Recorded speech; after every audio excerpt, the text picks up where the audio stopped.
Hello and welcome to Apologetics 101. I'm your host, Brian, resident Christian apologist. Um, we have a treat for you today. Today we are going to be presenting Gap versus Ungapped, the next episode in the Tomkins controversy series that I've got.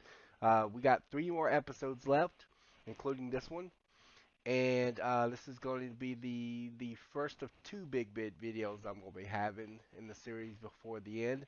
The last big one will be the next one, and then after that I'll have a episode that will cap the series off, and that will end the Tompkins controversy. And this particular episode is going to be over Gap versus Ungap. It's going to be mostly responding to one Glenn Williamson. It's going to be a tiny bit response to Erica, but not much. But most of the response video is going to be responding to Glenn Williamson's last two videos that he's made in the controversy that I'm aware of. One being the video titled Tompkins is Allergic to Controls, where he responds to Tompkins' 2016 paper in depth. And the second video is called Ruhif has entered the chat, which is his latest video that I'm aware of that deals with all of Tompkins' study, including briefly dealing with the 2016 paper, basically going over some of the same things he went over in his previous video, and leading up to responding as well to Dr. Rob Carter's last video on the subject matter, not in his unintentional series, but in the episode that he did after that, where he went over some uh, discovery that had been made and recent developments that have happened, similar to what I went over previously from that video. So, but anyway, uh, without further ado, let's dive in.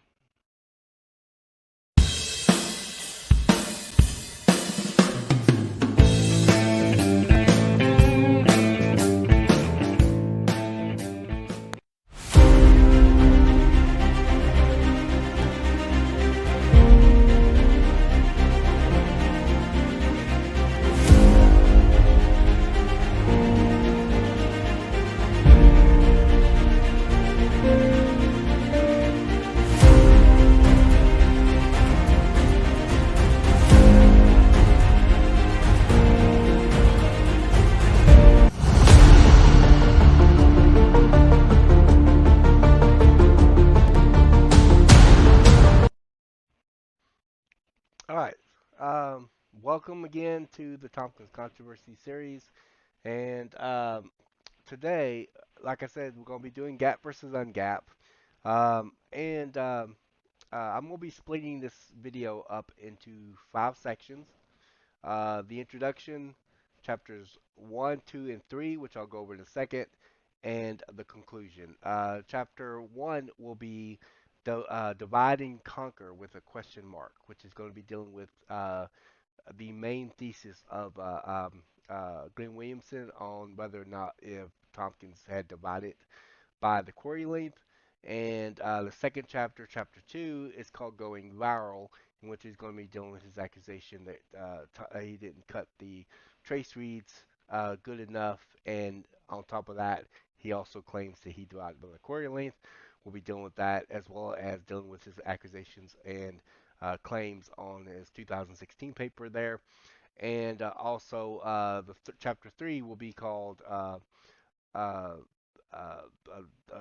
algorithms that could, which is going to be dealing with Nuckmere, his claims on max match parameter, last Z, etc. And we're going to be dealing specifically with those arguments there. All right, we got a lot to cover, and just to kind of give everybody a warning ahead of time, this is going to be a long video. I mean, this is probably going to be an easy 3 hour long video, maybe more. I don't know. I don't know how it's going to turn out in the end, but it's going to be a long one. Just to let everybody know, I try on average, like if you're new to my channel, on average, I usually produce between 1 to 1.5 hour long videos, usually on most cases. Sometimes they're less than an hour. but usually about around an hour, hour and a half on average. The Tompkins controversy is a little longer than normal in most cases because there's a lot to cover. There's usually a lot of information to go over, a lot of clips to go over, and it's usually not as easy as putting everything into a hour long video. And so a lot of them has been known. Of course, some of them has been known to be about an hour, hour and a half, some less than an hour, but for the most part, it's been quite a bit. I do want to kind of do before we can really jump into the other chapters and deal with the arguments and um, the stuff that's going happened. I want to first deal with kind of do a recap of the whole controversy. I do, and before that, I forgot to mention this. I got an outline right here. I just forgot to mention this. I do want to apologize to everybody for the lateness of this video. Um, Basically, I didn't want to rush this video out beforehand. I was going to do it before, sometime before my vacation, and I said didn't want to rush it. I want to do this video right, and so I'm glad I didn't rush it because there was more information to go over. A lot of stuff that I've discovered recently. So I decided, well, maybe I should wait until after I do my interview. In addition to that, I also had an additional interview also scheduled ahead of time, a couple interviews scheduled ahead of time for the Genesis series, and I've been itching to do some episodes of the Genesis series since I've been doing a lot of episodes on the Tompkins controversy. So I decided to do that and wait until after my vacation. I did a lot of filming in my vacation because we went to the Creation Museum and the Ark Encounter. Decided to make a video out of that. So I wanted to make sure that this video was going to be good and that I took my time in researching what I did and studying what I did and acquiring the information and resources that I'm able to present you a really good video. Um, and so that's the gist of it. But I want to since it's been a little bit, I do want to um, get a recap of all the events that have happened thus far. All right. Essentially, according to evolutionists, have been saying for a very long time that they believe that chimps and humans are between um, uh, 96 and 99% similar to human beings. Humans and chimps are 96 to 99% similar. That's what they've been saying for a very long time. Most evolutionists still say it today.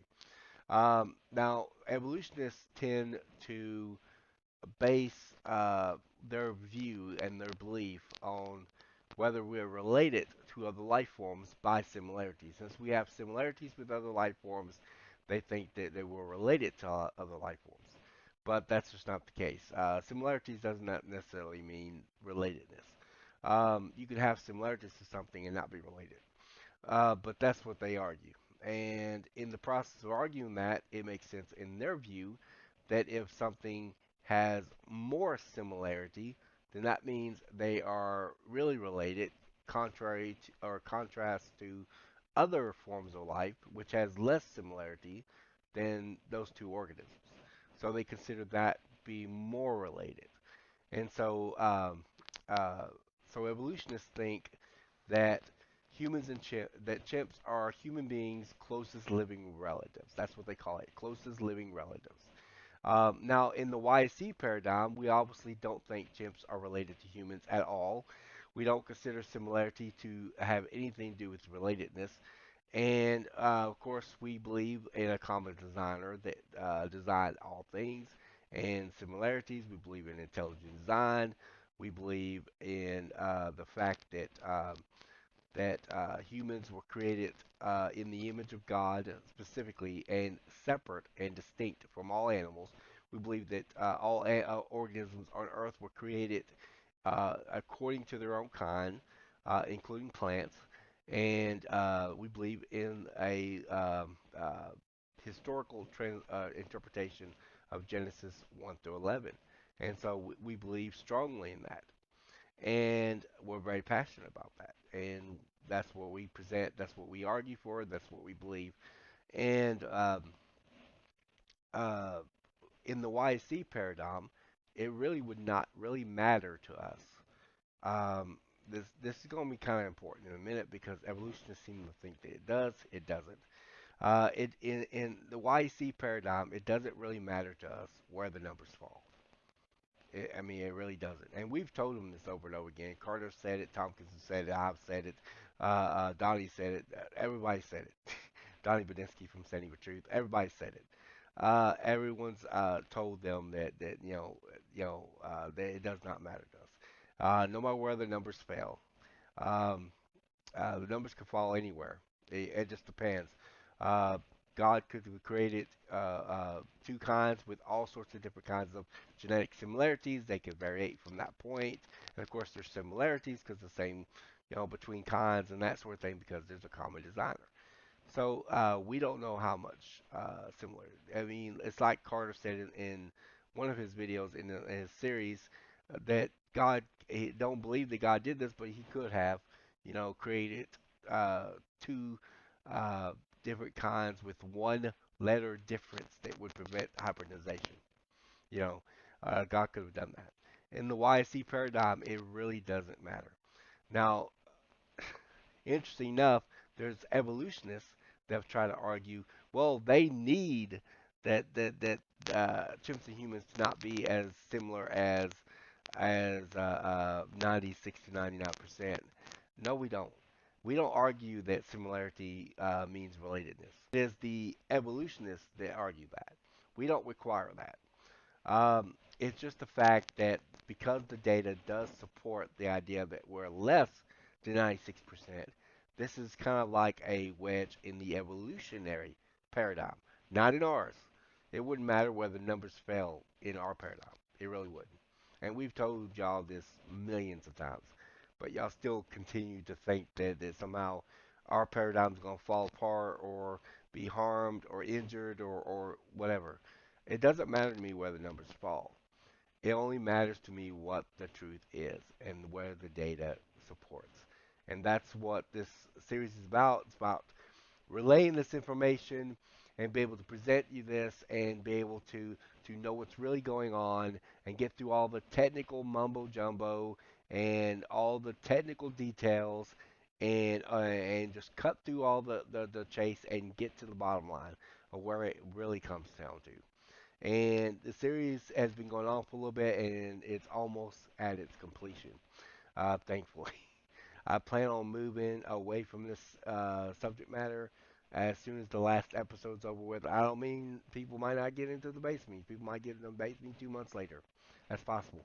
But I do plan on trying to move away from it because I don't want to be stuck on this particular topic for the rest of my life. I got lots and lots of episodes of the Genesis series to make and a lot more important stuff to deal with. And this is been an interesting subject matter.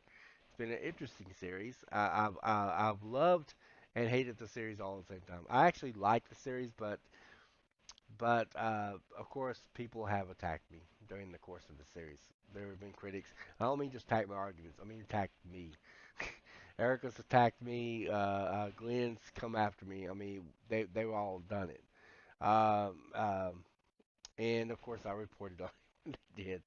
So but it doesn't really bother me much. It's what it is. I mean, I don't like it. I don't care for it, but I kind of know that we're dealing with a very highly controversial subject matter, and people get heated sometimes, and people get distraught that they are you know, that their favorite arguments are being thrown to the wolves. Now, just to be clear, I do not think the evolutionary paradigm alone would fall apart at the truth of this matter. Okay? I don't think that it's somehow it's going to go away just because they find out chimps and humans are not as similar as they think. I don't think that that's going to happen.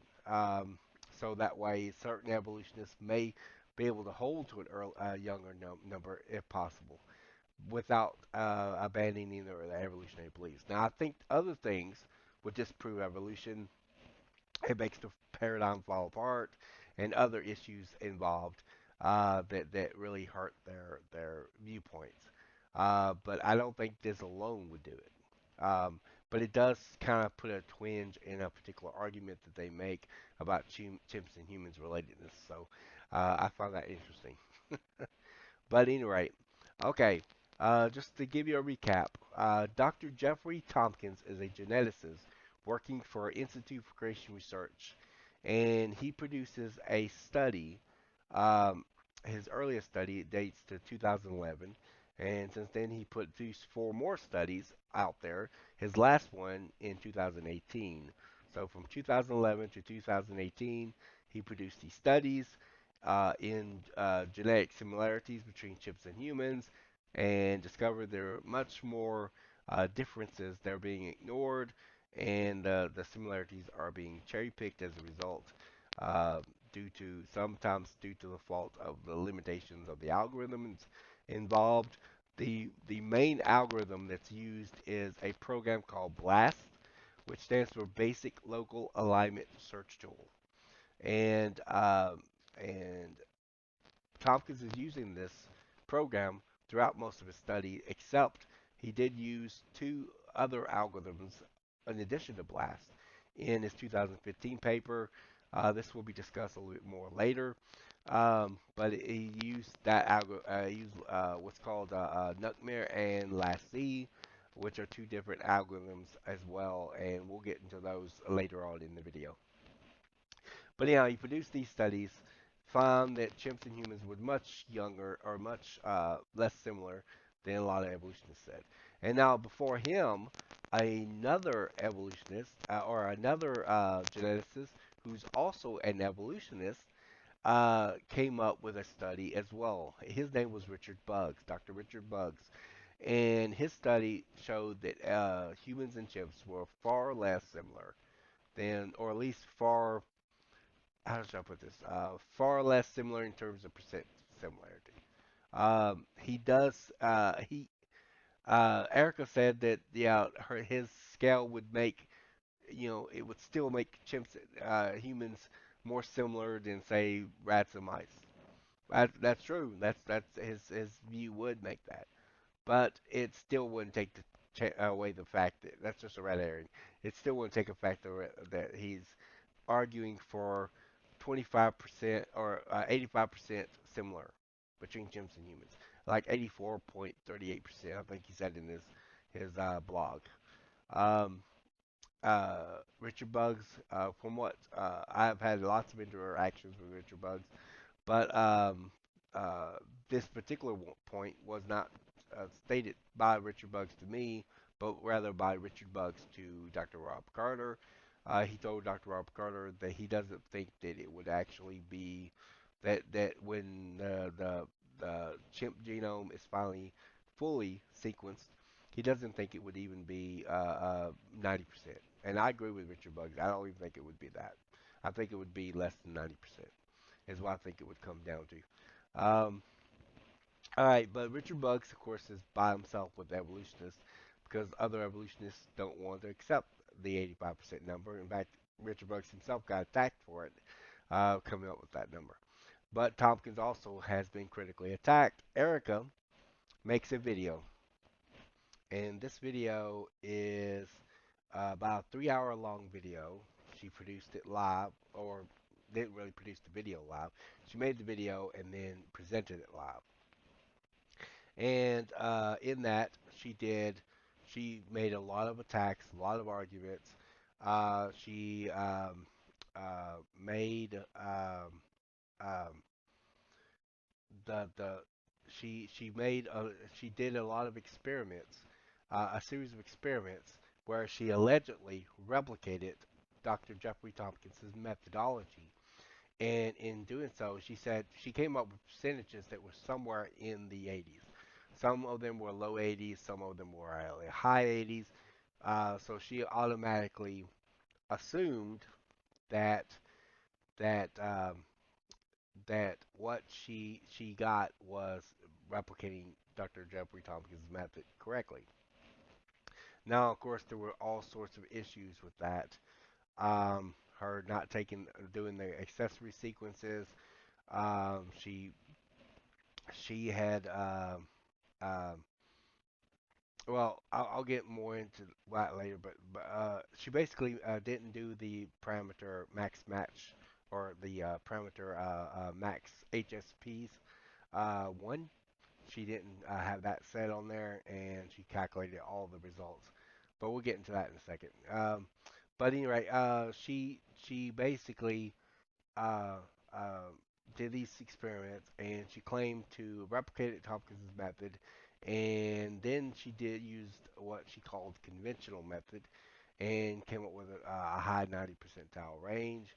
And she did this on various kinds, which she misrepresented our position on that. But she did. She's like, well, look, you got two different things that are, that are same kind, but or different kinds, but yet they're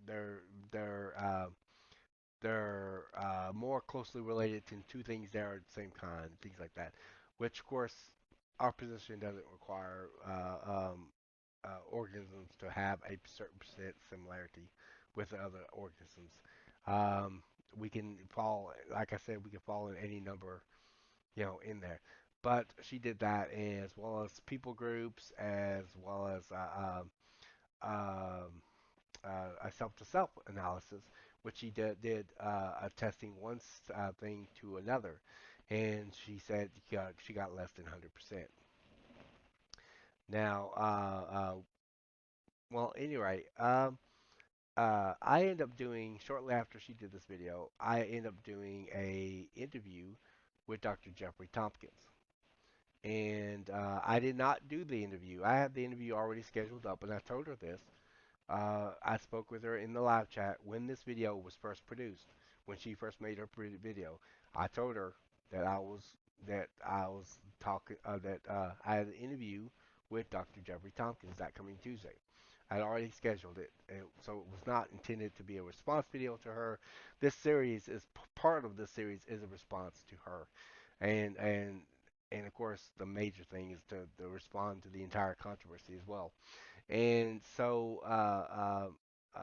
she somehow thought that this series was intended to be a response to her video, which it wasn't, or the interview was going to be a response to this video to her video, but it wasn't. That wasn't it. But she did make a response video after that to my Tompkins interview, which sparked this series into existence. And so that's what we end up doing. And I ended up making a discovery. I realized what she was doing. I started talking to a blast expert named Dr. Ian Korf, who was on my channel a couple of times, and we talked about this. And he thought Tompkins was doing it. This is what prompted me to Erica doing it. It's because he thought Tompkins did it, and I said, no, I think Erica's doing this. Erica was doing the very mistake that he thought Tompkins was making, namely that that she was calculating all the spurious matches up. Um, and this is the part that Glenn gets confused on. I'm going to explain this real quickly. I know Glenn Williamson's going to be watching this, because like I said, this is mostly a response video to Glenn Williamson. All right, it's not just the fact that she didn't do the parameter called max HSPS 1. It's not just that. Because if you did just that and you had no way of calculating all those results, you'd get all those garbage results. That's true, but you could still take the best alignment. There's nothing that would stop you from taking the best alignment because by default, the best alignment's always first anyhow. It's always up the top. It's the highest scoring hit. That's what they call the best alignment. It's the highest scoring hit. That means it will score higher than all the other hits. That's the best alignment. That's the best one-to-one match that Blast can make.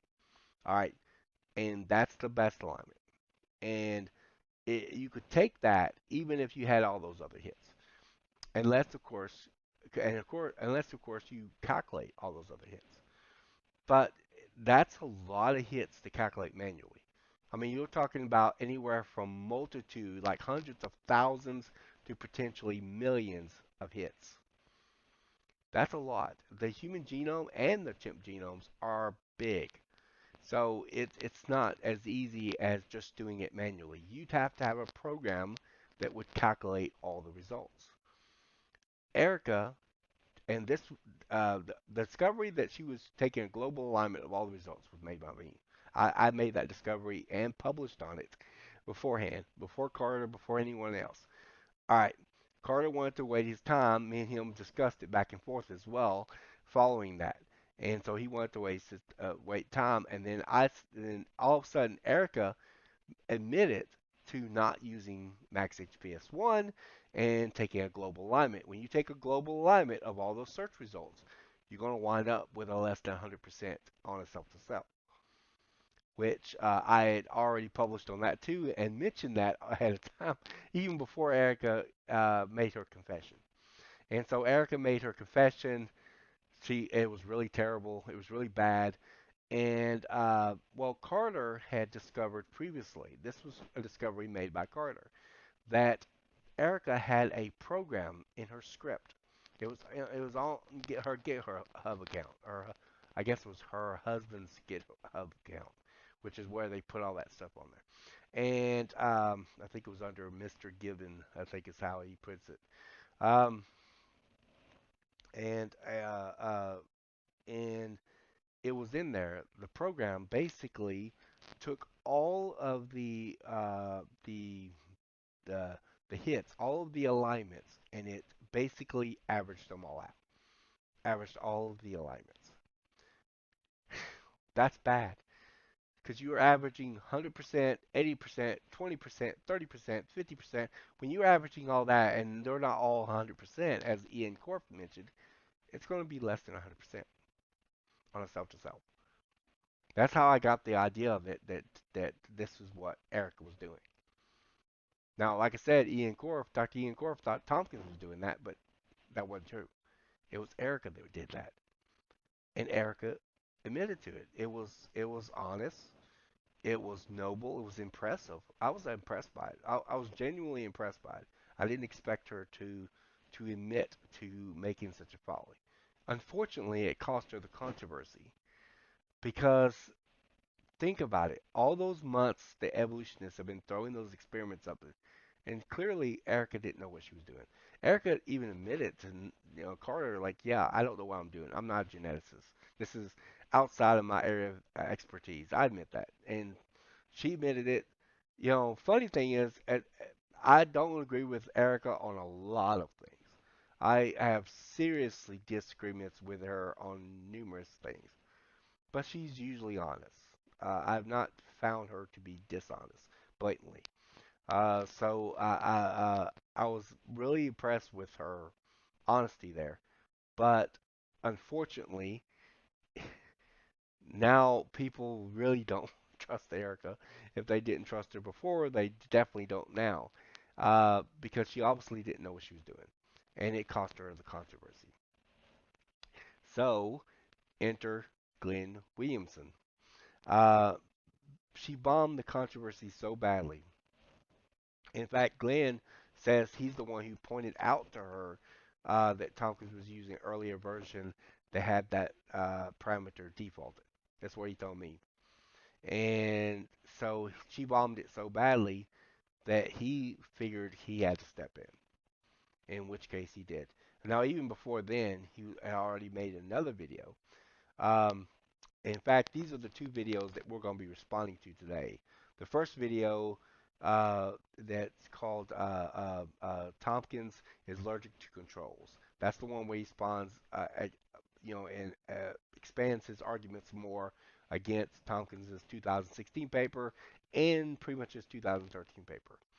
And the second video is Rua visiting the chat. He goes over all the videos and he responds to Carter as well. So we're going to be responding to those two videos. Don't worry, we're not going to play them both. We're just going to be responding to them, responding to various arguments, and I will be playing various clips from both of those videos as we move through this one. And Glenn Williamson, a while back in 2013, I think, made a paper where he responded to Tompkins' 2013 study. and the paper was unpublished. It was not accepted by um, Answers Research Journal, which is who he submitted it to. He did not submit it to any other secular journal either, following his rejection as peer review publication. Um, Tomkins gave me like three reasons why Glenn's paper was rejected.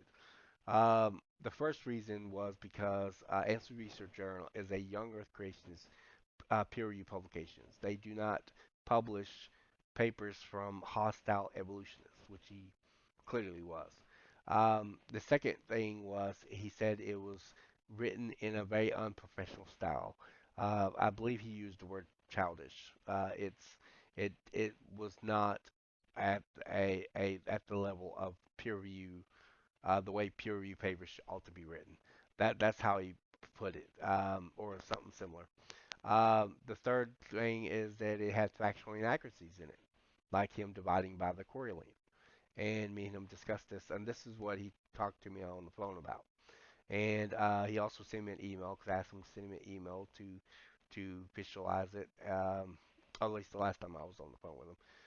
The first time on the phone with him, we did correspond originally through email, where he told me he did not divide by the query length, and I have his confirmation on that as well. And we're going to be going on that later as well, also.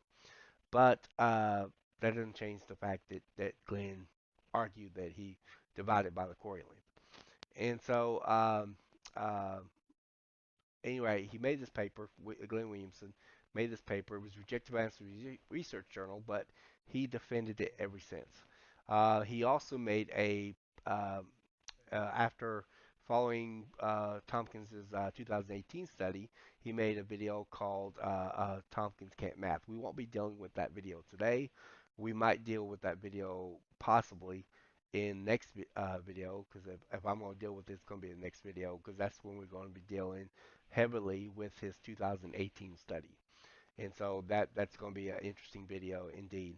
Um, but anyway, Glenn, um, some weeks, or actually now it's over a month ago, but he made a video called Tompkins Allergic to Controls. And he made this around the same time that I made a video titled uh, Did Tompkins Use Controls? I think it's I can't remember the exact title. I have to look it up. But it had to do with whether Tompkins used controls or not.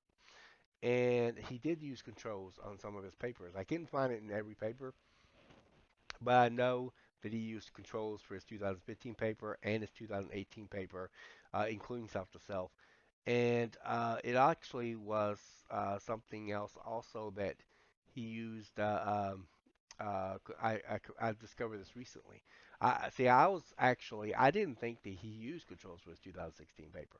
In fact, that's why I didn't argue for it in my video because I didn't I couldn't find any place where he used controls, and I didn't know he used any. And so I remember Tompkins telling me on the phone that he thinks he used controls for his 2016 paper, but I wasn't sure. I wasn't convinced by it until I saw it in the paper when I went over it for this video. He did use controls in his 2016 paper. We're going to see that in a minute because Glenn's going to accuse him of not doing something that he did do. So we're going to see that as well. But anyway, this leads up to that. And of course, in the videos, Glenn actually responded to me as well, misrepresenting an argument that I made to Glenn through email because he misunderstood what I was actually trying to argue and misrepresented it. But we're going to get into that as well. So that's the recap. That's what's happened all the way up to the present. And and Glenn knows that I'm going to be doing a response video to those videos, and this is it. So let's jump into chapter one of the video, and let's discover whether or not did Dr. Jeffrey Tompkins divide by the Corey length. We'll see.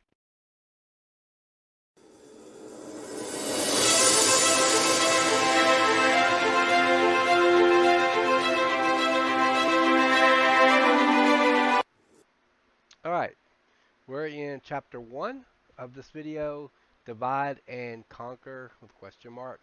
Um, essentially, um, I have over here my outline. So if you see me glancing over here, it's because I got my outline over here for my video. All right. All right. Uh, essentially, Glenn wrote this paper that got rejected by for peer review by Answers Research Journal. He's been trying to defend it ever since. And this paper tries to argue for a gap and ungap situation where he says that he claimed that Blast would only report back 50%. Carter flagged this and said, no, that's not true. Blast would record back 100%. So Glenn came back and says, okay, this is kind of a wrong and misleading statement on my part. Blast would report 100%, but Tomkins would report 50%. But this is incorrect too because that assumes Tomkins divided by the query length, which in a minute we're going to find out that didn't happen. But this is what Glenn is arguing. He's arguing that he divided by the query length, and by doing so, according to his argument, the ungapped parameter made things worse because it intentionally shortened the alignment. Now, all right, first of all, the problem is actually not gap versus ungap. The critics' attempt at keep making this about gap and ungap is ridiculous. But no, it's not about gap and ungap. Since we are dealing with a local alignment, which I'll go into details a little bit in a minute, um, a local alignment, we're dealing with a local alignment. That's what BLAST is. It stands for Basic Local Alignment Search Tool. That's what BLAST stands for. And because we're dealing with a local alignment, both if you are dividing by the query length in either gapped or ungapped, it would be shortened.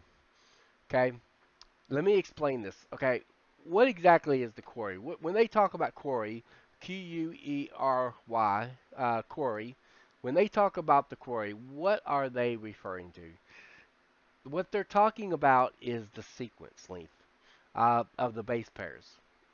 So you got an entire sequence that's being compared.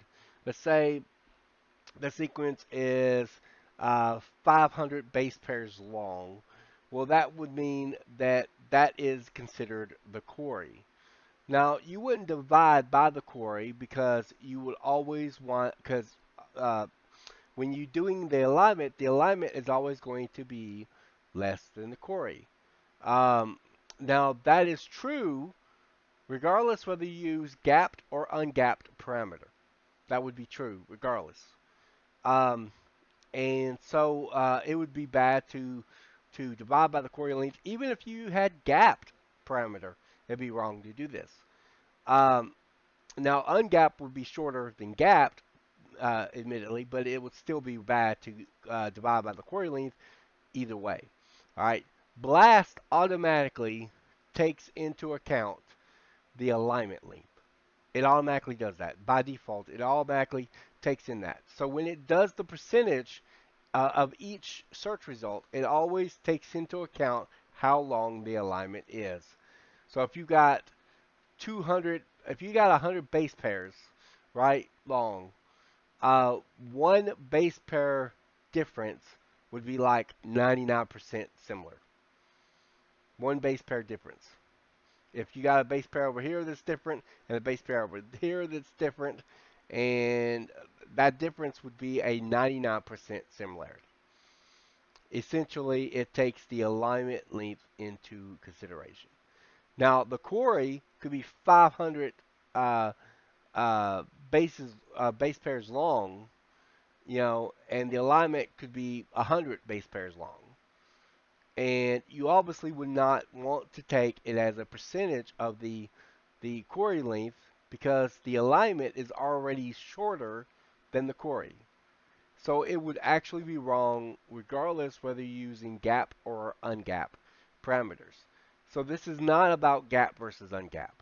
I know the critics are trying to make it out to be that way, but it's not. The real issue comes down to whether or not Tompkins divided by the query length or not.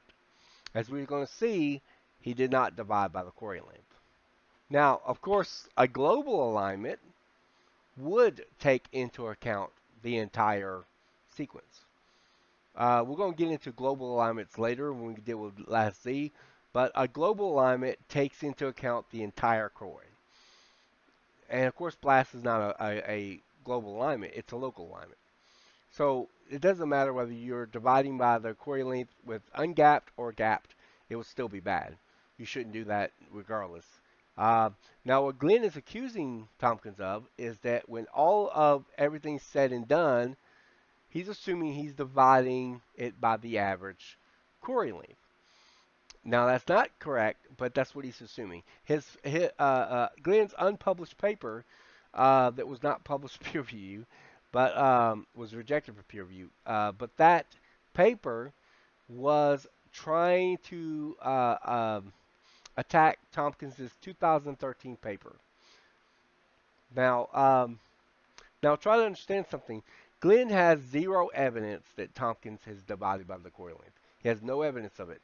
It's not found anywhere in any of Tompkins' papers. You can go from his 2011 paper all the way to his 2018 paper, and none of his papers says anything about him divided by the query length. There's not a hint of it. There's not an allusion to it.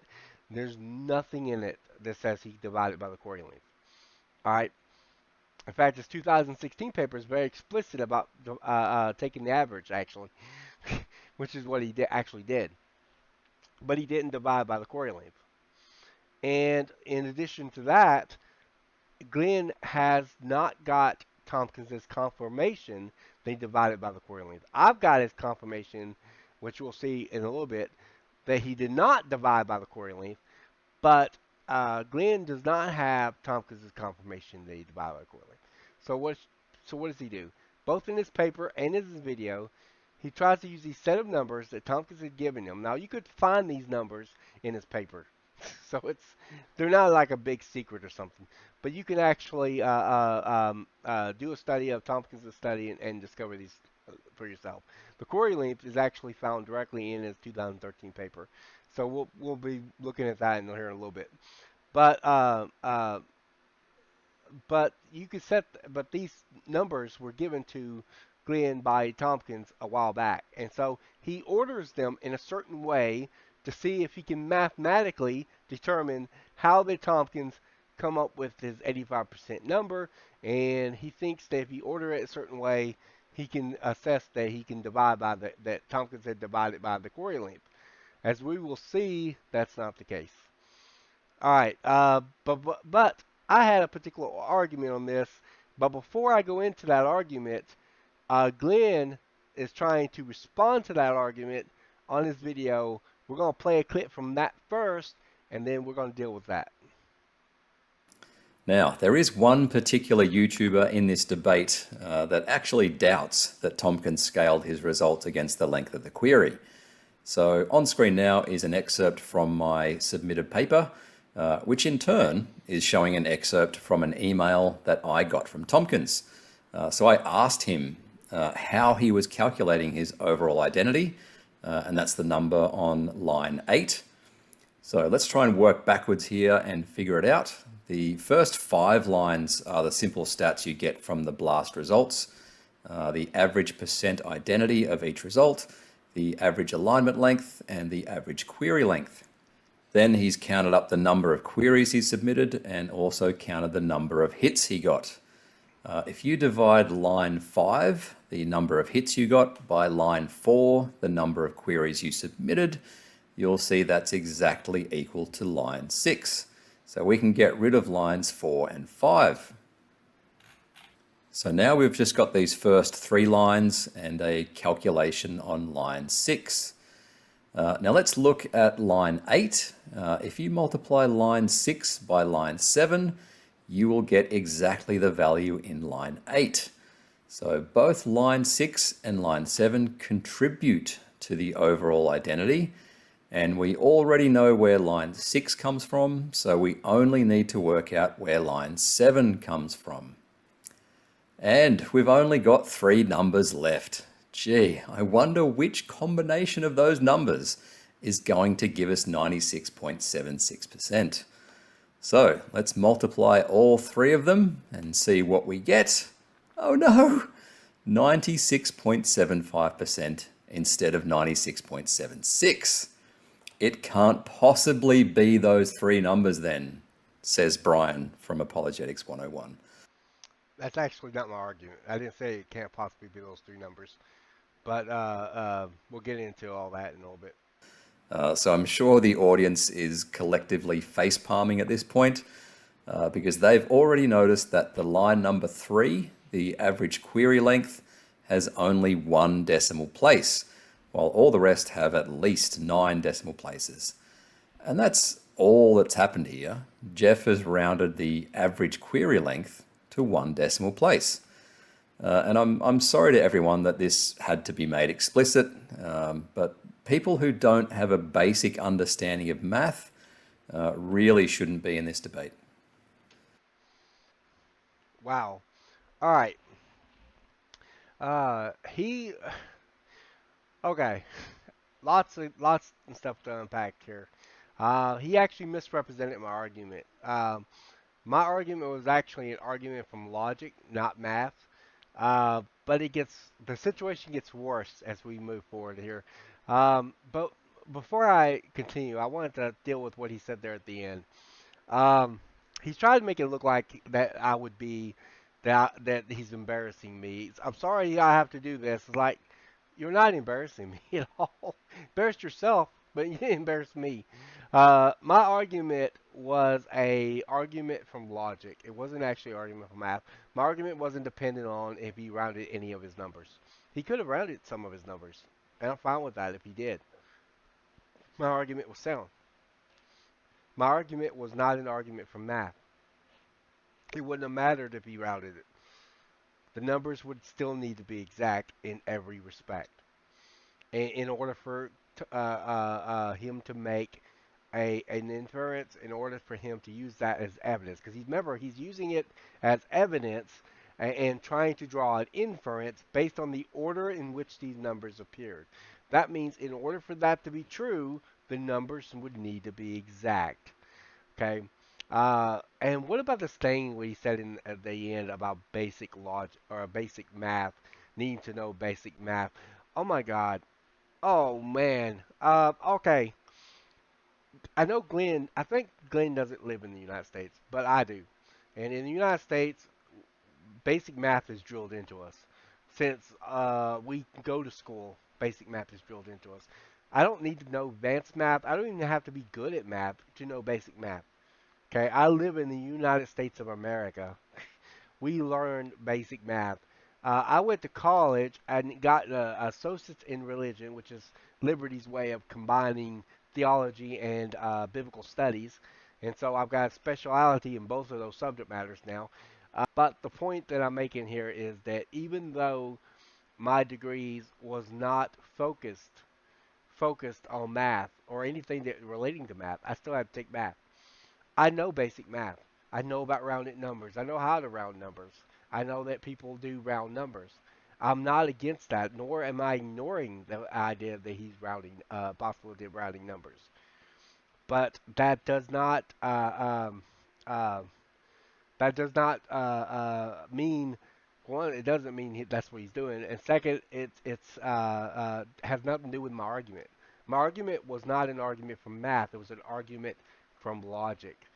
But the situation gets even worse. It actually gets worse.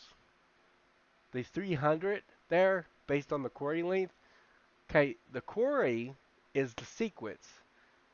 And so whenever you see the length of either the query or the alignment, it's the number of base pairs. Number of bases or base pairs. Wait a minute. How do you round up from 299 point whatever base pairs to 300? This is something I actually realized.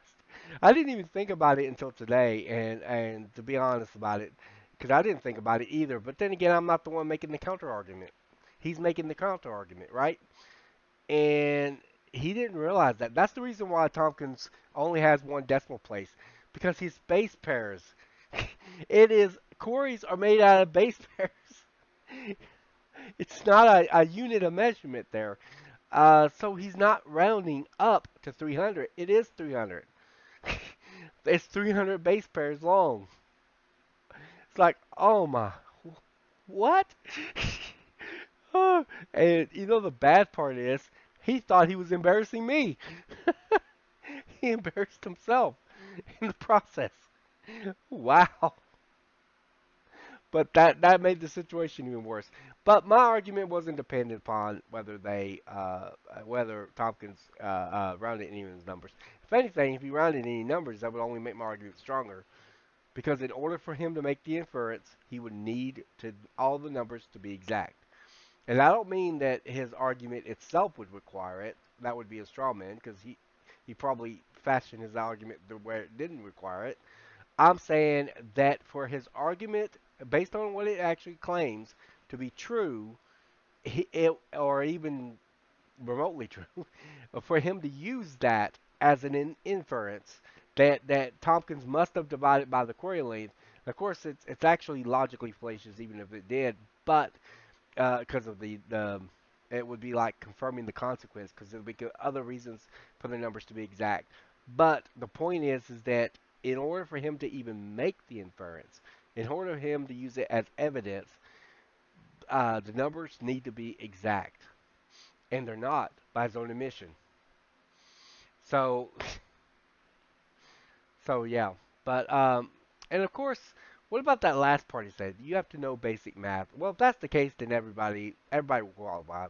Because most people in this, I mean, unless you're from a third world country or someplace without schools and things like that, everyone will know basic math. This is silly. I mean, does Glenn really think I don't know what 2 plus 2 is? I mean, really? I don't have to be really good at math to know basic math. I know basic math. I just don't like math and I'm not good at it, or not as far as advanced math. I do all my calculations on the computer, but I can still do math. I can still do basic math. I'm not stupid, Glenn. I can still do basic math. And on top of that, the math arguments are very small in terms of this controversy. The vast majority of the discussion in the controversy has been over genetics and bioinformatics. That's what you would expect in this discussion. Math plays very little part, and the vast majority of it has been on the part of the critics, except for a little bit with Carter in statistics, and a good deal of my next video on the Thompson controversy is also going to be on statistics.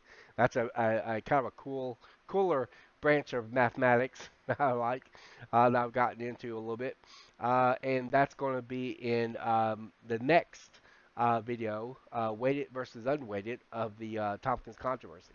So don't miss that one.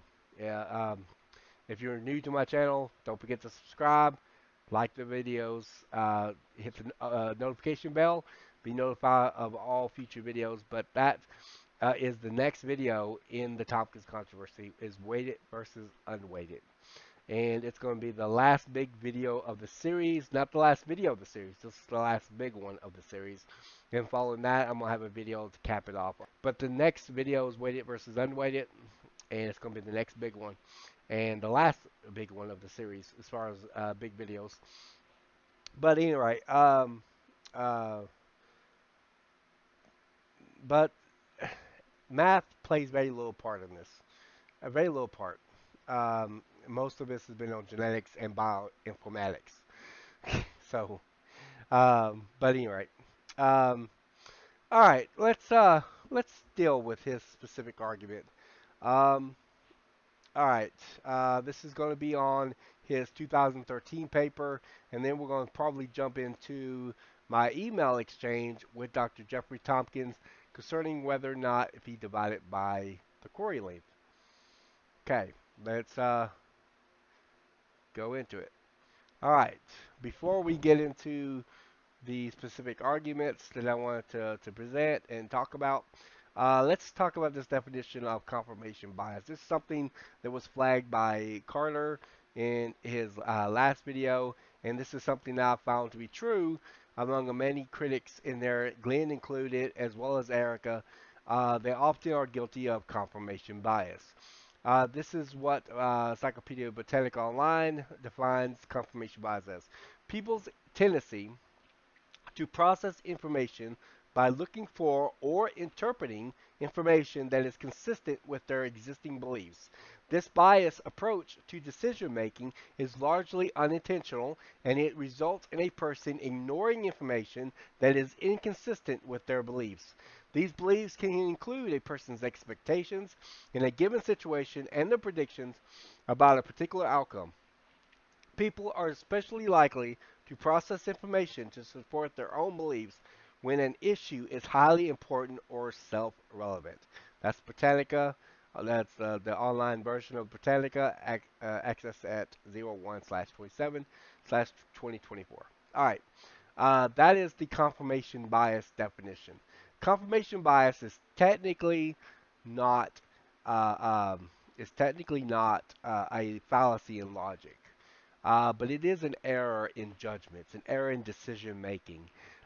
Essentially, a lot of these critics, Glenn, Erica, they get numbers. They're similar to Tompkins, if not exactly the same in some respects, and they think that they've replicated the method. Like if they get like Erica's experiments, and she would get a result in the high 80s percentile range or in the very low 80 percentile range, she would think that she replicated the method, and she didn't. Same thing with Glenn. If he gets a percentage, if he gets a number that's somewhere close to Tompkins, he thinks he's replicated Tompkins' method correctly, even though he did not. This happens a lot. I had one critic says kept trying to bring up Erica's redone results of her experiments, and it doesn't matter what the numbers are. She didn't replicate his method. But the reason that he wanted to point to numbers is because he thought that if the numbers are close to Tompkins or close to some other number or whatever, that automatically that means that she replicated Tompkins' method correctly or she did the genetic study correctly.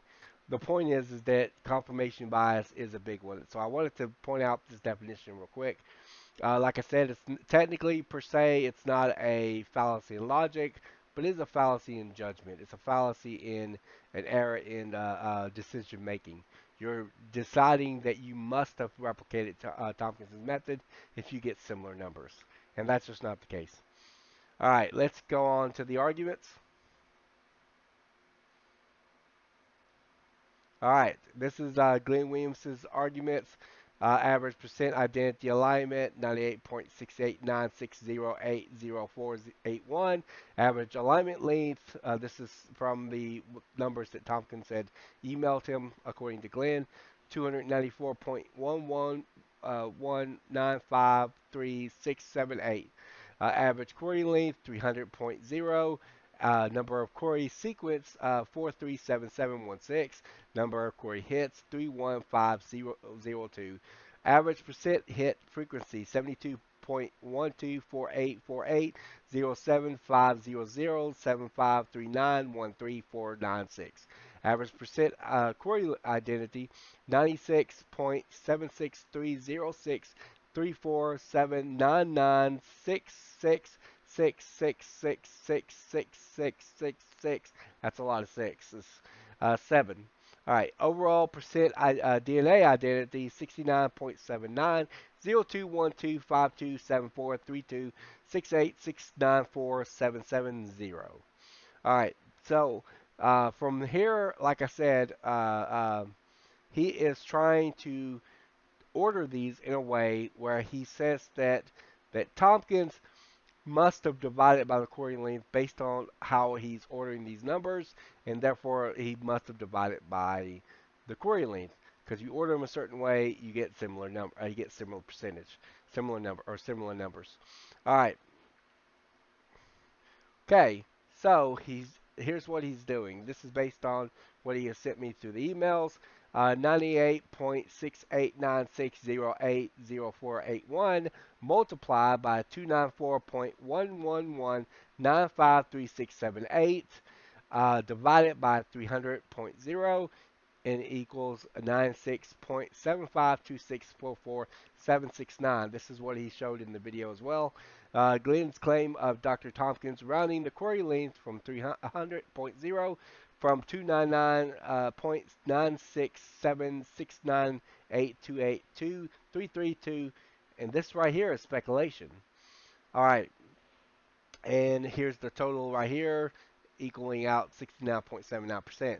All right, uh, essentially, this right here is complete speculation. Speculating that Tompkins rounded up. Now, of course, he could have always rounded up from 3% or 5%. You don't actually know. The point of my argument is that it was an argument from logic. In order to sit there and make an inference that this is the best, that this is evidence that he must have divided by the query length, the numbers need to be exact. All of them do. Now, he says, oh, well, what if Tompkins rounded up from 300? Well, even if that was the case, it wouldn't hurt my argument any. But like I said, the situation gets worse because the 300 is based on base pairs. So, so is Glenn arguing that there was really 299.967698282332 base pairs length in the query? Is that what he's arguing? Wow. Okay. Uh, so that's bad. But no, I don't think Tompkins rounded the query length. If he had rounded any of the numbers, it wouldn't hurt my argument any. Because my argument was based on logic. And I'm going to get into my argument specifically because I did formulate my argument. Going further, drawing around the query length, this is speculation and misunderstands and misrepresents my argument. My argument was an argument from logic, not math, and wouldn't be affected by the idea that Tompkins had or had not rounded from 300, which of course he wouldn't have anyhow because his base pairs a length. Um, for example, let's say hypothetically speaking, Tompkins did round up from 299.967698282332. I'm granting this for the sake of argument in order to prove a point. I don't believe that's the case, but let's I'm proving a point here. As highly unlikely as it may be, how does he know that Tompkins rounded it up from that number?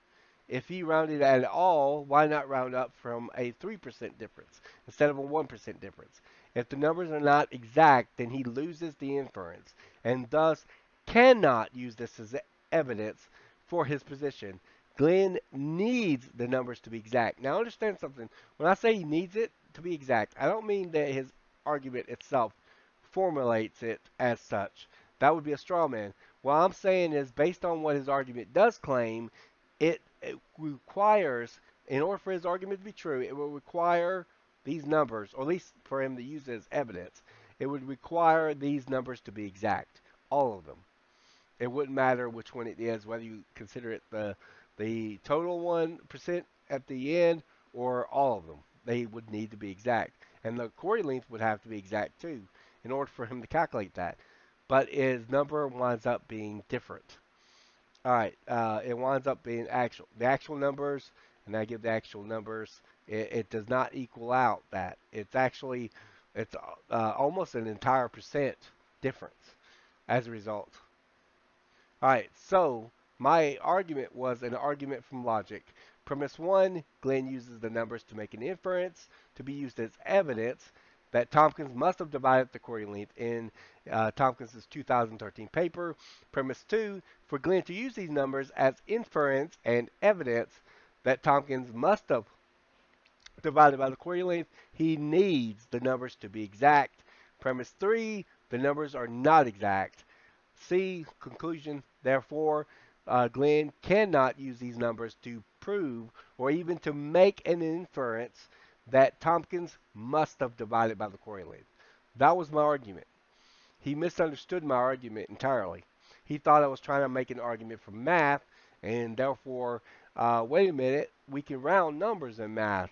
and how silly you are for thinking that otherwise. And I didn't, and that was not even part of my argument. You didn't need the round, and it wouldn't matter if Tompkins rounded the numbers or not. All right, let's jump into another thing. Did Tompkins divide by the quarry length? We're going to be jumping into his 2016 paper here in a little bit because Glenn does try to deal with that. But let's deal with this first. Okay, he said I sent him an email a while back after Glenn first started presenting his argument to me through email. But this is Brian from Apologetics 101. I was wondering if you could check something out for me. Could you see if you had divided by the query length in your analysis of 101 chimpanzee trace data set 2016 paper? Now, this is because Glenn had made his video called Tompkins is Allergic to Controls, where he responded to his 2016 paper claiming that he had divided by the query length. Tomkins came back and says, I did not divide by the query length. I don't know where you are getting that from. I took a simple mean average of the alignment identities. And I mentioned that I got it from Glenn. That Glenn was arguing that I didn't agree with him. That's not my argument. But that's what Glenn was arguing. All right, now I want to turn my attention to Tompkins's 2013 paper. Before we leave that, I want to be able to show you where it's actually explicitly in his paper that he took an average. Or I wanted to show you in this paper where the query length was and that sort of thing. All right, we're here.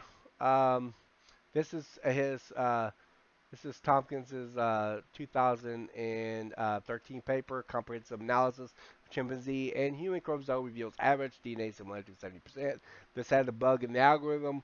We've already spoken about that before, but he wanted to claim other things too here in his unpublished paper. Now here's where it presents the average query length. You can count down, and there's like 12 300. So that is his average query length. Also, look at this: optimized slice size, produce top similarity number of bases. So these are a number in bases here. So look, 300, 300. These are actually not rounded. They're bases. These are how many letters is in the sequence. Okay? So you don't round that from a fraction. That's Glenn for you. You look at over here, the percent similarity is also different. Even for 300s, like you get 300, you got 69.0 here and 68.9. You get different percentages. Now, of course, if he's basing this on alignments, that would make sense. You'd have different alignment, lengths, and so forth, and different reasons why there would be different percentages there. But, and of course, you also have the same thing for ones that are not 300, such as you got 350 here. Also got 250 over here. Got 500 right here. 450, 450 right here, and so forth. But you have different percentages. Now, if you have the alignment length different, that would explain that. If the query lengths are different, or rounded up, then you would have problem. Which I assume Glenn thinks that each one of these were rounded up from the same number. But anyway, yeah. So no, Tompkins did not divide by the query length.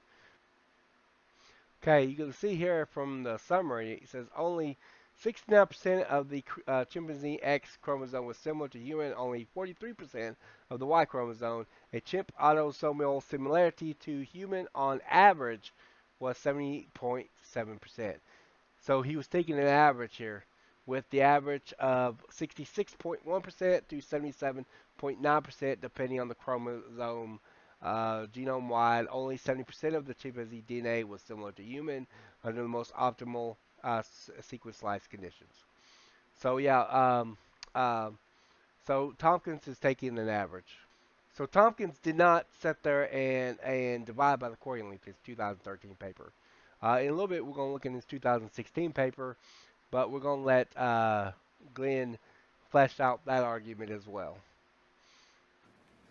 So let's have a closer look at how he actually calculates that overall percentage identity. And I've highlighted the specific line in green.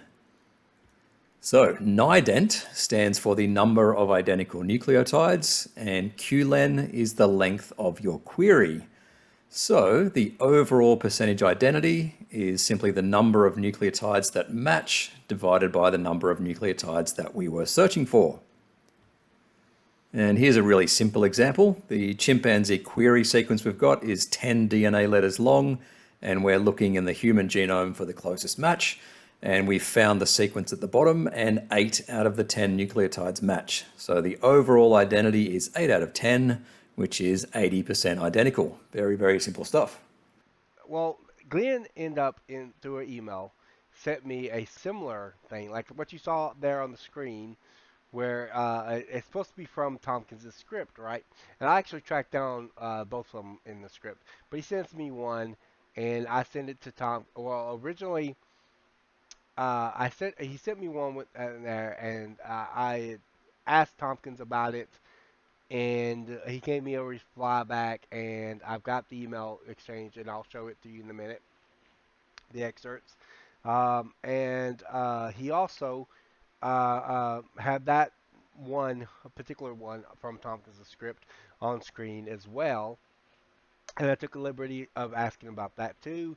Tompkins didn't reply originally because he got busy, and then I called him up. He told me over the phone. He didn't take a look at it at the time when I originally sent it to him. So he went and looked at it, and he told me what it was really about. So this one's kind of funny one.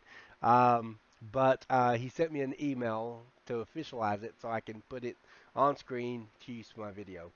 But uh, uh, it's actually a pretty funny situation there. But so in a little bit, we're going to be talking about what he presented on screen as well. Did Dr. Jeffrey Tompkins divide by the query length in his 2016 paper?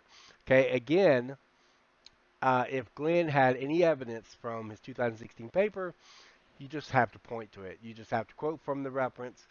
It also does not make a whole lot of sense for you to accuse him of dishonesty there, but then assume, then why would he put it in his script, in his GitHub account? Because that's what those are from, is from his GitHub account. You should be able to point to a reference in his 2016 paper very easily and proving your point, but they can't. So let's dive in there and we'll look at I got some slides and we'll look and see if that's the case. All right. Um, all right. First was a excerpt from Tompkins's as GitHub account that Glenn has sent me, and so I asked him about this. He said Glenn Williamson has sent me a link proving. I put it in quotes. The word proving is in quotation marks because Glenn was using the script as evidence against me, but it turns out this was also misunderstood by Glenn, as you'll see in a second, that you had divided by the query length, and you had told me previously that you didn't divide by it for your 2016 paper. I can't read the script properly, so I need help to understand what I am looking at. The link was found here, where Glenn had highlighted the place he claimed he divided by the query length. This is the link to it. Please, can you look at it and tell me what it means? God bless. And he says, and Tompkins replied back, I don't see anywhere in the script where I divided by the query length. The script merely pulled out the sequence identity column 5 from a CSV file of blast output and determined the basic mean average. I also determined other basic mean data, average alignment length, average query length, etc. And this is from email exchange between me and Dr. Tompkins. Well, let's check that out, shall we? All right, we're here. This was the actual link here um, for that. This is the one that he had highlighted for me as well. And here's the thing. This right here is all based on this right here. So these what Tompkins did was he was getting an average of all these different numbers. See, it says get averages for each sequence file. That's all he was doing there. It says round average pi dent as average pi dent, minimum pi dent as min pi dent, round average gap open, round mismatch, round average queue length, one around average ni dent as average ni dent, and it says sum ni dent, that's the sum total of the nucleotide identity, divided by the sequence, the number of sequences that Tomkins used, 25,000, multiplied by the average Q length, multiplied by 100 as overall ident. So in other words, this was his taking an average, okay, of the nucleotide identities, of the sum total of the nucleotide identities divided by the amount of sequences they used, multiplied by the average Q length, multiplied by 100 as overall ident. So he was taking the average. He was just taking the average. In fact, he took an average of all of these different various variables. And so that's all that was actually about. That's what Tompkins was talking about. That he only took the average of it. And you'll see, actually, it actually is in his paper as well. Let's go to his paper real quick. All right. We're here in Tompkins' 2016 paper, analysis of 101 chimpanzee trace read datasets, assessment of their overall similarity to human and possible contamination with human DNA. All right. He actually tells you in his paper that he took the average. Because previous versions of the BLAST-N algorithm are proven to omit query sequences when blasting using large query databases, Tompkins 2015 non-hitting sequences were reblasted to verify the algorithm was working correctly. Also, another thing that Glenn makes the mistake of. He'll say this later. Well, he'll claim that Tompkins did not use any controls, and that Tompkins for his 2016 paper, and that Tompkins did not blast us against the human genome or against the chimp genome. That was false. He did. In fact, he reblasted the uh, the non-hitting areas as well to make sure there was no problem wrong with the algorithm. In all cases, none of the reblasted sequences provided hits, as was in the case in previous releases of the algorithm that exhibit the bug. Clearly, the bug has been fixed, perhaps due to important complaints to the developer team at NCBI by this author. All right, essentially, Tompkins took the average of the percentage. He actually says he took the average. The average alignment identity was 96% with an average alignment of 677 bases. He took the average. That's all he did was he took the average. So it's actually in Tompkins' paper that he actually took the average length. There's nothing in this 2016 paper that says anything, not even a hint, not even an illusion that he divided by the query length. All right. Now, what about the insert that Glenn has in his thing, the very one which he based on what he thinks is Tompkins's calculation method? This one is funny. It actually isn't even Tompkins's data, but we'll get into that. All right, let's show my slides again. All right, this is the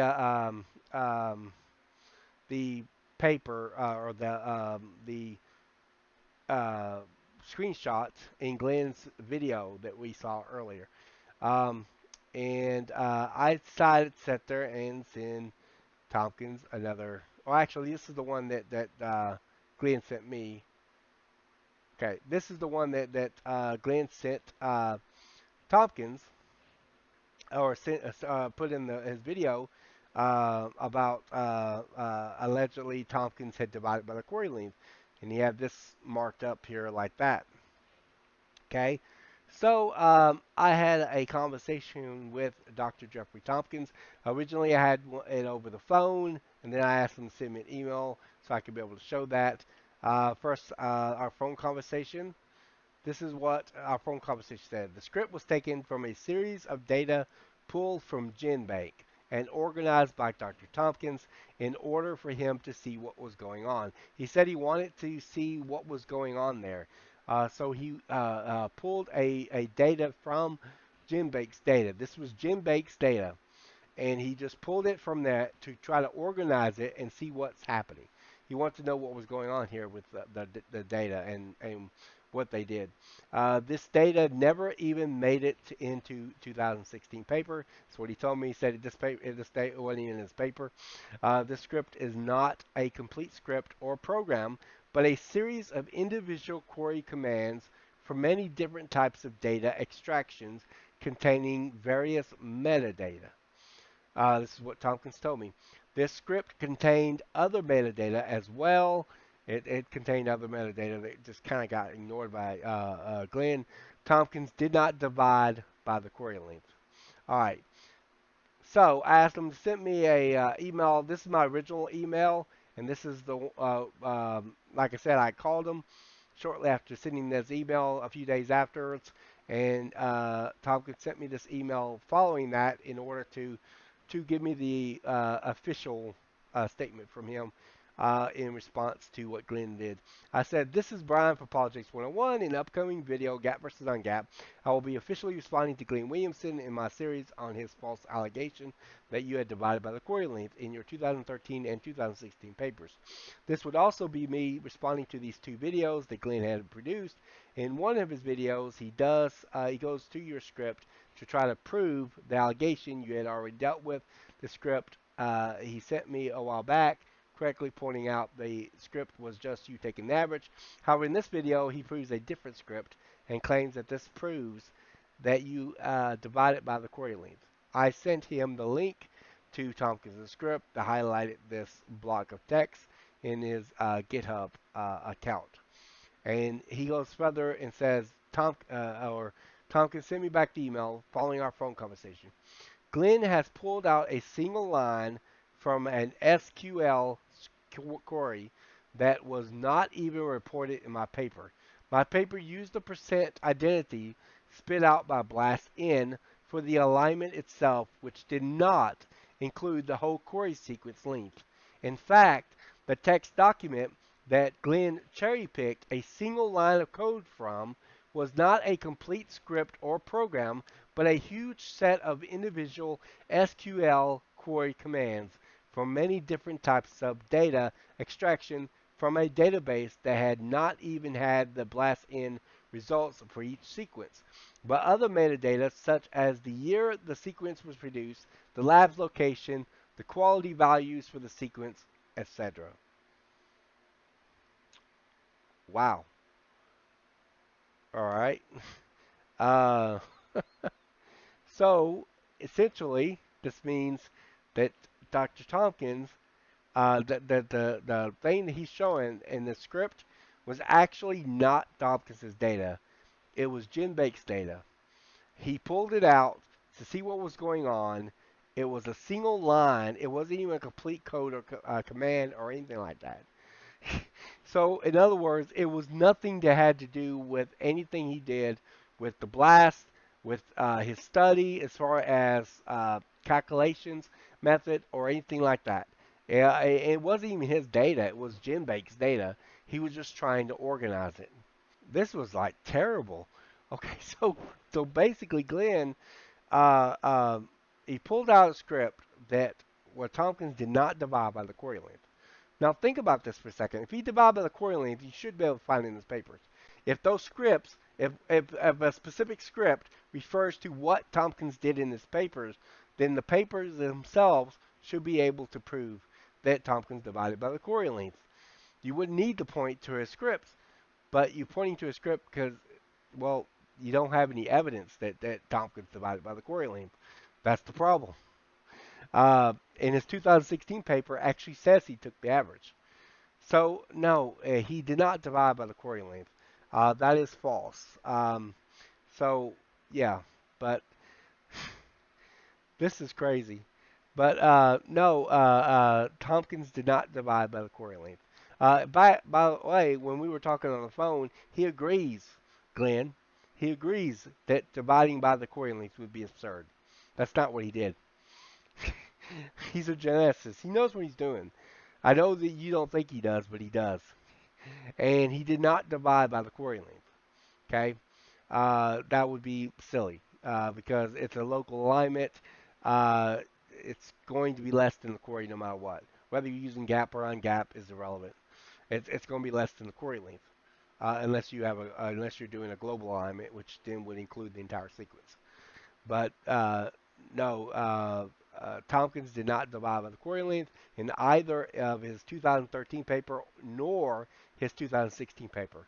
Did he divide by the Corey length? In fact, he didn't divide by the Corey length in any of his papers.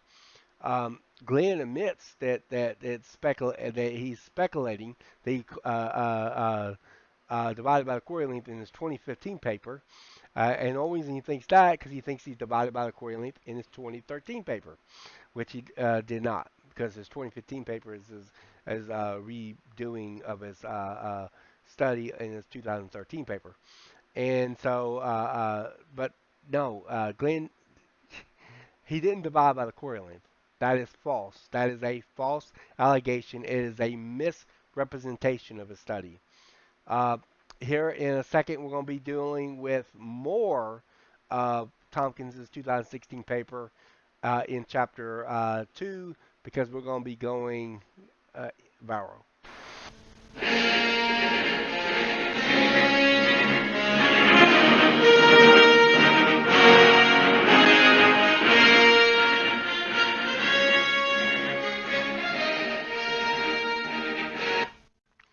All right. We're here in chapter 2 of Gap versus Ungap going viral. And we're going to be talking about uh, Glenn Williamson's arguments concerning whether Tompkins had cut his trace reads correctly. This is something that he had proposed in his video. Jeffrey Tompkins is allergic to controls, and he also referenced it briefly in his video. Ruhif has entered the chat. Ruhif has entered the chat, but uh, we're mostly going to be dealing because he's much more in depth in his video on Tompkins is allergic to controls, and so we're going to be dealing with that, what he says in there, and we're going to be showing a clip. And also, I have a email from Tompkins concerning that as well, and I will be conveying that also. It was actually the last email I got from Tompkins um, following when he told me he was going on his trip. He couldn't be able to do an interview, and whenever I contacted him again, he was already in Florida, and he said that he won't be able to do any more emails for at least 12 days, so roughly about 2 weeks.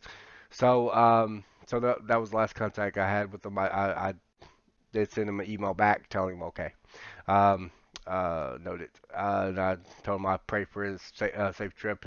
Apparently his wife is having surgery, and so he's going to be out for a little bit. So, but anyway, this was the last email that I got from him, and I will be have it in one of my slides, so I'll be able to present that and show that. Anyway, all right. So without further ado, let's go ahead and dive into it. Uh, before I do that, before I go into the video, I do want to point out what Glenn's arguments are, basically. Essentially, in this section of his video, okay, remember previously in chapter 1, we found out that Glenn was challenging Tompkins' study as a whole, claiming that he had divided by the correlate, specifically in his 2013 study and his 2016 study, but he also accuses that in his 2015 study, even though technically he admits that's a speculation, um, even though I think it's all speculation from what he's arguing here, but he admits, but he'll at least admit that his 2015 is as a speculation. He's assuming that he did that because he assumes he did that in his 2013 study. Um, and we saw how, but he also assumes he did that. He also believes he did that in his 2016 study, but because of certain things in the script, but as we showed that wasn't the case. We have confirmation from Tomkins. We have his 2016 study that explicitly said he took the average. We showed in the scripts that what he tried to use as evidence turned out that his scripts was not saying that he took it out of context. The first one was taking an average of certain data, including the percent identity. It was just taking an average of it. And that's all he was basically doing is taking an average of certain data. And then in another script, the one he showed on his video, it turned out that wasn't even Tompkins' data. That was GenBank's data. Tomkins was organizing it, seeing what he had there. It wasn't even a complete script. It was never even appeared in his paper at all. So it had nothing to do with anything that he was calculating or anything like that. But he used that. Okay, Glenn uses that to take one step further in his 2016 paper to assume that he must not have sliced the reads correctly. Now he has three arguments there for that. And we will be dealing with all three of these arguments as we're pushing forward in the clip that I have with his video. Jeffrey Tompkins is allergic to controls, and so as we're moving forward in that, we're going to be dealing with all three of these arguments. The first one is that he says that the first 53 letters don't match. And he thinks that that's because he thinks there's still contamination in there. Let me explain something. I'm not going to get too much into the weeds, but Tompkins used something called vector sequence or vector called vectors. And what vector basically is it's basically where you take, again, without getting too much into the weeds, there's a lot of technical stuff involved in that, but without getting too much into the weeds, essentially, as simplistically as I can put it, you're basically having the bacteria um, replicate the whatever DNA it is that you want to replicate, like human DNA, chip DNA, whatever the case may be, and you're having it replicated, and you form these trace reads. And the problem with these trace reads is that there is bacteria, at the ends of it, so they have to be end trimmed. And so Tompkins end trims them in his paper, his 2016 paper, and for low quality bases, which, by the way, according to what Tompkins told me, is actually typically how genomics is actually done. You're actually supposed to do that. But he end trims them. And of course, Glenn probably will argue back and say, well, I'm not really arguing against the fact that this is what you're supposed to do. It's just that he's trying to argue that Tompkins didn't do it properly. But we'll get more into that and we'll deal with that as well. But anyway, these are in trimmed, and Glenn is claiming that there's bacteria that he didn't cut correctly on it, right? And so he has that argument. That's the first one was that when he blasted some of these. I don't know if he blasted every one of them. He has all 101 data or trace reads there on this thing. I've not been able to get a hold of it. I've tried to get a hold of it. I could not find trace reads. I could not figure out how to search NCBI's website or site for those trace reads. So I'm not exactly sure where to find those particular trace reads. He says he has a link to it. For some reason I'm having trouble trying to get hold of it. But anyway, the bottom line is that I'm just kind of giving everybody the benefit of the doubt. And the trace reads, he's claiming that Tompkins did not cut those correctly. All right, that's what he's claiming. And he's saying that in his first argument, he says that, well, the first 53 letters don't match. So he thinks that the reason that they don't match is because it has bacteria contamination in it. That's what he thinks. Okay.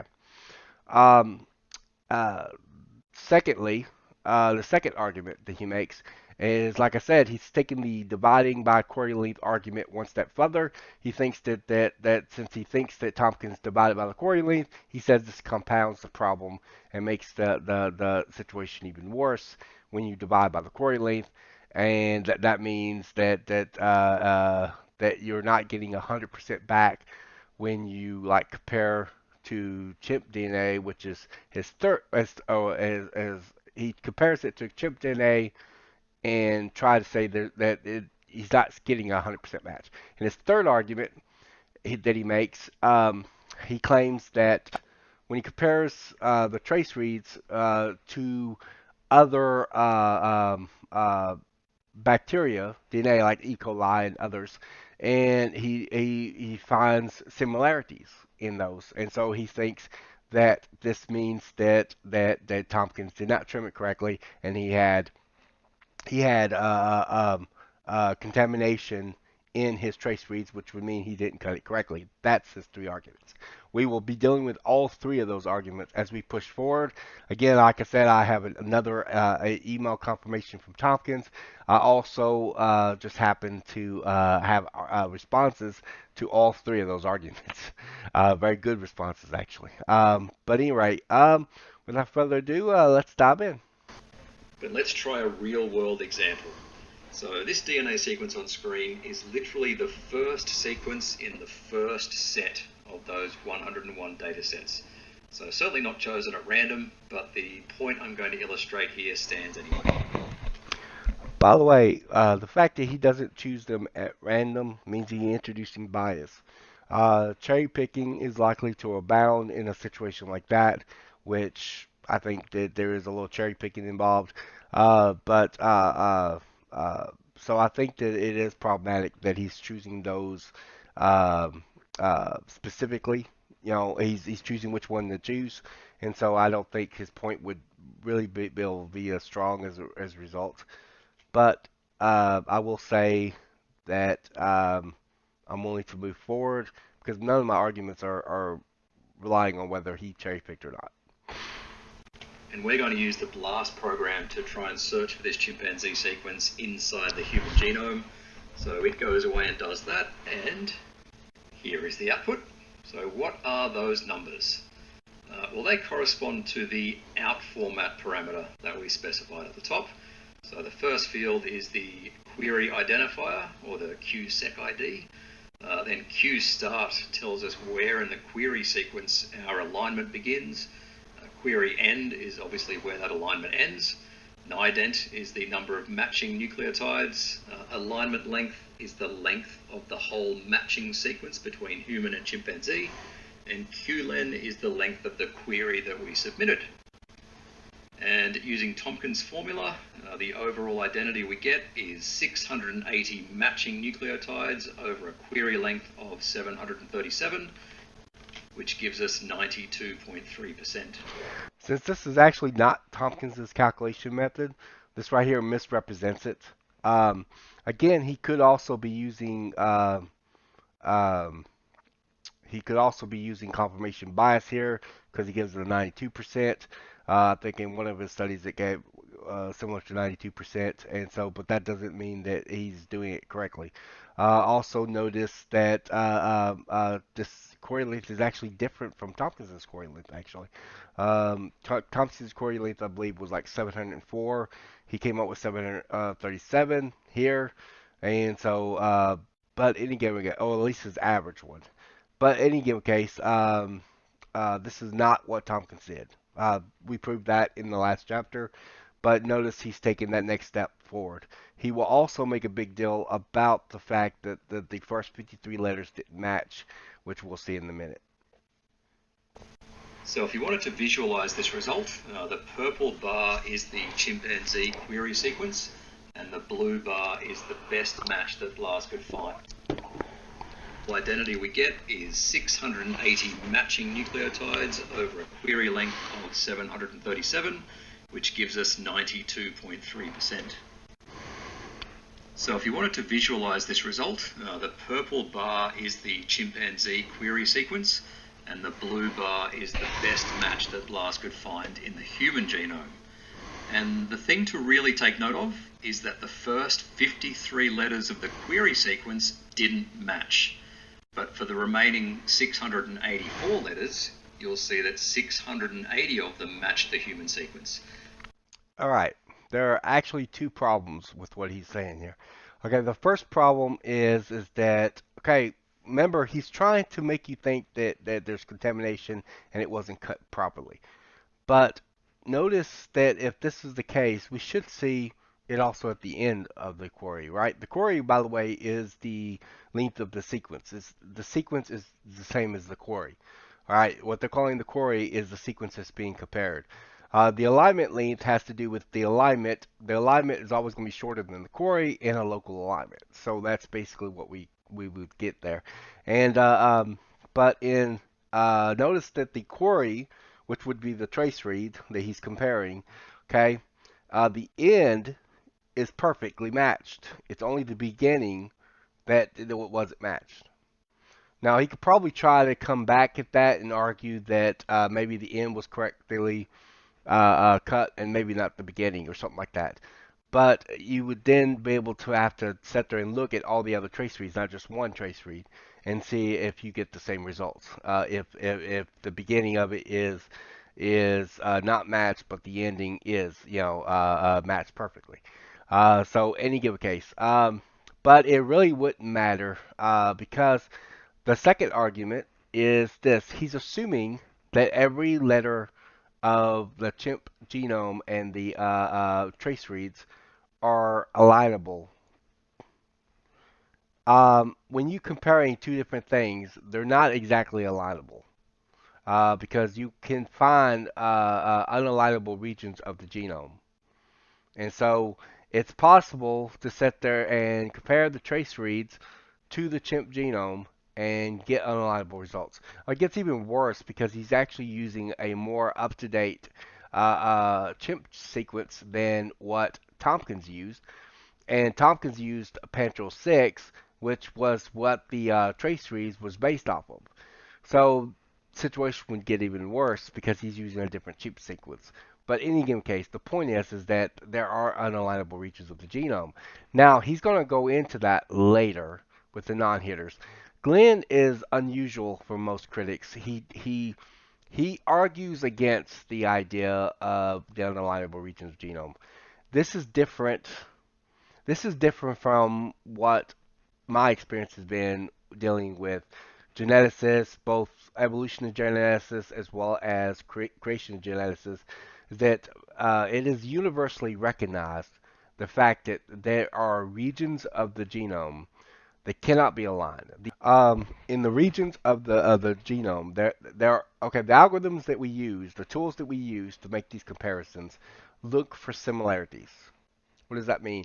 It means that they find similarities that are the same. That that they look for sameness. You can have some differences in an alignment, but you can't have a lot. That's the reason why you get high 90 percentile numbers usually, is because of the fact that the algorithms that are being used to make these comparisons look for similarities. This is like universally recognized. I'm a geneticist. I'm a bioinformatics. Interesting enough, I actually talked to Dr. Ian Korf about this. Um, and I've got a clip from my video interview with Dr. Ian Korf. I've showed it before, but I'm going to show it in this time around as well. And it's just going to be a small portion of it. It's not going to be the whole thing. It'll just be a small portion of it. In which case I will show you what Dr. Ian Korf said concerning the blast. He's an evolutionary biologist, but he is a bioinformatics specialist, particularly with blast, so he's a blast expert, basically. And I asked him about this very question. Can I ask you a question on the,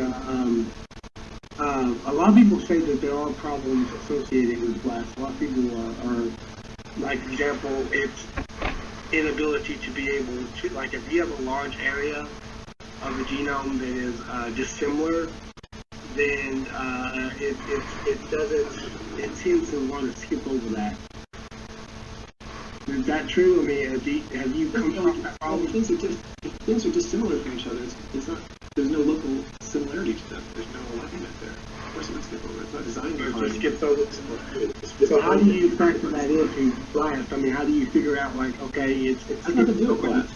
That has to do with your study, not has to do with blast. Blast is designed. So you'd have to go in and look into it, look in the data. Yeah, what are the areas of the genome that don't align? Like if I was, If you're interested in the human genome, lots of people are interested in the unique parts of the human genome. Let's just imagine this is the human genome. And you were to compare this to all sorts of other genomes. You would say, hey, you know what? There's this region right around here that's in the human genome that's not in any other genome. There's this region around here that's in the human genome that's not in any other genome. Lots of people are interested in these kind of things. Are they creationists? Maybe, maybe not. But they're uniquely interesting things because they're part of the human genome that isn't anywhere else. You don't have to be a creationist to be interested in saying what makes people human. And there's unique, interesting areas of the genome that are like this. Will you find them with BLAST? No, because they're unique.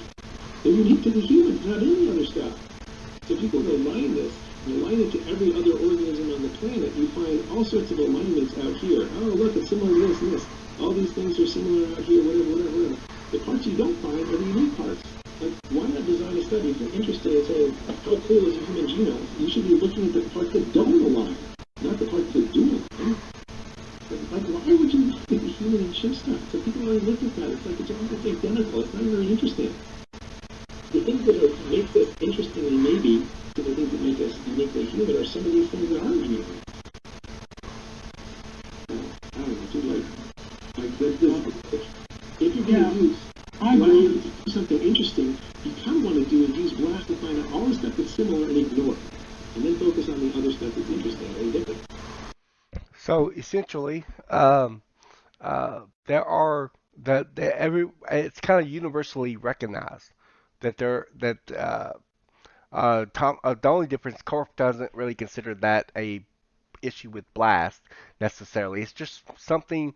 The Blast is not designed to look for differences. It's designed to look for similarities. And Carter recognizes this. Tomkins recognizes this. Uh, uh, Interesting enough, Richard Buggs did a study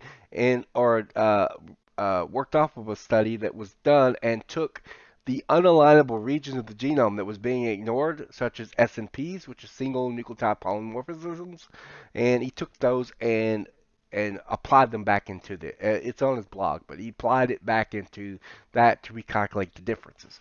Because when you do that, what happens is your your your pool of data increases. Since most of this increase is coming from differences, this will actually drop your percent similarity because your percent similarity is now being compared to more information and contrasted to more differences. And so as a result, your percent similarity is going to go down while your differences are going to go up. Okay, and essentially that's how it would go. We're going to be dealing with this a lot in the next video in the series, weighted versus unweighted. We're going to be dealing a lot with alignable versus unalignable, but this is like universally recognized. Now, uh, most critics that I've talked to won't even touch this. They won't deal with it. They won't answer it. They respond it. If they're in a debate with me, they will actually ignore any references to the unalignable regions of the genome and work off of things that they can respond to. They can't respond to that because ultimately everyone knows this is true, even the critics. A lot of Erica made one statement in one of her videos where she actually said, I think it might have been the one where she was attacking me, and I responded to those attacks. But Erica had responded to me and said the alignable regions of the genome was 96% similar, and I agree. The alignable regions of the genome was 96%. But when you factor in the unalignable regions, then the percent similarity goes down. That's the point. It doesn't do no good to promote the 96% number when the 96% number is an artificial number. It's not the true percent similarity between humans and chimps. That's the point. And I've raised this up to many critics. Most critics won't even touch it. Glenn is the only critic I know of that will deal with this argument head on. And I applaud his desire to deal with this particular response because no other critic will. Even Erica won't touch it. So it's interesting that he will be willing to deal with it and debate this subject matter. Um, I assume that the way he justified this, I mean, unless he's just like ignorant of the fact that Blast and Nuckmere and Lassie and all these other algorithms that compare similarities only compare similarities and not differences, unless he's just completely unaware of that. And it wouldn't make much sense for me to think that he's completely unaware of it at this point. Uh, my guess is that he thinks that there is that if there was large scale differences, then the algorithm would ignore it. But he thinks that there was not large scale differences, so he's assuming that the 4% difference is genuine. Okay, that's what he's assuming, and that the 96% similarity is genuine. That's what I assume he's assuming. And by assuming that, that means that he has a problem with the idea that there's more unalignable differences than 4%. Now, I applaud him is in his need to respond to this because no other critic will. But the thing about it is that it fails on factual grounds. We actually know factually there's more than 4% difference. When Richard Buggs did his study, he's an evolutionary geneticist, and he's a theistic evolutionist, but he's an evolutionary geneticist. And he sat there, went in, and he actually took the regions of the genome that was being or ignored by these evolutionists, including S&Ps. S&Ps are single nucleotide polymorphisms. What is that exactly? It's basically unique regions of the genome that's unique. It's so unique that it is the most common difference between people. So a person has a different set of S&Ps than another person. That's how unique they are. Blast is not going to pick up the S&Ps, and that was one of the things that Richard Buggs factored into it. And we actually know there's more than 4% difference when you factor in that. There's also a lot of differences in the repeats, and a lot of evolutionists, including Ian Korf, ignore the repeats. They just kind of assume the repeats are junk DNA, and they just kind of don't use those repeats. And Ian Korf thinks that there are degrees of junk that he thinks are in the repeats. In fact, ironically, as you'll see, uh, uh, Glenn here actually refers to the repetitive DNA as the repetitive garbage, is how he would refer to it. That's just his evolutionary presuppositions.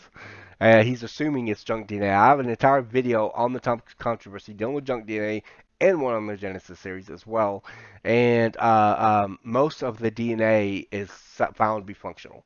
Originally, the evolutionists thought that the genome was most of it was non-functional, and so they believe that this was be a prediction of evolutionary view that they would expect that most of the genome to be non-functional. But now, of course, that's back when we didn't know that much about DNA, and now we know far more about DNA than we did then, and about biology and genetics, and we determined that most of the most of our genome is actually functional, is biologically functional. So now a lot of evolutionists are leaning toward the idea of like what Ian Korf did, like with degrees of junk, like this is more biologically significant relative to this area, and that sort of thing. And a lot of people are leaning toward that idea, but that's post hoc. That's a post hoc argument. But we would expect that, though, right? That relative to other parts of the genome, of course, some parts of the genome is going to be more biologically significant and much more biologically functional than others relative to other parts of the genome. Of course, we're going to do see that. One person tried to ask me when I mentioned, I think it was with my the ledge chromosome 2 fusion, believed by evolutionists, and my argument. And someone asked me what it means by highly, what I mean by highly functional. And highly functional would be in relative to other areas of the genome. So in other words, it's just relative to others. Like this right here would be low functionality because it's got less biological functionality than others, and that sort of thing. It's just a relative term. Um, a lot of people might not understand that, but it's a relative term. And so, of course, we would expect certain aspects of the genome to be more functional than others. That's just natural. So that's just post hoc, because now we know that it is. Now, there are some internet evolutionists like Erica who do take the position that she thinks that most of the genome is non-functional. That is a, like Donnie Badinsky from Sandy Truth said, that is a bold claim to make in today's age because we now know a lot differently than what is being claimed. And Carter even went over some peer-reviewed papers of evolutionists that are realizing this and things like that. And so it's a very bold claim to make in today's age, but she still makes it. I don't know what Glenn's position is on it though. I don't know what I assume he believes in junk DNA, but whether he believes that most of it's non-functional, does he take Ian Corp's position and think there's degrees of functionality? Does he take Erica's position and assume that most of the genome is non-functional? I don't know. I really don't know. He's never talked about it with me, as far as I know, as far as I can remember. Um, but at least up to now. So I don't know what his position is on the subject matter. But I do think that as an evolutionist, he probably thinks the repetitive DNA is junk, and that's why he refers to it as repetitive garbage. And in reality, it's not garbage at all. It's our DNA. It's human DNA. It's not garbage. And it's biologically functional. Tomkins decided this is going to come up later in the part 3 or chapter 3 of this video because Tompkins does actually consider the actually uses the repetitive elements of the genome because there's a lot of differences involved in that, and so he includes that. He wants to include every difference, so he includes the repetitive DNA. There are alignable regions of the genome, and so uh, what he did, he just kind of assumed that those first 53 letters should be alignable if, he's comparing the trace reads to chimp genome, but in reality, you would expect unalignable regions. And ironically, Tompkins does deal with this in his paper. We'll deal with it later when, because Glenn also deals with it in his video, because Tompkins referred to the unalignable regions of the genome in his 2016 paper as non-hitters, and so he does talk about that. Glenn does try to deal with that in his video, and so we will be dealing with that here in a little bit. And that's over 99% identical. 680 of them match the human sequence. And that's over 99% identical. So what's the story with those first 53 letters? Why didn't they match at all, given that the rest of it was 99% identical? And the answer to that is hinted at in Jeff's paper.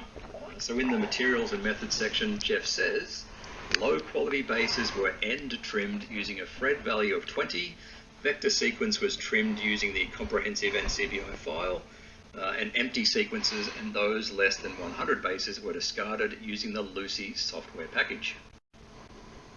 So there's a lot to unpack here.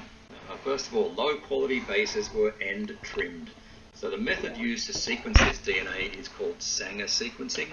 And one of the disadvantages of Sanger sequencing is that after around 700 base pairs of each fragment, the ability to accurately determine the next DNA letter in the sequence decreases. So using a Fred value of 20. So a Fred value or a Fred score is a measure of the probability that a DNA letter has been correctly identified. And it's based on a log 10 scale. So a score of 40 means that there is a 1 in 10 to the power 4 chance that the letter is incorrect. A score of 30 means that there is a 1 in 10 to the power 3 chance. A score of 20 means there is a 1 in 100 chance that it's wrong. And a score of 10 means that there is a 1 in 10 chance that it's wrong.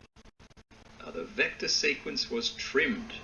Right, so part of the process of creating lots of copies of the DNA you want to sequence is packaging it up into what's called a vector. And that vector is then taken up by a host, such as E. coli, which then makes many, many copies. And the sequencing process generally reads a chunk of the vector's DNA in addition to the DNA that you are targeting, such as chimpanzee DNA. All right, we're going to be dealing with this. like I said, I actually have a video or email from Tomkins dealing with this. But first, before we deal with the email that I have for Tomkins, I actually want to show something concerning the Fred scores. Fred scores are interesting. Basically, it's just a way of determining confidence level in the scores, and it's actually pretty nifty. Fred score of 20 is actually pretty good. And I'll show you real quickly something from my website here. Okay, here I got it's actually a paper, um, Fred quality score. Um, it's Encyclopedia of Microbiology, and this is what they said on the subject matter. Basic calling accuracy is the most common metric used to determine the accuracy of sequencing platform. It indicates the possibility that the sequencer incorrectly calls a given base. Illumina 2011 Fred quality score is used to indicate the measure of base quality in DNA sequencing. High consistency of a sequence base is indicated by greater value of Fred. A Fred score of 20 indicates the likelihood of finding one incorrect base call among 100 bases. In other words, the precision of the base call is 99%. Q scores are classified as a property that is associated logarithmically with the probability of base calling error p to the square. And it gives an equation here. So you see there that if you do a base score, a Fred score of 20, which is just standard, it just means that it has a 90% chance of accuracy. So that's actually pretty good. So that's actually pretty good. So Fred score gives you like 22 or gives you like a 99% chance of accuracy. So that's really, really good. There's no way you can get absolute certain. Okay. Um, the closest I saw was Fred score of 40, which gives you an accuracy of like 99.99%. So that's like near accuracy. But you can imagine that's probably rare. Basically, it just deals with your the confidence level of how likely it is that it is correct, and you didn't what is the chance of error. So that the 99% chance of success is pretty good. So I don't know why he kind of makes a big deal of that. But let's get into my email from Dr. Jeffrey Tompkins. All right, I got here an email from Dr. Jeffrey Tomkins. It says, okay, in the title I put Tompkins' email concerning Sanger sequencing and trace retrimming. I had emailed him and I said, this is Brian from Apologetics 101. I have a question about Sanger style sequencing. Does the accuracy of the method decreases after 700 bases? Also, what does a Fred score do? If someone like Glenn is trying to quote unquote replicate your method in your 2016 paper by trying to see if you trimmed the ends correctly, how important would it be to correctly replicate Fred score you had used, or even the version Lucy 2 you had used? He used a different version, I think Lucy 1. He used a different version. I'm not sure if it was Lucy 1 or not. I can't remember. He did send me an email letting me know certain specifics. I can't remember the email. But anyway, this is what Tompkins said. Sanger style sequencing can be highly accurate up to about 1,500 bases. Specialized software analysis signal strength analyzes the signal strength of each peak connected to to laser detection of a fluorosced base and assigns a quality value.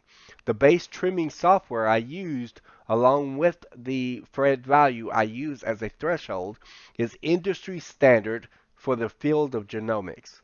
You have to trim the low quality bases off the end of the sequence before blasting, which is exactly what I did.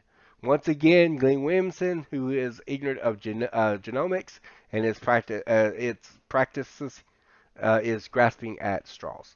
From my email exchange with Dr. Jeffrey Tompkins. So essentially saying that what he did was basically exactly what geneticists do. I mean, this is actually standard in genomics. This is how they do it. So there's no chance of him actually inaccurately slicing the trace reads.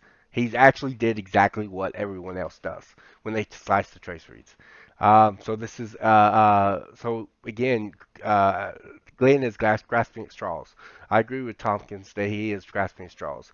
Now Glenn might come back and say, "Well, I'm not saying that he didn't do what other geneticists did, but I'm saying he cut it incorrectly."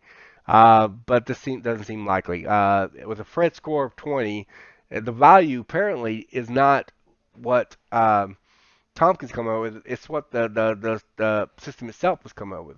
And the Fred value of 20 is 99% accuracy rate.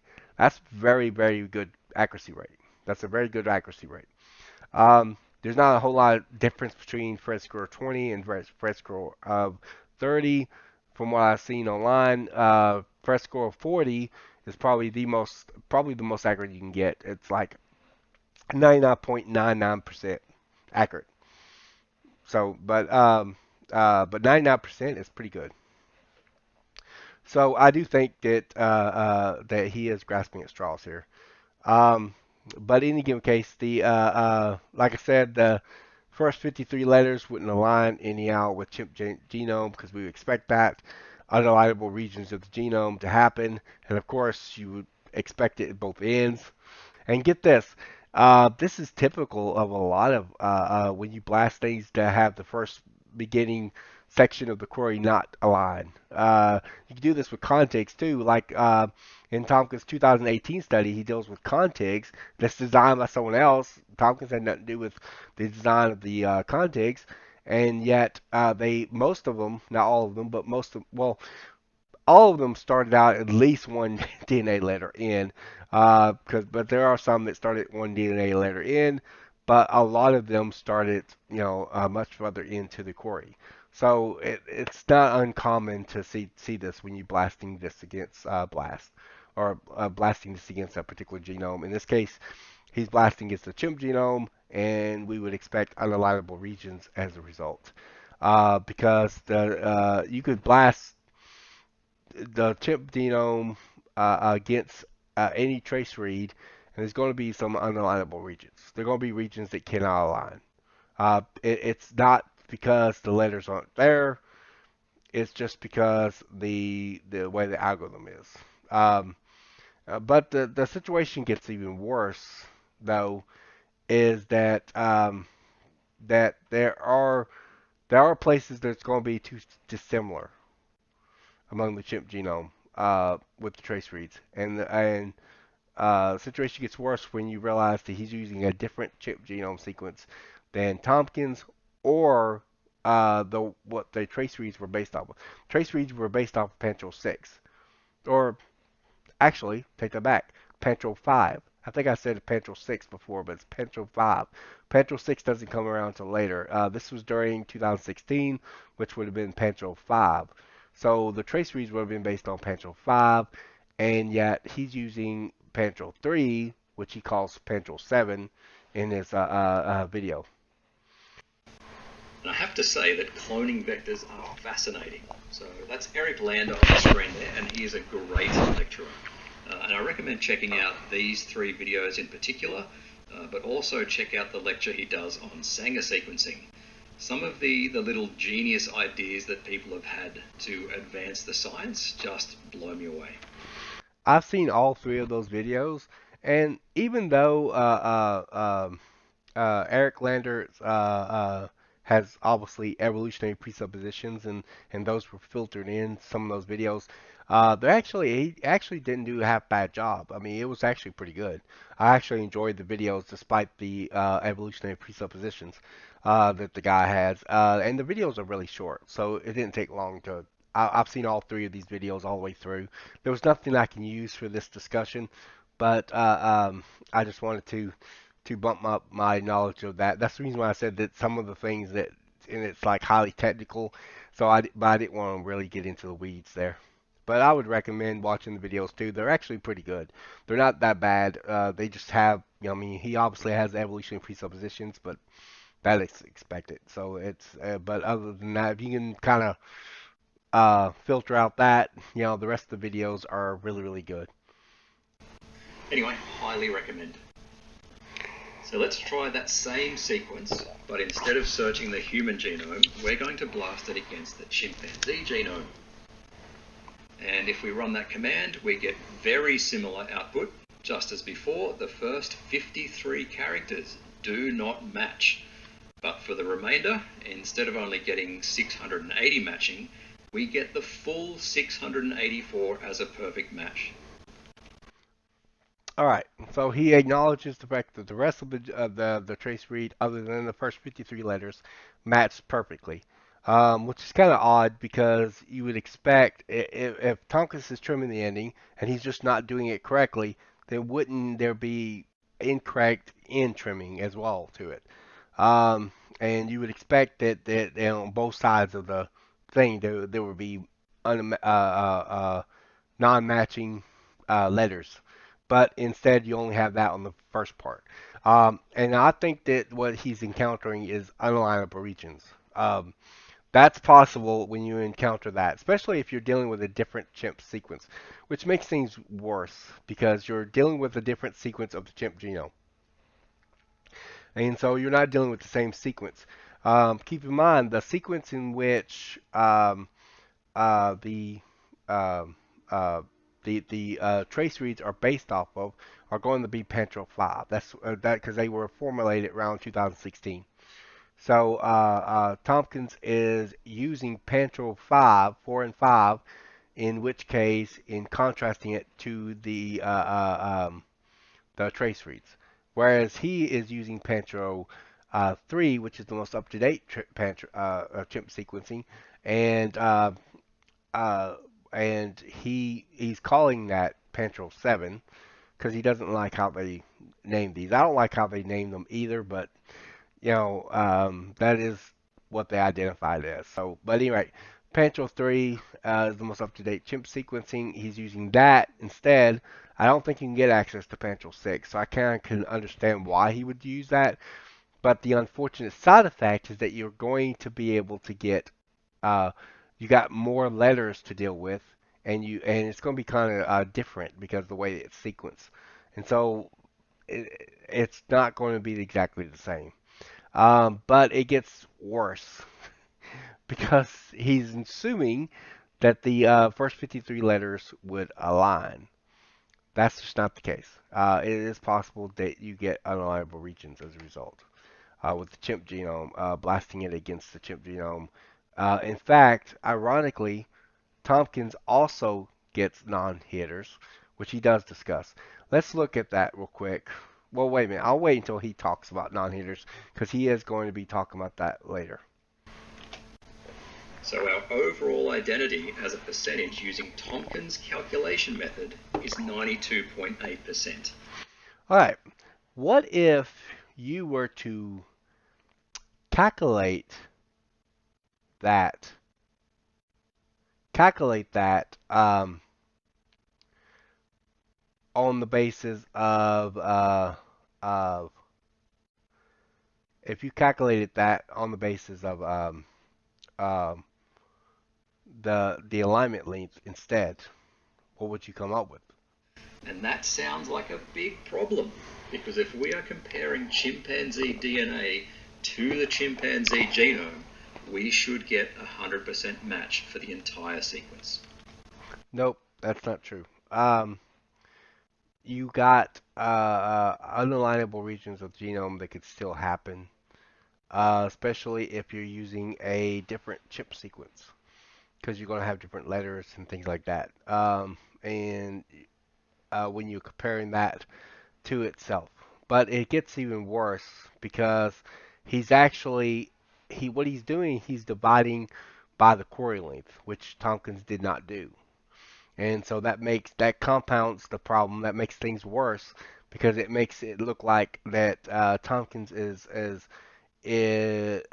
cutting less than what he actually is cutting, and he's actually cutting correctly. And so what Glenn has done is he has divided by the query length, which Tompkins did not do. All right. So you would not expect that, but in terms of the trace reads, you might not always expect the letters. Now, some of the larger, some of Tompkins's trace reads go all the way into like over 2,000. So some of the longer trace reads, you might be able to expect possibility of some contamination, but the shorter ones, you're likely not going to expect that. So Tompkins uh, does not have, but you would expect the first beginning part of that query. If your query is the trace read and you're matching it up at the chimpanzee genome, the trace read's going to have some unlightable regions at the beginning of it.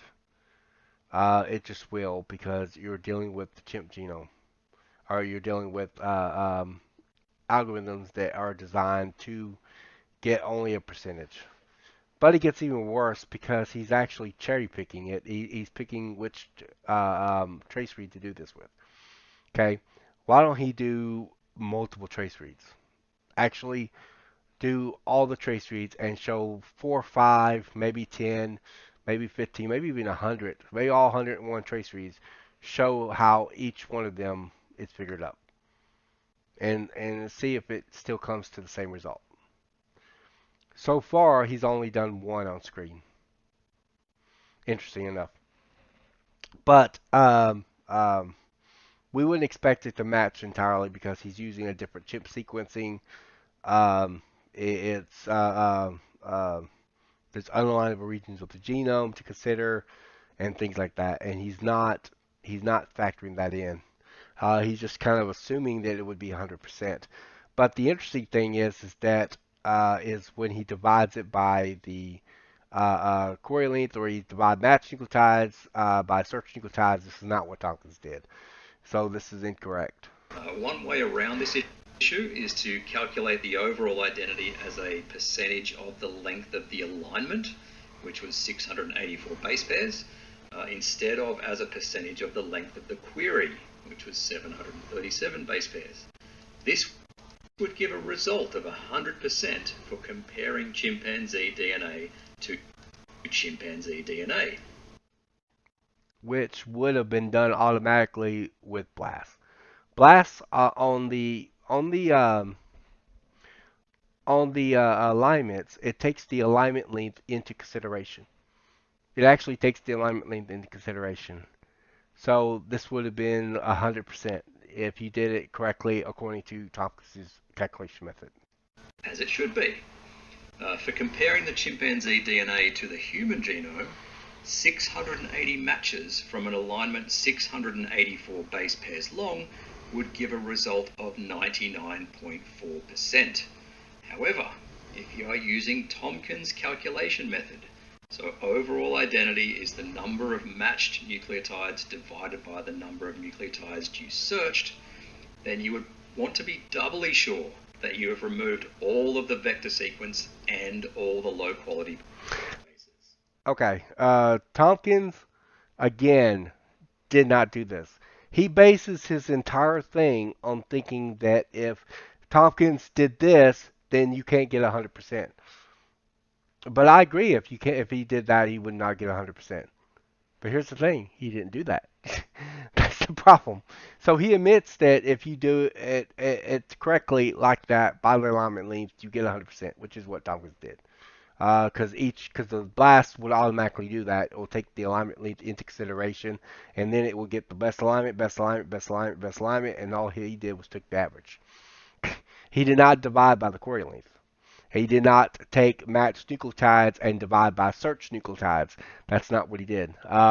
He's basing that off of a section that was not even Tompkins' data. It wasn't even in Tompkins' paper.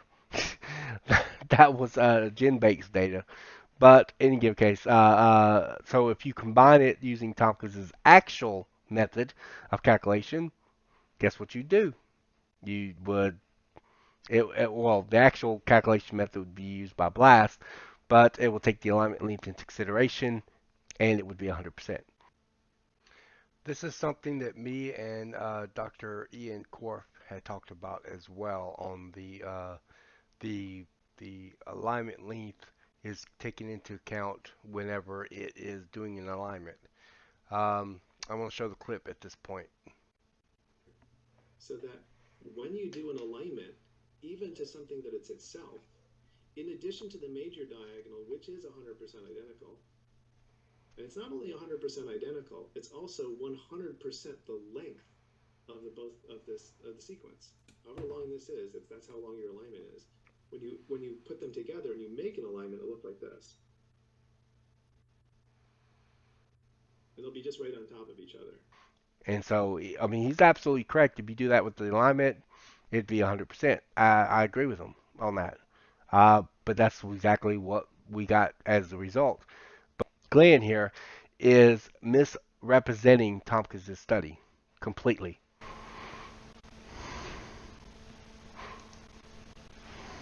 Dun, dun, dun! So here's another excerpt from Jeff's paper. He says that after trimming the low quality bases and removing the vector contamination, he got an average query length of 704 bases. And the only way to check whether he has correctly trimmed these sequences is to download all 101 datasets and trim them myself. And after everything was downloaded and a bunch of additional files were created, it took up 358 gigabytes of disk space. So I'm not really surprised that no one has tried to replicate this study. Luckily, I'm the king when it comes to shell programming, so I had my machine do it all automatically. So we've discussed Tomkins' parameters a few minutes ago, and he said that low quality bases were n-trimmed using a Fred score of 20. Now I had a look at all the command line options for Lucy, and I couldn't find an option where you could provide a single Fred score. So most of the options involved some kind of sliding window of Fred scores. So honestly, I'm not too sure what to make of this. Maybe Jeff wasn't clear on his command line options. Maybe he used a different version of Lucy. Who knows? He did supply a file that could identify and remove specific vector sequences, but that file no longer exists on NCBI servers, so I simply used the defaults that came with Lucy. So essentially, he did not correctly replicate everything that Tompkins did. That's the gist of it. So we know Jeff got an average query length of 704 bases. What was my average query length? Once again, I'm the king of shell programming. By the way, you can see all the code and all the results of that code in my GitHub, which is linked at the bottom. And you'll see that my average query length was 676.4 bases, and Jeff's was 704. All right, this is interesting. But did he trim correctly? That's an interesting question. Tompkins described using a specialized software analysis or analyzes the signal strength of each peak connected to laser detection of a fluorescent base and assigns a quality value, which of course is the Fred value. I'm kind of confused about what Glenn did here because it sounds very different from what Tompkins did. He was using this software package. He couldn't find all the parameters that Tompkins used. He doesn't mention anything about analyzing it with a laser, or Glenn doesn't mention anything about analyzing it with a special type of laser or whatever that was, and he doesn't mention he says that he couldn't find a Fred score in what he did use and a value, and so a lot of the parameters are different. He doesn't do it in the same way. He doesn't really describe how he trimmed it. I assume he used some kind of software and then used the software to trim it. But he didn't use anything that showed how he would be able to pinpoint, make sure it was accurate.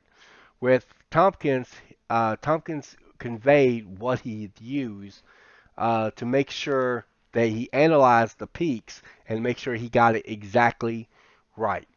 And so there is a question of whether or not Glenn had correctly uh, uh,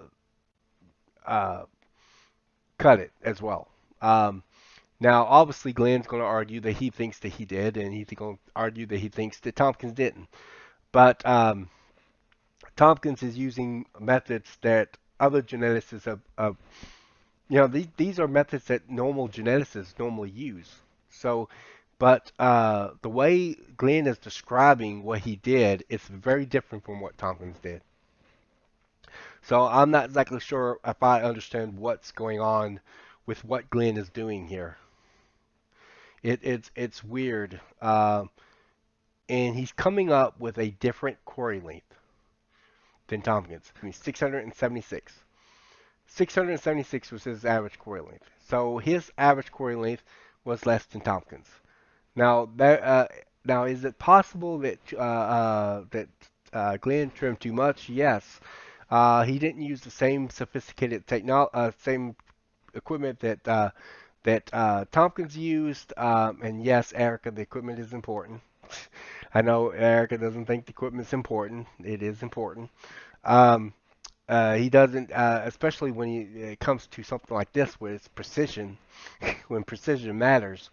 Yeah. But in any given case, in addition to that, his average query length was 704. Glenn claims his average query length was 676. So it's possible he could have trimmed too much, and that's possible since he's using a more up-to-date version of the chimp genome, since Tompkins is using Pentrel 5 Pentrel 4 or 5 in his 2016 study, and the trace reads are based on Pentrel 5, not Pentrel 3, because Pentrel 3 wasn't around at the time, and so it's very possible he could have trimmed too much as a result. But at any rate, Glenn goes further. And this is the big question. So remember that Jeffy T's calculation method took the number of identical nucleotides and divided it by the query length. But if his query includes DNA that is neither chimpanzee nor human DNA, then he will be understating the overall percentage identity. And you could be overstating it. He'll be in that really awkward position where comparing chimpanzee DNA to itself will give you an overall identity substantially less than 100%. So this question, who trimmed correctly? Did I trim too much, or did Tomkins not trim enough? So let's blast 1,000 of these trimmed sequences against the chimpanzee genome and see if the length of the alignment is still less than the length of the query. Not that I'm blasting against the most recent chimpanzee genome, which I personally have named Pantro 7. So Pentrel 7 is actually Pentrel 3. These things are really badly named. There's also another Pentrel 3 up there. That's a different version.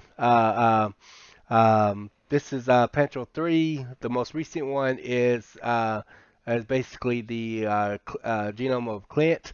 Pentrel 6 is also Clint's genome. It's like version 2 or something like that of Clint's genome, and so it's weird. These things are weirdly named. You see another Pentrel. You see Pentrel 6 up there. Pentrel 6 is technically version 2, whereas Pentrel 3, you got one Pentrel 3 up there, which is a different version, and then you got Pentrel 3, the most recent one, which is the version 1.1, according to Glenn's graph there. But Glenn's calling it Pentrel 7 because he doesn't like how these things are named. I don't like how these things are named either, but I just usually go by whatever name that most people call them.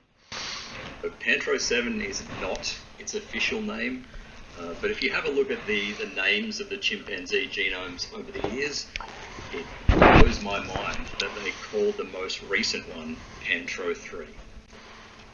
All this one does is read the individual BLAST CSV files that were produced and counted up the number of identical nucleotides, the total alignment length, the total query length, and the number of results in the file, which is usually around 1,000, but there are some queries that did not find a hit.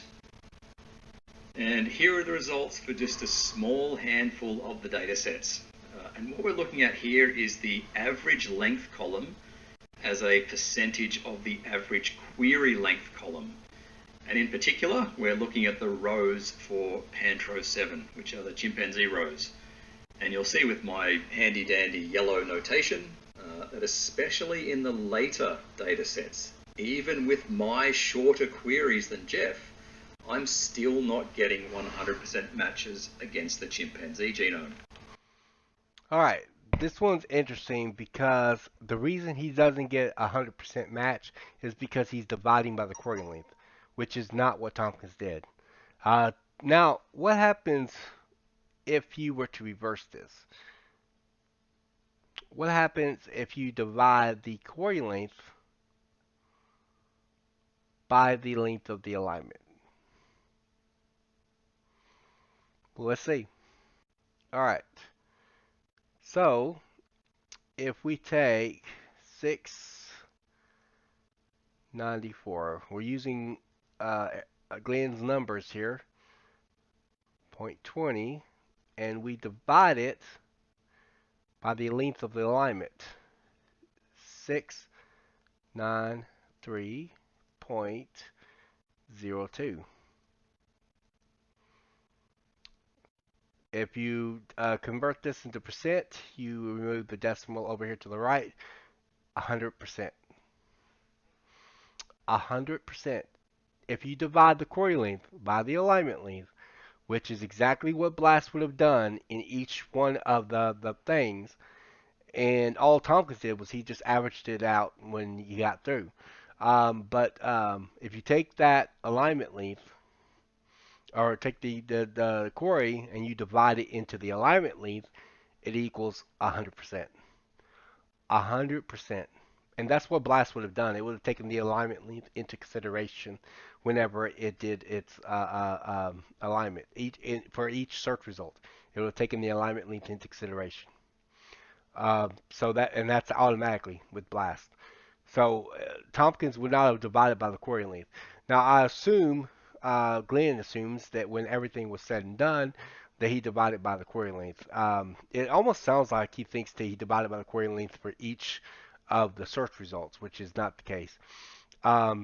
But whether you think he divided by search results or you think he divided overall, it wouldn't matter.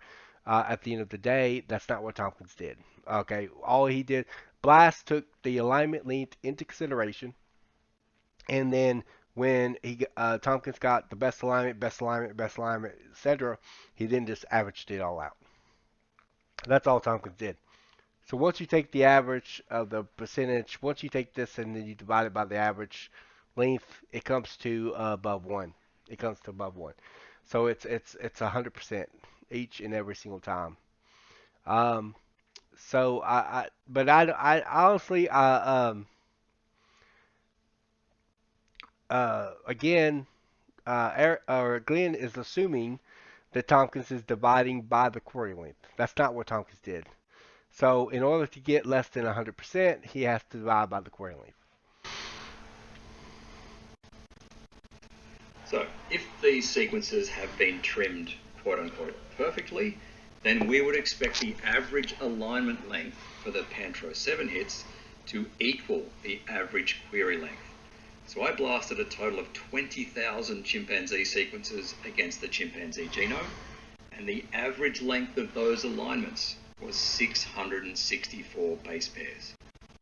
So the answer to the question of whether I trimmed too much or Tomkins didn't trim enough should be pretty obvious.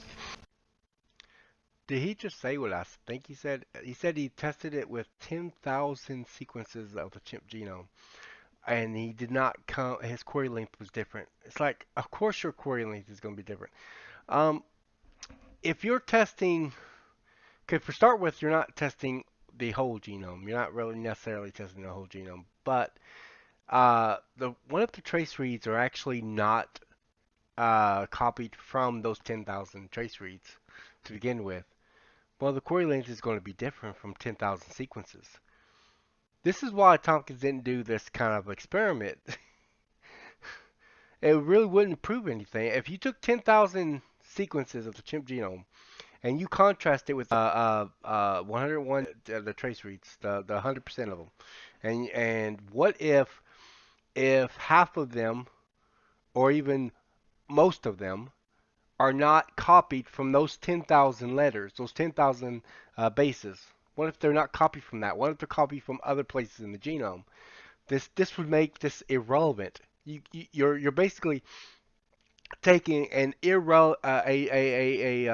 trace read and you're comparing it to an irrelevant section of the chimp genome that's completely irrelevant to the trace reads.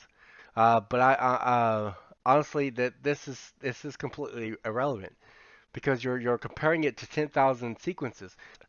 Here's the thing: the 10,000 sequences.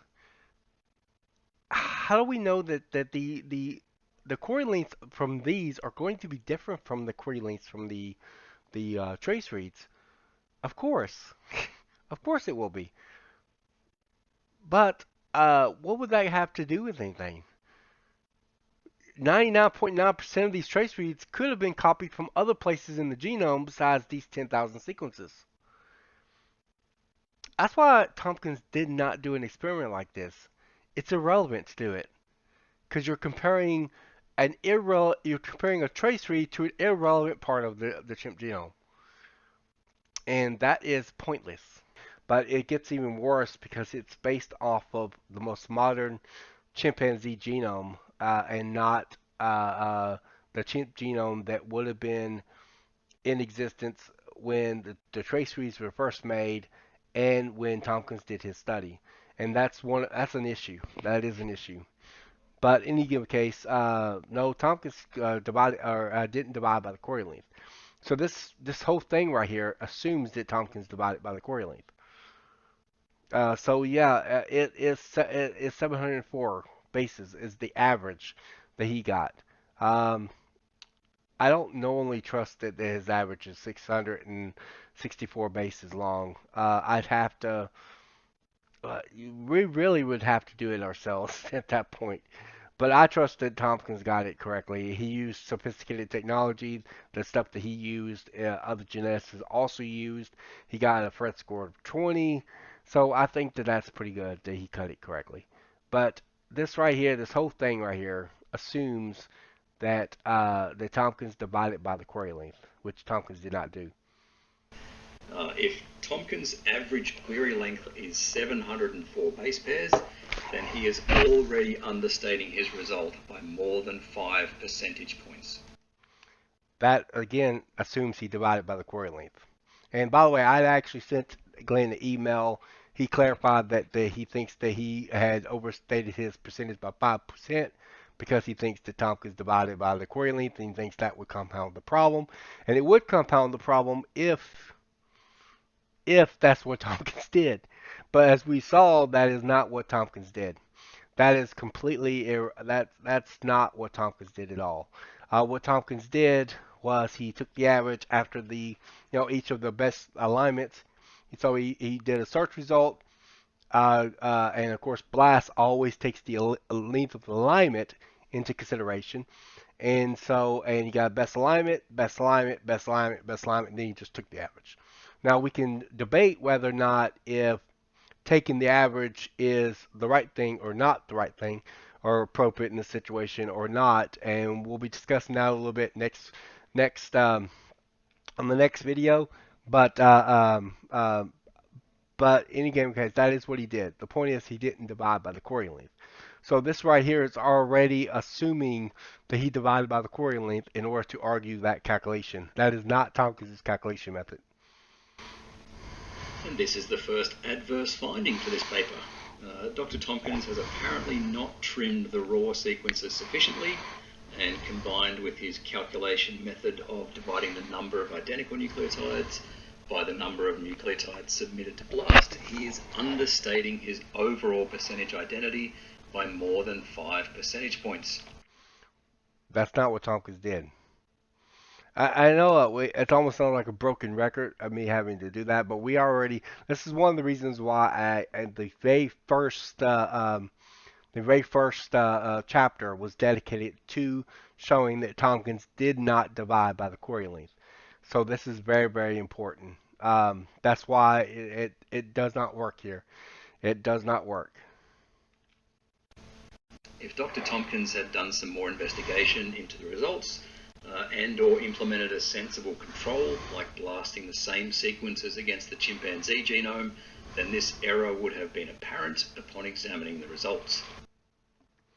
As we've seen, this is actually false, given the fact that those 10,000 sequences that he compared those trace reads to may not have been the sequences in which those trace reads were copied from, and that's the reason why Tompkins did not make this comparison. It would have been pointless to make it. That's why he doesn't make it. But it's irrelevant. You're comparing the trace reads to irrelevant sections of the chimp genome, which is what the issue is there. Okay, so the next thing we're going to look at is what Jeff likes to call non-hitters. Now, this big wall of numbers is the result from blasting 1,000 chimpanzee sequences against the human genome. And you can see in the left column, I've chosen every fifth set, so 5, 10, 15, 20, all the way up to 100. The next column is the number of identical nucleotides, which is just the number of matching DNA letters. Next column is the length of the alignment between the two, and then the query length. But the main column we're looking at in this section is the count. This is how many results we got back from BLAST out of the 1,000 sequences that we searched for. So you'll see for the first few sets, they all returned 1,000 queries, but in the later data sets, you'll see that number drop down to about 940. And if you look at set number 80 in particular, we only got 891 back. And if you look back at Jeff's graph, you'll see that's the basic pattern. The percentage identity starts out pretty high and then gradually falls off when you get to the later sets. And you'll also see that set number 80 being an outlier. So that all seems to check out. But, and here's the big problem. On screen now are the results for blasting so-called chimpanzee sequences against the chimpanzee genome. And we're seeing basically the same pattern as we did when we blasted them against the human genome. Nearly all queries return a result early on, while the later sets get progressively worse. And remember that Jeff is counting any non-hitter as a 0% match against the human genome. But in these later sets, there are 5 to 6% of supposedly chimpanzee sequences that aren't even matching the chimpanzee genome. So once again, if Tomkins had run some decent controls, this problem would have been obvious. And we'll declare this adverse finding number 2 in a minute. But before we do that, we should actually figure out what the problem is with these non-hitting sequences.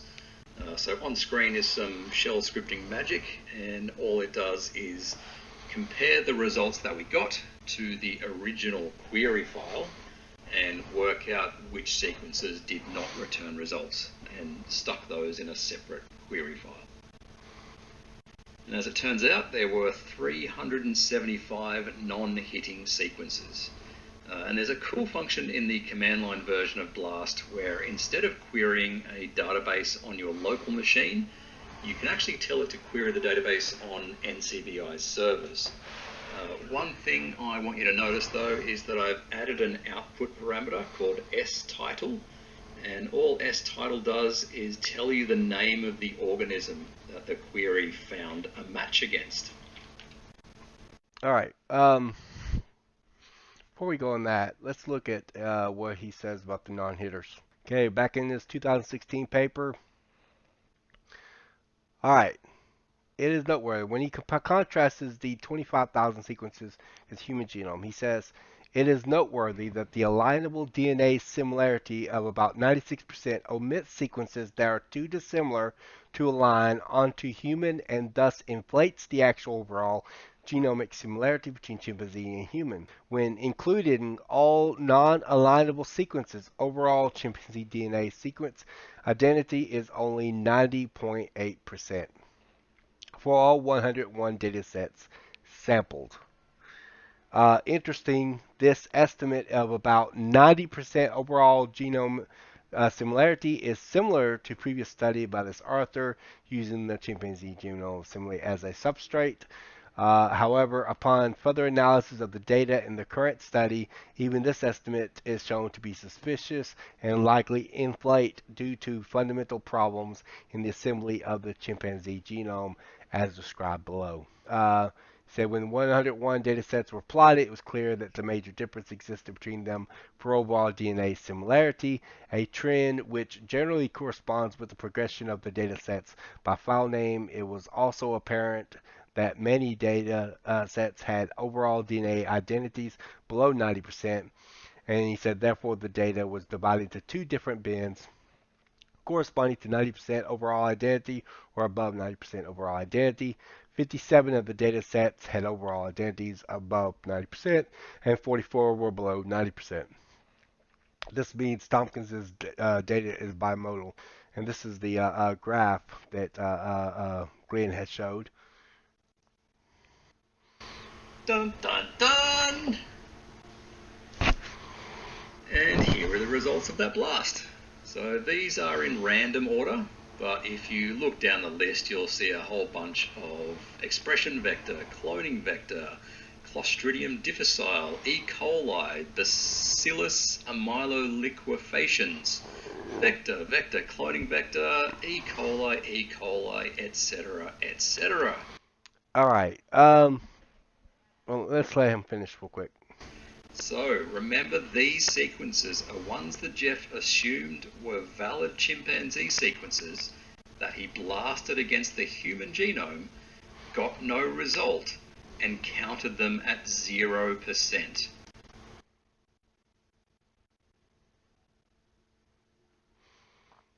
All right. He says that okay, that he took some of the let me full size this. All right. Essentially, what he's saying is he's taken the trace reads and he is saying that okay that he's taking the non-hitters and says okay these are or at least the trace reads themselves. I don't know if he's taking the non-hitters or he's taking the trace reads. It looks like he's taking the trace reads, and he's saying, "All right, I'm contrasting this to other bacteria, E. coli." He gives like a whole bunch of list of things, finds similarities with it, and he thinks that this is the where the non-hitters come. This is absolutely ridiculous. This flies in the face of ridiculous. All right, listen anything in which you are comparing anything, it doesn't matter what it is, if you're comparing in terms of organisms, in terms of life, you're going to find similarities with every single thing. And it's really surprising that Glenn, being an evolutionist who often uses similarities of other life forms to try to argue for evolution, and yet here you are get similarities and says, oh well, that must mean that that there must be bacteria contamination in these trace reads. Did you know? And I actually did this. I was going to show it on there, but this video's already gotten too long as it is, and I still got one more chapter to do.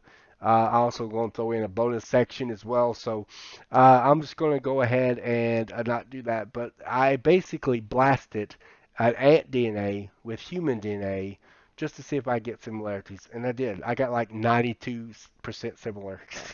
Of course, at least in that section that I blasted. That section I blasted. Got 92 point, at least in the alignable regions. Obviously, I didn't look and see what the unalignable regions were, but in the alignable regions, I got like 92% similar. So this is just absolutely ridiculous. You're going to get percent similarity with other life forms because life is got similar biochemistry. There's similar. There's only like four bases. There's only like four bases in DNA, and it's the same four bases in all DNA. It doesn't matter whether you're looking at plant DNA, whether you're looking at human DNA, whether you're looking at ant DNA, a horse DNA, dog DNA. Doesn't matter what you're looking at. It's the same four bases. Uh, adenine, adenine, um, cytosine, cytosine, I think, cytosine, thymine, and guanine. Basically, it is like AGCT, and it's the same four bases. It's always usually coded in those letters, okay? And those letters form all kinds of strings. Most of our DNA is made out of repetitive DNA, and that's ultimately what we will see. And so when you compare that with other forms of life, you're going to find similarity in the DNA. That's it. We have a common designer. Same God created all things, and because of that, we're going to see similar building blocks, and that's what we see. We see similar building blocks. All the universe is made out of atoms. All matter is made out of molecules. All life uses cells and DNA, and have similar biochemistry and so forth. We expect that, and that's what we see, and that's what we would expect. Um, now, of course, evolutionists use similarities to try to claim that all life is related. But similarity doesn't have to mean a relatedness just because something is similar. You can have similarities between two things and not be related, and so that's the point. And um, but all life has some kind of similarity to it. So if you take you take the trace reads and you contrast them with bacteria, yes, you're going to find similarity. This does not mean that the bacteria is is what these non-hitters are in the trace reads. That doesn't mean that at all. Um, and it's when I first heard that he argued this, it kind of surprised me because him being an evolutionist and often using similarities between life to try to claim some sort of connection there, and yet he used this and says, "Oh well, see there, that's where the non-hitters are." No, the non-hitters are unalignable regions of the genome. And we actually know there are regions of the genome, far more than 4% difference, that cannot be aligned. They cannot be aligned with the human. They cannot be aligned together because these algorithms are designed to look for similarities. They look for sameness. They cannot determine differences. In fact, this is one of the issues that Dr. Ian Korf had because he could not determine differences from these similarities. All right, let's continue here. Bad Jeffy. Now, if you look at this list closely, right down the bottom you'll see this one, pan troglodytes chromosome 2, and that is obviously the chimpanzee. But is this sequence actually a chimp sequence? No, it's not. I won't bore you with all the details, but all of the above sequences are also contaminated with vector sequence, and this is why BLAST finds a match within them. No, BLAST finds a match within them because there's going to be similarities. You can't sit there and look for similarities by blasting against other organisms because you're always going to find similarities because all life uses DNA and all DNA is made out of the same four bases.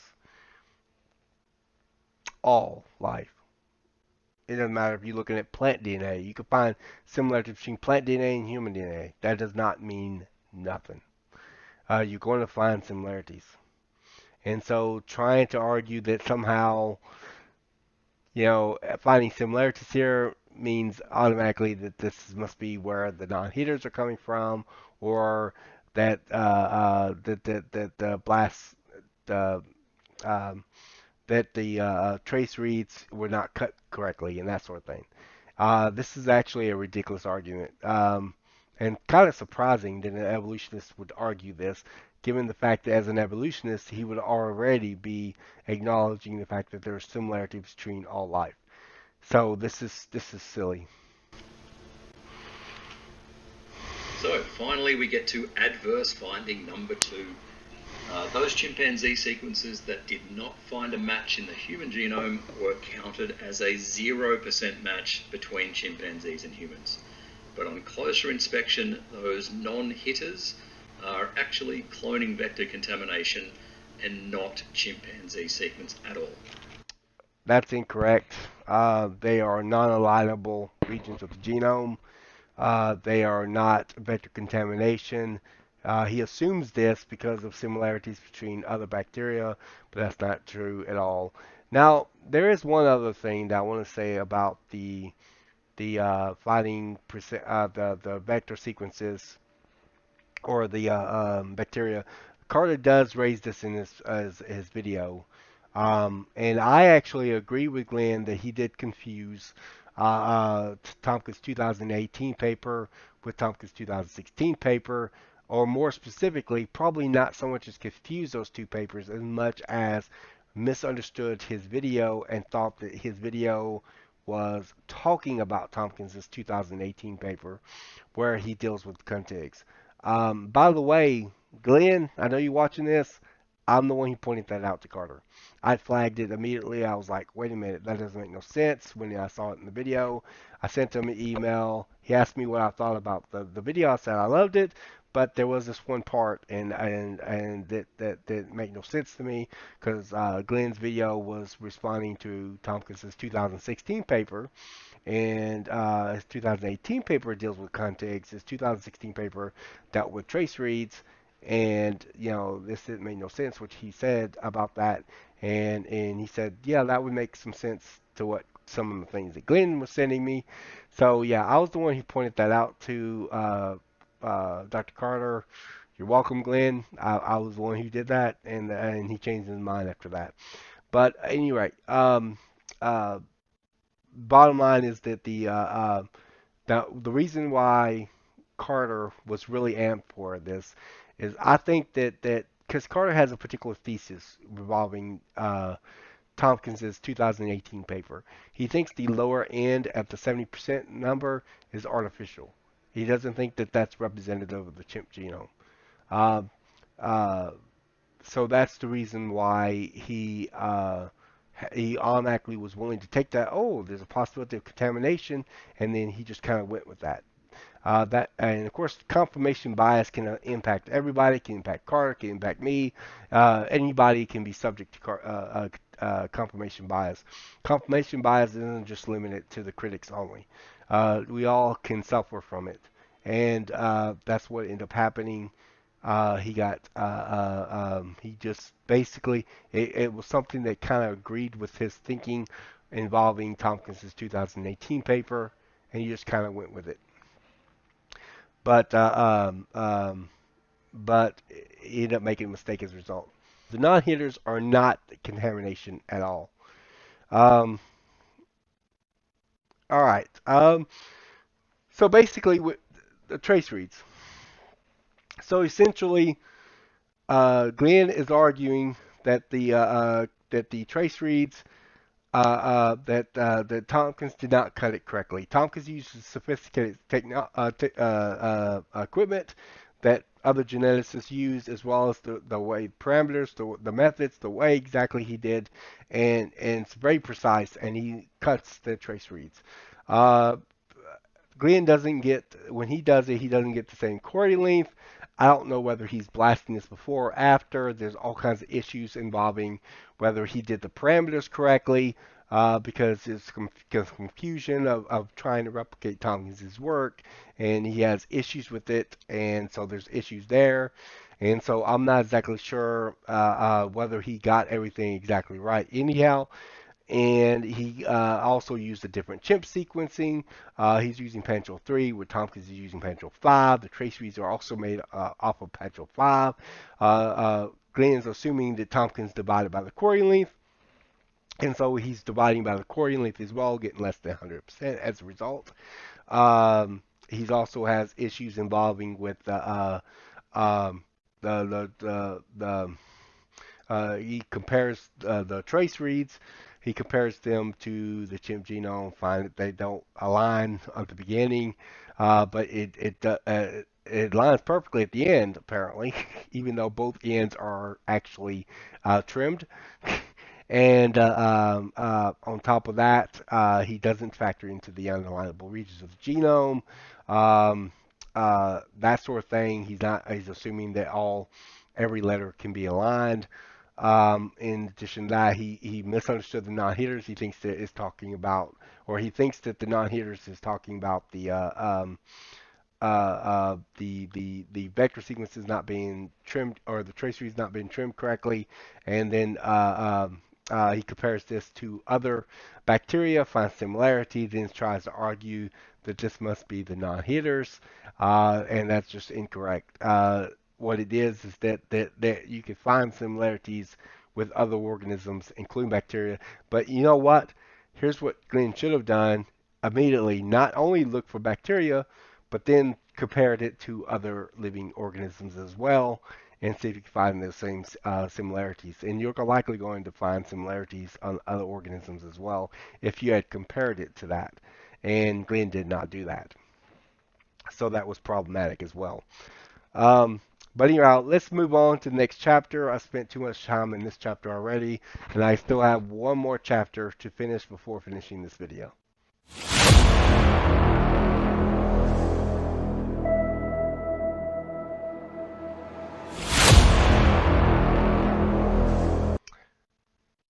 Well, all right. So, um, one of my pet peeves when it comes to um, this kind of thing is that people treat all algorithms that are used exactly the same. I mean, there are some similarities. You mean, for example, that they all look for similarities. So there are some commonalities, but the algorithms are used compare things in different ways.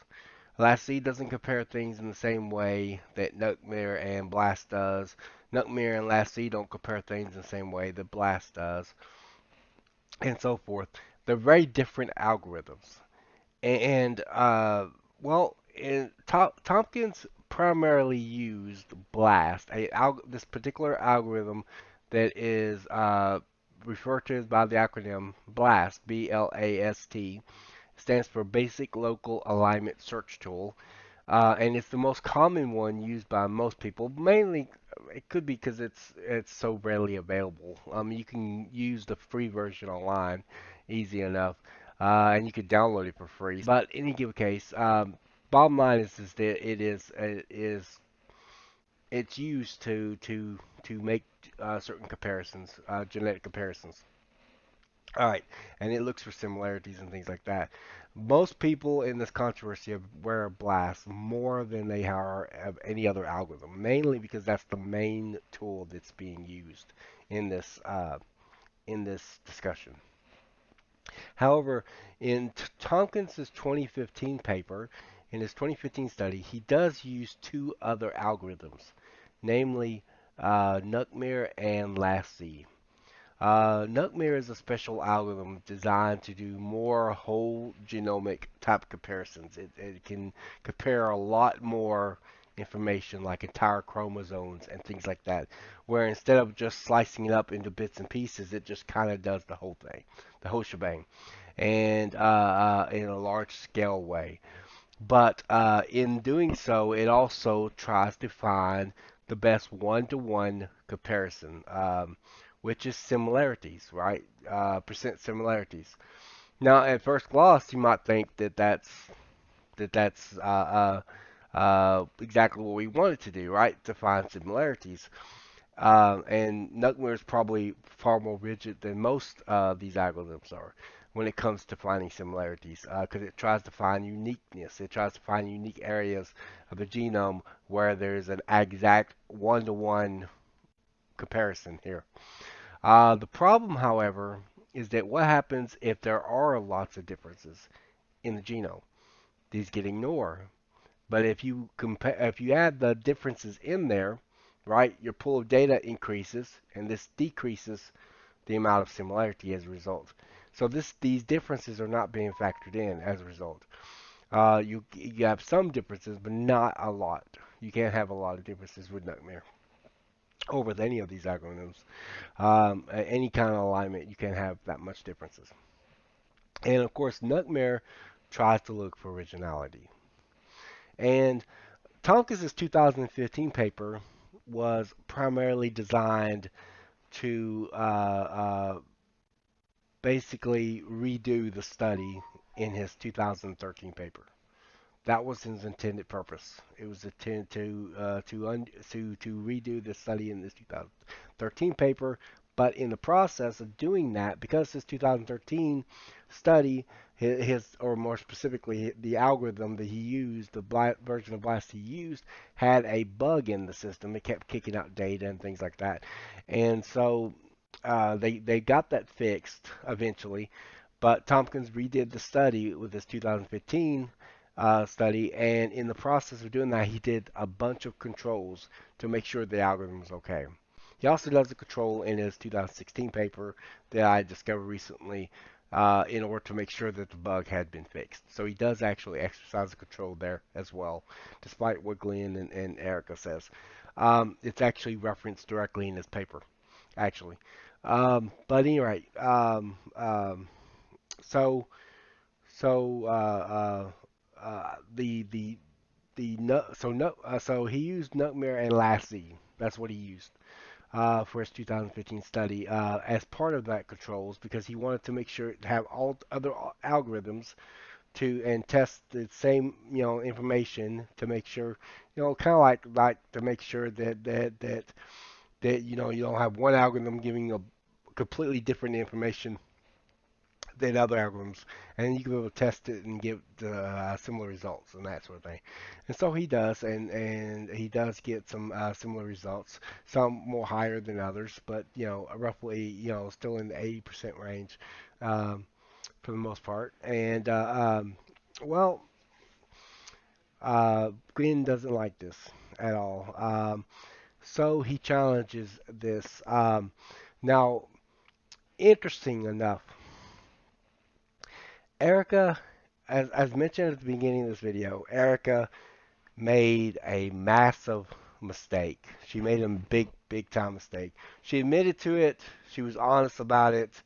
It took lots and lots of guts to do what she did. I was really impressed by what she did. Um, uh, so kudos to Erica to admitting that mistake. But unfortunately, it was big enough that it cost her the controversy. And it was a very bold move, but she failed, and she failed so much. It's not just because of that. That's probably a more the straw that broke the camel's back kind of thing. But she was doing lots of errors. It was getting so bad where she was actually having to go to Glenn just about every time she made a move or every time she was stumped on something and she needed him to give her advice or tell her what to do or what to think or what to believe or what's going on. And it was just getting to a point where every choice she made, if she stepped a foot in front of herself, she would have already emailed Glenn to make sure she made the right choice. She couldn't tie her shoelaces without emailing Glenn. So it got to that point, and so Glenn decided to step in because of how bad. I think it's because of how badly she was messing up. I don't think he would admit that, but ultimately that's exactly the reason why he decided to step up his game and be more active in this discussion. And the irony of it, the reason why I dealt mostly with Glenn in this video instead of Erica is primarily because Glenn is the originator of this argument. All Erica was doing was shadowing him. But since Tomkins actually did not divide by the query length, he did not take it as a percentage of the query. That's not what he did. Erica, Glenn, that's not what he did. He did not do that. He did not take it as a percentage of the query length. Okay? I actually have direct confirmation from Tomkins that he did not do that. And we can see from this 2016 paper, he did take the average. Um, And there's nothing in his papers at all about him dividing by the quarter length. So that's complete speculation. So no, he didn't divide by the quarter length at all. He didn't take it as a percentage of the quarter length. That also renders all of the experiments that Erica did, all of her redone experiments, completely bunk. Because they're based on the idea that Tomkins was taking a percentage of the query length and averaging out the alignment length and comparing it, things like that. All the speculations that Glenn had in his original unpublished paper that he presented to Erica, and Erica shadowed Glenn and repeated his false assertion. But in reality, that was not the case. That was not the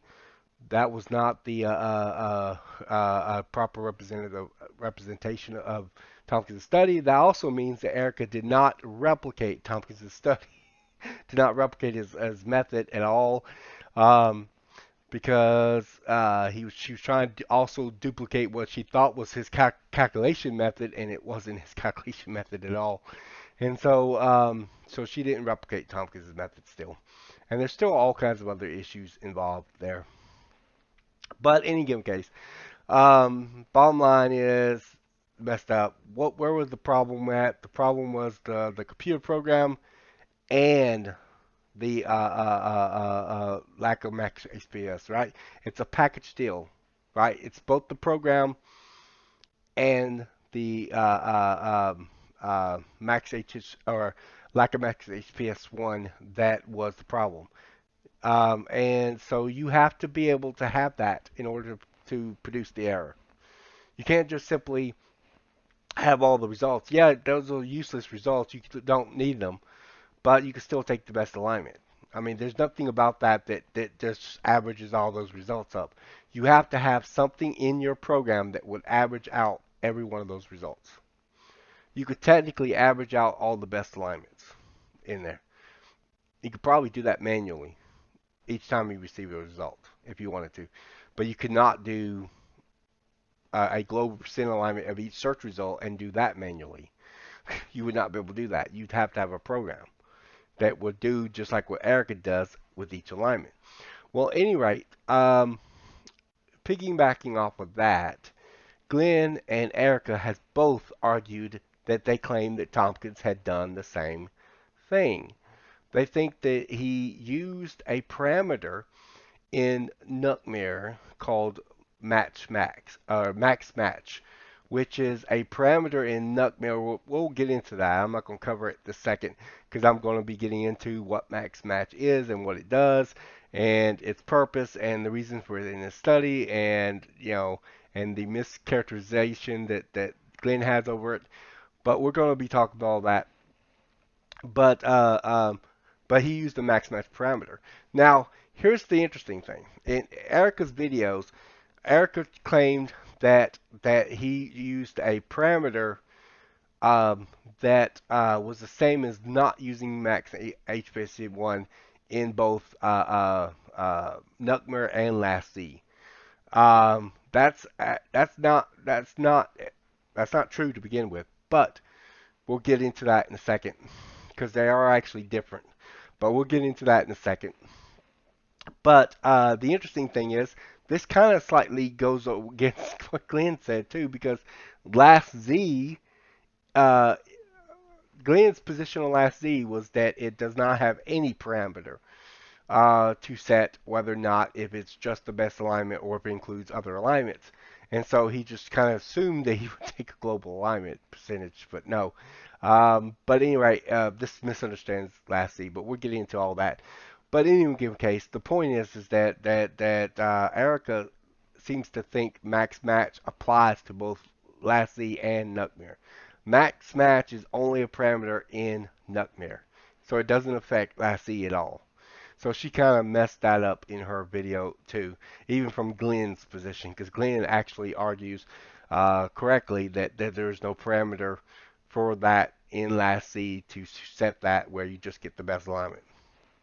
All right, so without further ado, let's dive into this. We're going to play a clip again as usual, and we're going to be dealing with this. And when we get to it, we're also going to be discussing Nook mirror lassie, and the parameter called max match, and we're going to be dealing with that here in a second. So, just to sum up, in his 2013 paper, he hit the bug in BLAST, but he also used an incorrect calculation method where he intentionally shortened the alignments by using Ungapped and then scaled those results against the query length, as if indels don't exist or anything. So his 2015 paper, where he corrected for the BLAST bug, he basically fluffed out the paper with a whole bunch of meaningless tests. But when it came to rerunning his analysis from the 2013 paper, he was really short on detail. It was only a few lines that said, I reran it, I got 88%. Like, no detail at all. So from that, I have to assume that he did not fix the Ungapped problem, and that's how he got 88%. Of course, well, outside of being obviously speculation, there was no ungapped problem to begin. It's not an ungapped problem to begin with, like I already mentioned. Dividing by the query length, taking a percentage of the query length, be problematic from either gapped or ungapped. Probably more so for ungapped, but it would still be problematic for gapped as well because you're dealing with a local alignment. So that's not really an issue. That's not really an issue at all.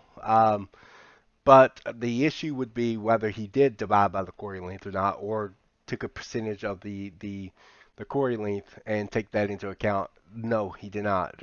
We've already demonstrated that in chapter 1. He did not divide by the query length. He did not take a percentage of it at all. In either his 2013 paper, his 2015 paper, or his 2016 paper. I don't know whether Glenn thinks that Tomkins did it in his 2011 paper or not. I assume he probably thinks that, maybe, because he thinks he did it in his 2013 paper, but I don't know. Um, uh, and of course, obviously, he didn't do it in his 2018 paper, which even Glenn doesn't believe he did it in his 2018 paper. But he didn't do that at all in any of his studies. There's nothing in the 5 papers that he's written on this. There is nothing in those papers at all about him dividing by the query length or taking a percentage of the query length, etc. Glenn is right about him being short on details, so we don't really know what he does, but that doesn't automatically give you the right to speculate. Obviously, that is what Glenn is doing. Right, so that's those 2 results thrown in the trash. Let's look at one of his software packages. No, he didn't throw it in the trash at all. He just proved that he misrepresented it. Used to reinforce his 88% result, called Nukma. And as you can see from my one-line response, Jeff didn't take only the best match to work out his overall identity. He took a whole bunch of spurious matches into his calculation. So this is... No, that's not correct, but we'll get into that. Another clip from Dr. Carter's video, and what he says in this one is 100% correct. You should only take the best match from BLAST. So Rob says, correctly, that all these other matches for the same query are garbage. Again, if you're here from Gutsick Gibbons' channel, you've probably seen the emails back and forth between myself, Jeff Tomkins, and Andrew Snelling, who's the editor of the journal, and I just couldn't really believe what I was seeing in those emails. Anyway, here's Rob agreeing that we really only want the best match and all the rest are garbage. I realized that when you turn off a feature in BLAST, it will give you a bunch of garbage results. Usually, we're looking for the best match. So very often we'll set a match is called a sequence pair. So we'll set the computer program to say, just give me one high-scoring sequence pair, the highest scoring sequence pair. Don't give me anything else. But if you turn that off, you can set it to 10 or 20 or 50. But if you turn it off, you get all the matches. And remember, BLAST starts off with 11 letters. So it'll take your query sequence, it'll break it into 11-letter sequences and try to find those pieces in the other genome. And then if you find it, it'll start extending. It'll give you all these matches back, theoretically, possibly. And if you average all the garbage, what would you get? All right. All right. That's with the combine with the program. By the way, you average out all those all the spurious alignments, and that's absolutely true. What Carter says is completely right.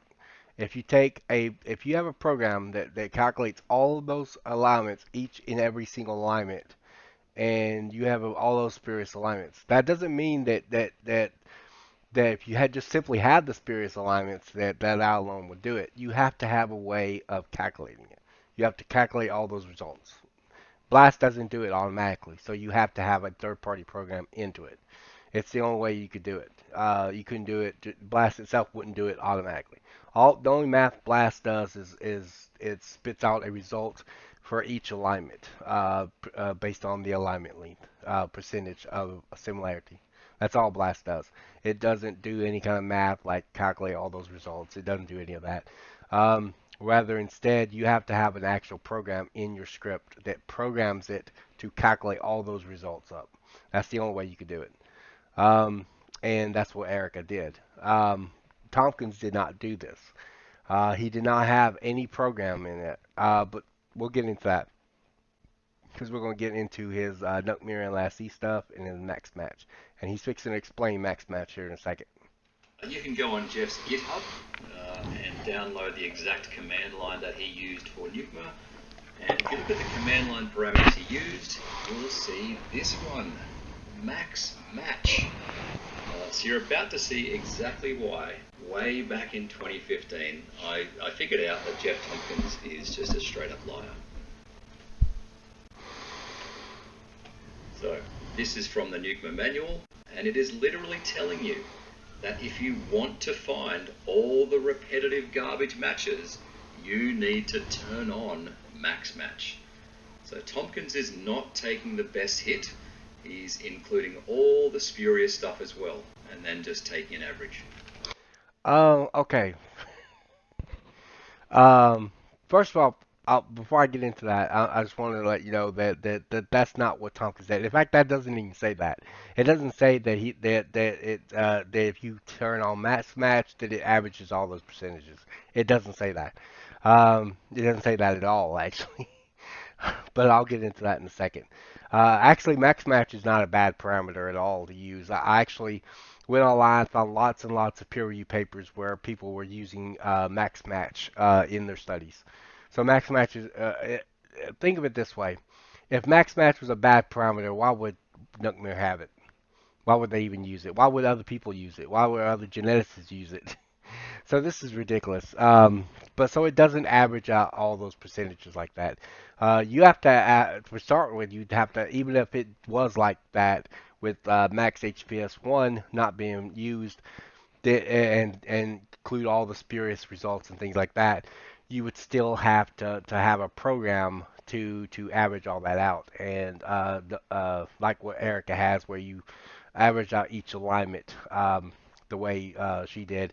And if you look in his last C stuff and his Nuckmere stuff, he doesn't have that. But it doesn't matter because they misunderstood what max match actually is. All right, let me explain what this is. I probably have to explain what Nuckmere is to begin with, okay? All right, this is what Glenn is referring to. Okay, essentially what max match is, it's a repeat identifier. That's all it basically is. Um, it basically tries to find all of the repetitive stuff. Now in Glenn's video, he referred to the repetitive DNA as quote unquote repetitive garbage. That is incorrect. It's just human DNA. Most of human DNA has repetitive uh,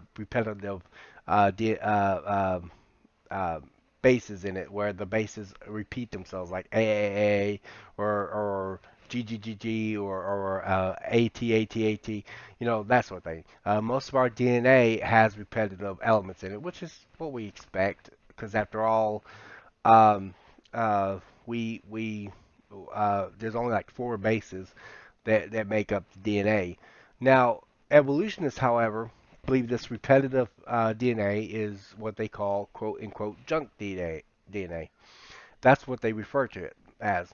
Now we've did a entire video on junk DNA, both on the Genesis series and on the Tomkins controversy, and I'm glad we did that because that's important to understand. Most of our DNA is functional, is biologically functional, and so we dealt with that earlier, also in this video too, and discussion of that. But this idea of he just kind of assumes that the DNA is junk. But why would he call him a liar for thinking he had the best alignment? Because you can have the repetitive DNA in there. Like, for example, in Blast, if you unmask the if you unmask the dust, what they call no dusting, and you put no dusting parameter, if you um, uh, filter out the dust, allow or don't filter out the dust or don't do that filter and allow it to include the repetitive stuff, you can still include the best alignment. The best alignment can include the repetitive DNA. And so why in the world does he think the best alignment would not include the repetitive DNA? It's mostly because of his evolutionary presuppositions. He assumes that the repetitive DNA is garbage. It gets even worse because when the repetitive DNA, if you include repetitive DNA in there, like if you don't filter dust, that it can create spurious, extra spurious alignments. So he may be assuming that because he thinks that this is not the same as, or the same as not using max HSPS1, that automatically that means that he's got all of these spurious alignments being created from the repetitive stuff, and therefore he's also averaging those things out too. And that's just incorrect. But in order to average out all those alignments, you would have to have a program to do that. Which you could search his Nuckmill stuff and his Lassie stuff, and it's not in there. There's no program that averages out each and one of the alignments to begin with. But there's also probably a much more fundamental problem at stake here, but we'll get into that. All right, let's read what's here on identifying repeats.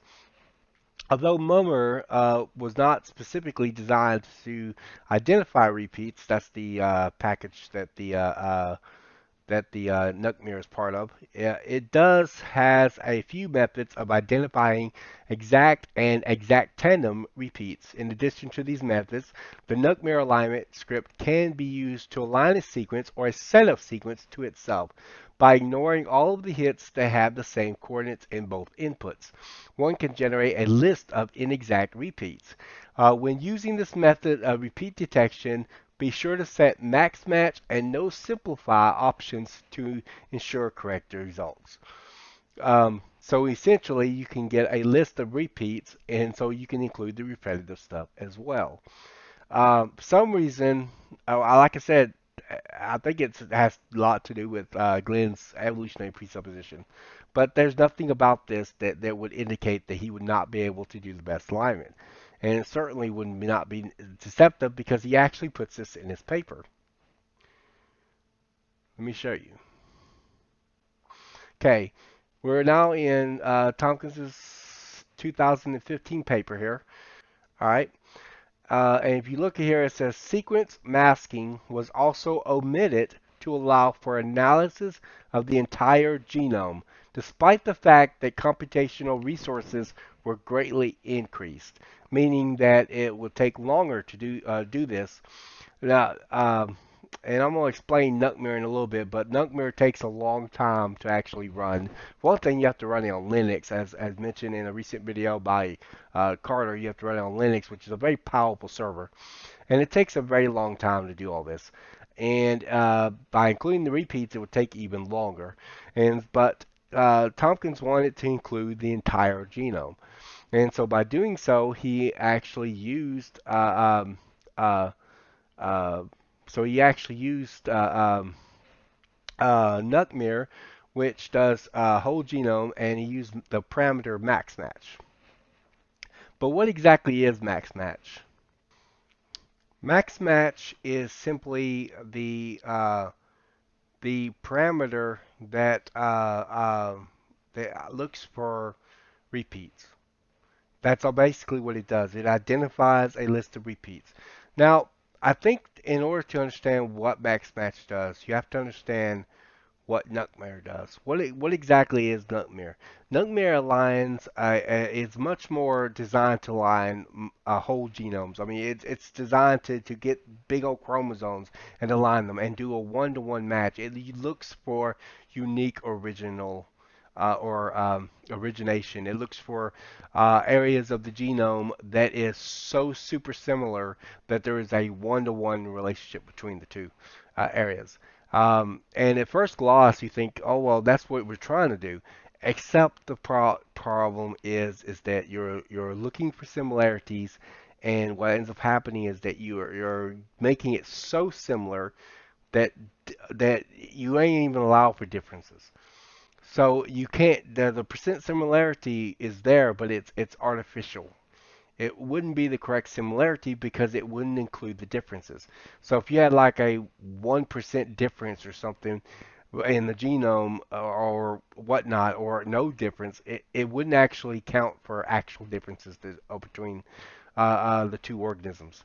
And the differences matter because it would actually restrain the similarity and make the similarity go down once that it's factored in. And so that becomes a problem, right? You don't want the program to be that rigid. You're looking for similarities, but Tomkins Tompkins' particular study that he's doing, he wants to find all the differences in order to try to get the most accurate number he could possibly get out of this. That's the object of it. He wants to get as much as accurate as possible. So he wants to include the repeat so he can get all of the differences. He wants to include the entire genome, as he puts in his 2015 paper. That was the object. So that's the reason why he uses max match. Now, is max match the same as lack of max HPS 1? No. For start with, notice that max match is a parameter you have to set, whereas max HSPS1 is a parameter you set in the positive, right? You set it so that you only get the best alignment and you don't get nothing else. Um, but they're claiming that the lack or that the use of max match is the same as lack of max HPS1. That's not correct. Duckmere tries to align everything, tries to bring everything into like um, um, a single high scoring pairwise alignment. It tries to look for origination, uniqueness, and in reality it's just way too rigid in terms of looking for similarities. And Tompkins is wanting to include every differences. So that means he has to include the repeats. So he sets max match so that he can include the repeats as well. And this is so that he can get the best alignment. I mean, the best alignment as possible, and that's the object of it. Um, so it's not the same thing. And he says, well, you get all these results. Yeah, you can get. I'm not exactly sure what he might be seeing, Glenn. That is the clusters and stuff, because it takes all these clusters and it tries to like I said, create one pairwise alignment from them. Uh, but the object of it is that max match will change the behavior of Nuckmare, so that way Nuckmare isn't so rigid. That it only looks for stuff that's super similar. The idea is to include more differences in it. That's the object of it. That's the object of the study. If max match was a problem and it just recalculated, then nobody could ever use Nuckmare. Because every time you use Nuckmare, it would recalculate all the alignments and all the results would be bunk. It'd be pointless. It'd be purposeless. You wouldn't be able to use max match at all. There should be no use for the parameter max match if that be the case. And if you actually go on Google Scholar, you find lots and lots of people setting Nuckmare to using max match. There is nothing wrong with using max match. You can use max match. they've misunderstood it and assume it's the same as not using max HPS1, but this assumes that Blast and Nightmare are comparing things in the exact same way, and they're not. They don't compare things the same way. They compare it differently. Let me go on a site and show you what it says about Nightmare. All right, we're over here in this particular site right here, and it's got all these parameters and stuff about Nightmare. And here's max match right here. It says compute all maximum matches regardless of their uniqueness. So the object of it, Tomkins is doing that is to include that without, and that will include more differences as a result of including the repeats. And it says here, Nightmare generates nucleotide alignments between two multi-FASTA input files. Two output files are generated. The cluster output files list clusters of matches between each sequence. The delta file lists the distance between the insertions and deletions that produce maximum scoring alignments between each sequence. If you want to use if you want to include the list of repeats, uh, uh, then you have to set the max match. It says set max match appropriately. Or not here, but it said it on other planes. It said you must set max match correctly. There's nothing wrong with using max match at all.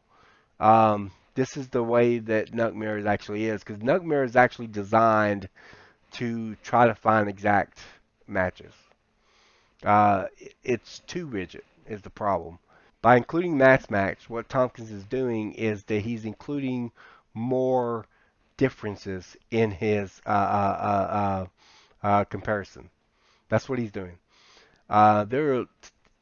Just type in Google Scholar on Google Scholar. Go to Google Scholar and type in max match parameter and Nightmare, and you're going to find tons of peer-reviewed papers where people were using max match in their comparison. This is absolutely the drawing, the grasping at straws of all grasping at straws.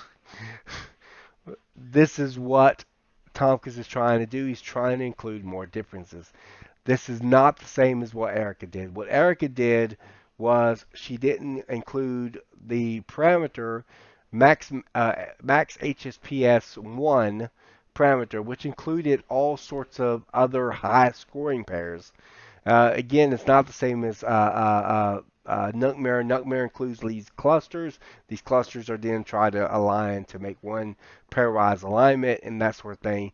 That's not what Erica did. Erica is doing Blast, and there's a bunch of other high scoring pairs that are included along with it. When you set there and don't set max HPS1, she has a program in her program that recalculate all those results and total them up each and every single alignment. That is what Erica did. This is not what Tomkins did in his 2015 paper. So Glenn seems to be combining a little bit of fact, lots of misrepresentations and misunderstandings, including misunderstandings of max match, and even some speculation filtered in into that, where he just kind of speculates that Tomkins must be calculating all those results. No, even if they included other high scoring pairs, that wouldn't necessarily mean he's calculating all those results. You'd have to see a program that actually showed that he's doing that. But in any given case, but that's not what he's doing, and it seems to assume that the way Blast is the same way Nightmare is. Now, what about Last Z? Last Z. Again, like I said, Erica kind of misunderstood Glenn and seemed to apply the max match parameter to Last Z, but that's not a parameter in Last Z. Um, Glenn is correct. There is no parameter in Last Z to set the best alignment, but there's a reason for that. You do realize, Glenn, that Last Z is a global alignment. That's why it doesn't have that parameter. It is the best alignment.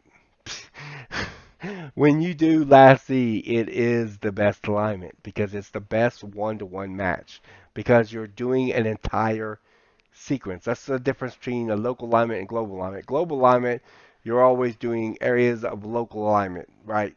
Like if you have a sequence that's being compared, it finds regions of local alignment and tries to find the best alignment between that and the genome that you're comparing it to, and that sort of thing. With a global alignment, you're comparing the entire sequence. The entire sequence is being compared. That's called a global alignment. And that's what last Z does. Last Z is the best alignment. That's why it doesn't have a parameter to set the best alignment. It doesn't need one. It's a global alignment. And I don't know if Glenn knew that last Z was a global alignment, but it actually is. That's why it doesn't need a parameter to set the best alignment. It is the best alignment. That's why. But in any case, that last C was the easier one. But anyway, Tompkins also does not have any program averaging all each and every single alignment like that up in last C or Nightmare anyhow. The most I could find was that he has some that was organizing some of the results from his experiments, but that's about it. But none that actually averaged each and every single alignment like that in the scripts as last C and his Nightmare scripts. So, no, Glenn and Erica, he didn't do the same mistake as Erica had made. Um, Carter's right to point this fact out. If you use the repeats in Blast, you'll actually notice that or you filter out the repeats, you'll notice that um, the alignment length gets longer in best alignment. This is just because you're including the repeats in it. Same thing would happen with max match. If you use max match, then that means you're turning that filter that omits the repeats off, and you're allowing it to include it. Yes, by default, uh, uh, Glenn is right. By default, max match is not set. And the reason is that NUCMER originally was not intended to identify repeats. It's supposed to do whole genomic alignments, but minus the repeats. It was not designed to do repeats, but they used the max match parameter to identify the repeats. That's the reason why it's there. The fact that something is not default does not make it unconventional or somehow a bad parameter to use or anything like that. Blast has tons and tons of settings that are not default, but you can use them depending on what kind of study you're doing. Same thing with NUCMER. It's got lots and lots of different types of settings, and depending on what kind of study you're doing, depends on what kind of parameters you're going to use, what kind of settings you're going to use, and things like that. It's the same thing. It just depends on what kind of study you're doing. The study that Tompkins is doing, and this is another pet peeve I have in this controversy. A lot of critics are not giving weight to the kinds of study that Tompkins is doing depending on what kind, a lot of the parameters and settings that you do, they're going to be study dependent. It's going to be dependent upon what kind of study Tompkins is trying to do, what is he trying to accomplish, things like that. And that's something that a lot of people is not taking into consideration when they're trying to argue their position. They're not taking into consideration what kind of study he's doing. Tompkins is trying to include every single difference so that you can get a better handle on how similar or different two organisms are from each other. In this case, chimp and human. That's what he's trying to do. What Glenn is trying to do is he's trying to attack this and say, no, I don't want you to include the repeats. If you include the repeats, I think you're doing all these spurious stuff. That might be true in Blast, but it's not really relevant in Nightmare because Nightmare takes all of these clusters and tries to make one high-scoring pair out of it.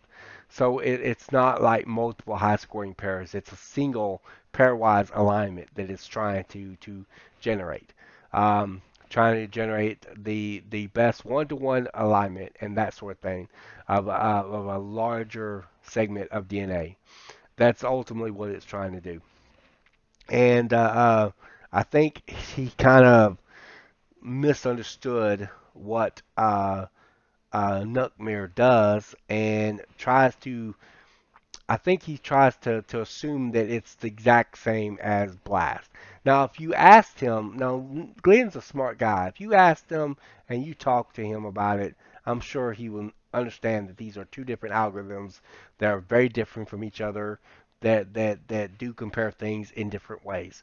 I don't think he's ignorant of it. I just think that when he argues his position, it's like he ignores that fact that he knows in the process of arguing it. And ultimately, that's what I think that he's doing. Um, but as far as it getting, say, yeah, the alignment gets bigger, or that the information gets bigger, well, that's kind of obvious. You're including the repeats, right? So that's kind of obvious. Just like your alignments are going to get bigger when you include the repeats in Blast. But that has nothing to do with whether Tompkins took the best alignment or not. And apologies for a completely black and white screen with a truckload of numbers on it, but you really need to see what the garbage actually looks like. So on the first line, we have a really long match that starts at position 1 on the chimpanzee chromosome and ends at position 95,523. And that big section has a percentage identity of 97.62% against the human chromosome. But look at the next line. So this match starts at position 1633 and ends at position 1922. That means this little 290 base pair match is entirely enclosed by the first match. But Nukemer has found some other tiny part of human chromosome 21 where that little section has an 85% similarity. Go to the next line. It's again entirely enclosed by the first match, and Nukemer has found somewhere else on human chromosome 21 that has an 86% match. And there are pages and pages of this repetitive garbage, and Jeff is including them in his overall percentage identity. Notice how that last part was actually speculation. That's not what Dr. Jeffrey Tompkins is doing. Even if he listed all that, that would not be the case. But you can actually, if you're doing Nutmere and you're finding repeats and things like that, you're going to have. Remember what we discussed in earlier in this series about uh, with Blast, you can find all sorts of. If you find repeats, you're going to find it's going to create spurious alignments with other repeats as well. That's true, and of course you don't want those alignments. You want the best alignment, and so that's what Dr. Tompkins did. He took the best alignment. And Nuckmere, he did the same thing. He took the best alignment. The the other alignments, yeah, it's going to create inexact repeats. That's absolutely true. It's intended to do that to the list of repeats, and so it's going to do that. But that's not what Dr. Tompkins is including in his analysis. He's including only the best alignment. Um, I think that he's assuming that like that he would average up all those results or something like that. Now I don't know what Glenn did here because it doesn't make a whole lot of sense. Because based on everything that I've learned about Nutmere, designs a list of repeats, and it creates these clusters, and these clusters are then tries to formulate into one pairwise alignment. So it doesn't actually have a series of high scoring pairs like that. So I'm not entirely certain what Glenn is doing here. It's weird. It goes against everything that I found out about Nuckmere. Um, again, again, max match, and of course there is ways you can actually set max match. So it only includes certain types of alignments. So that it only includes certain percentages, certain lengths, things like that. There's a thing called delta filtering. Tomkins could have used delta filtering. There's no way of knowing if he did because he doesn't include it in his paper. It's possible, but I don't. I'm trying not to argue that because there's no way to explicitly prove that he did it without him sitting there saying that he did it. I do know Tomkins told me on the phone that he remembers setting the best alignment, so it's possible that he could have sat there and set the delta filtering. But in any given case, it doesn't matter because at the end of the day, uh, uh, you'd have to be able to prove that Tomkins is calculating all those results. But he is not calculating all those results. Even if you receive all those results, you wouldn't necessarily be calculating it. So this is not at all uh, um this is not at all what Tompkins did. Um, so Glenn is speculating that Tompkins has calculated all those results because he thinks, oh, well, those results are included in the search result. Therefore, he must be calculating all those results. Where's the evidence that he calculated all those results? Show me. Show me the evidence from his last C and his Duckmirror scripts. I cannot find it. The most I could find is scripts that showed that he took his results and he organized it. But that's the most you could find. There's nothing in it like what you see in Erica's program error where she sat there and programmed all the to calculate each and every alignment. There's nothing like that in any of his last C stuff and any of his Nutmere stuff. There's nothing like that. So this is just inaccurate. But again, I don't really trust his results to begin with. So I would, and it probably isn't large enough sample size. But he's got a very large alignment, then he's got a very small alignment. He says the small alignment is overlapping with the large alignment. It's probably going to be, those are probably other clusters, inexact repeats, because that's what MaxMatch does. It creates a list of inexact repeats, and so you can have a series of repeats, and it's possible those repeats could overlap other repeats. And that's always possible, but that don't mean necessarily that Tomkins is including that. That's not what Tomkins is doing. Um, Tomkins is not actually including the any spurious alignments in his results. He's including only the best alignment. That best alignment is always the highest scoring hit. And like I said in last Z, it's a global alignment, so it is the best alignment. Ironically, um, he doesn't really do these kinds of tests with last Z, but we'll get there.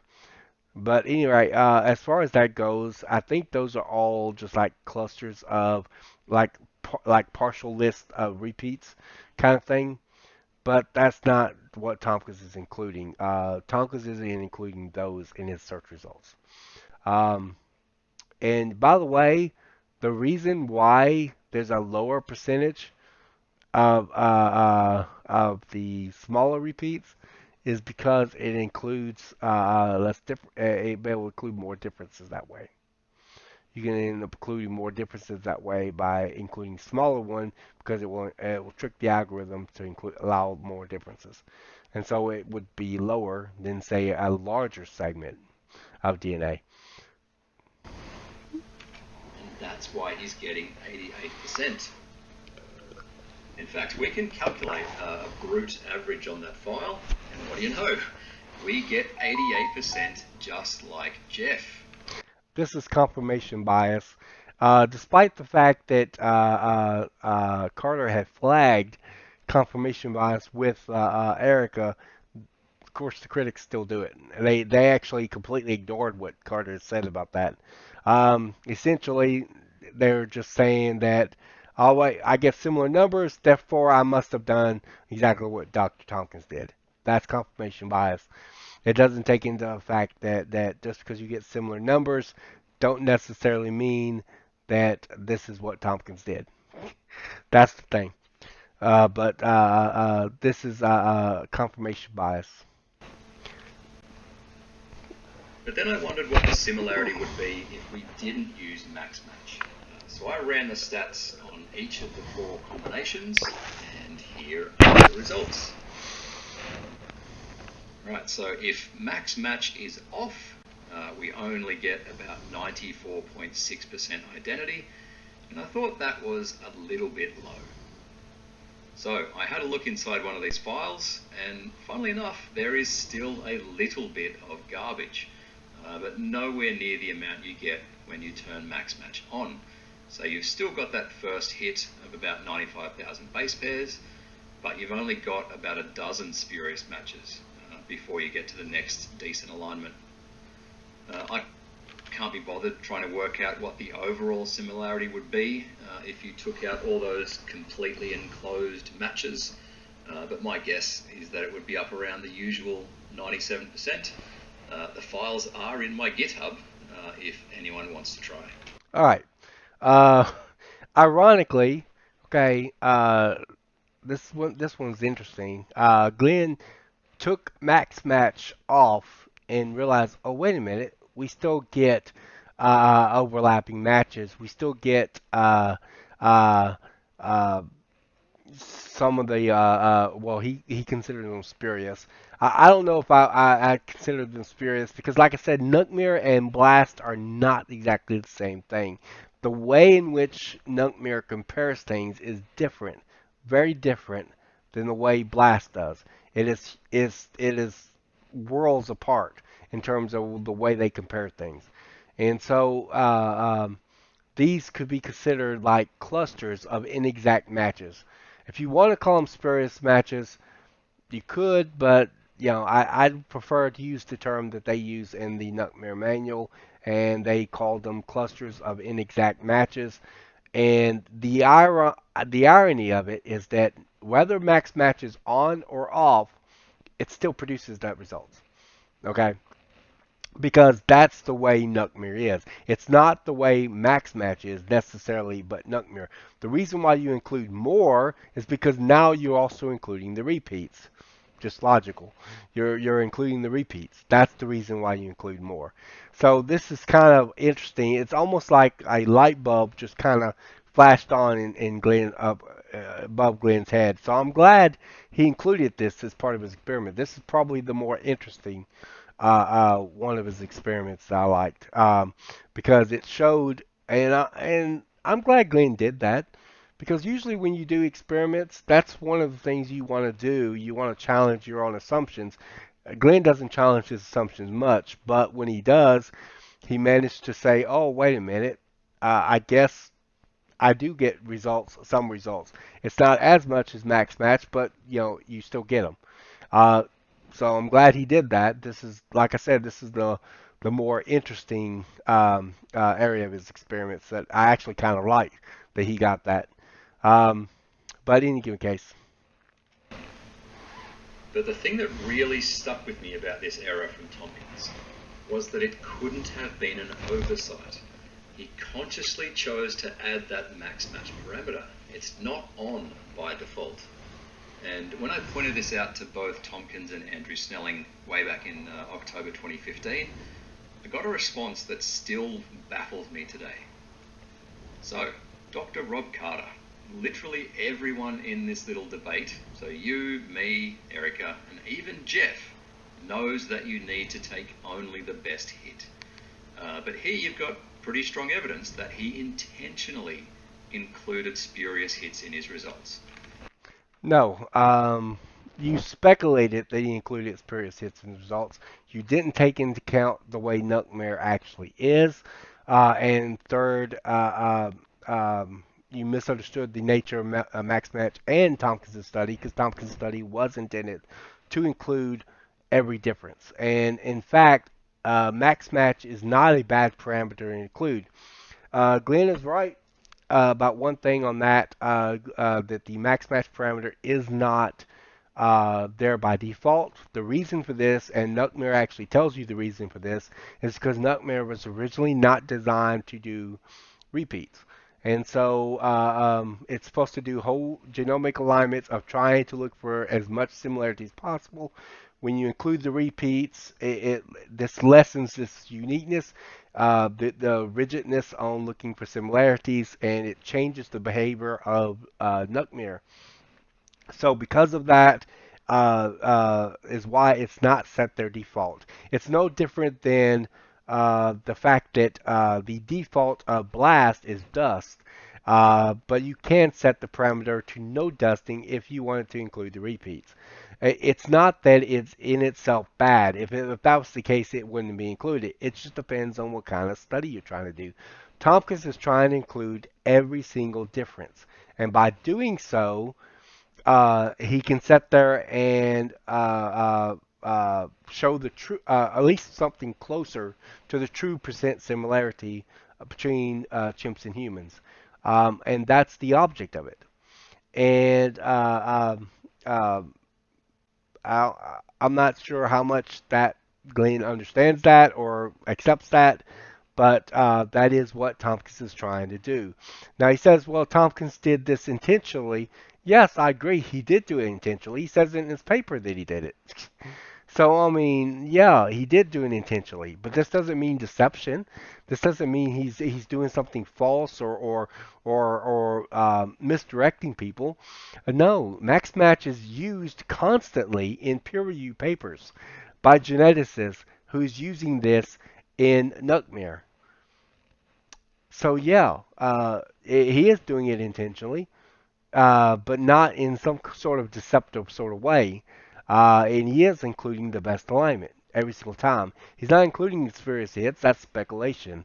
You have to be able to show a program to calculate all those results. Plus, it doesn't take into account the way a Nuckmere is. Nuckmere takes all those clusters and tries to find an exact or exact matches. So include clusters. So it doesn't take into account the way Nuckmere is the bottom line of that. Um, so Tompkins isn't lying. He's taking the best alignment. It is speculation to assume he's calculating all those results.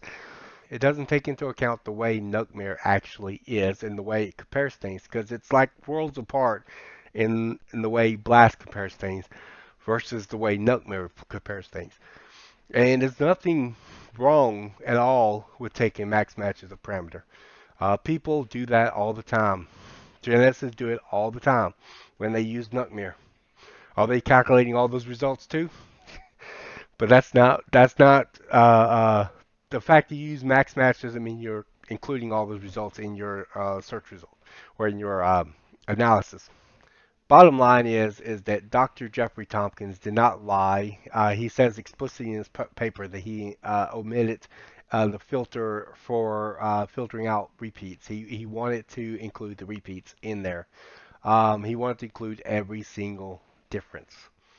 And so max match is not a parameter that's like a lack of max HPS1. That's assuming that Blast and Nuckmere compares things the same way. Nuckmere compares things very differently from um, Blast. It doesn't. It's worlds apart in terms of how it compares things. It doesn't compare things in the same way, and it compares long, like entire chromosomes, kind of like comparison, whereas Blast does it in snippets. And so they're just very, very different from each other. Tompkins actually mentions this in his 2015 paper as well, how different they are. But they are very different from each other. You can find some common similarities, but not that much. They're very, very different from each other, especially in the way they compare genomes. It is completely different. Lastly is a global alignment. Glenn is absolutely right that it has no parameter to set the best alignment because it doesn't have to have one because it's a global alignment. It tries to find a one-to-one percent similarity of an entire sequence. So it doesn't just find regions of local alignment like BLAST does.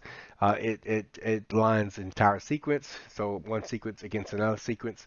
And so the reason why it doesn't have a parameter to set the best alignment because it is the best alignment. I think he does continue. We're not going to show the rest of that clip, but I think he does actually continue in to Last Z, talking about Last Z and that sort of thing. But Last Z is a global alignment, and that's the reason why it doesn't include the parameter. He will say that it doesn't have a parameter to set the best alignment. That's true. It doesn't. but it's because it's a global alignment. That's the reason why that is the case. Um, but anyhow, let's move on to our conclusion.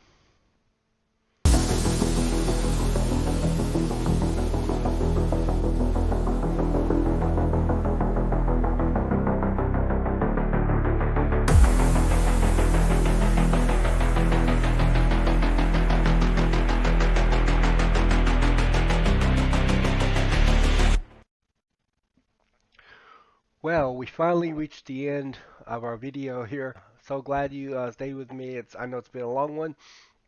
So my conclusion is this: I think a lot of his arguments wasn't really thought through properly. He was making silly mistakes, like assuming, rounding up from 300. I mean, the query length is based on the base pair. So if you say 300, the query length is 300. We mean is 300 bases. 300 bases long is what we mean.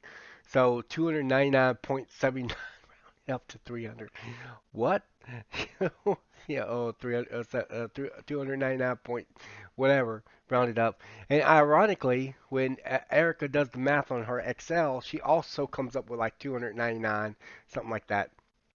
And then she's like trying to round it up to 300 or whatever. Of course, you misunderstood my argument in the first place because my argument doesn't in any way disband the idea of rounded numbers and things like that. A lot of his experiments were based on either a misrepresentation of Tompkins' his work or based on faulty reasoning or faulty arguments. Like, for example, assuming that if you find similarities in bacteria, then that means there must have been bacterial contamination in there. Not necessarily the case because we can find similarities to anything. He tended to, in chapter 1, we saw that Tompkins did not divide by the query length. He did not take a percentage of the query length into consideration. That's not what he did. That's not how he calculated it. It's 2013.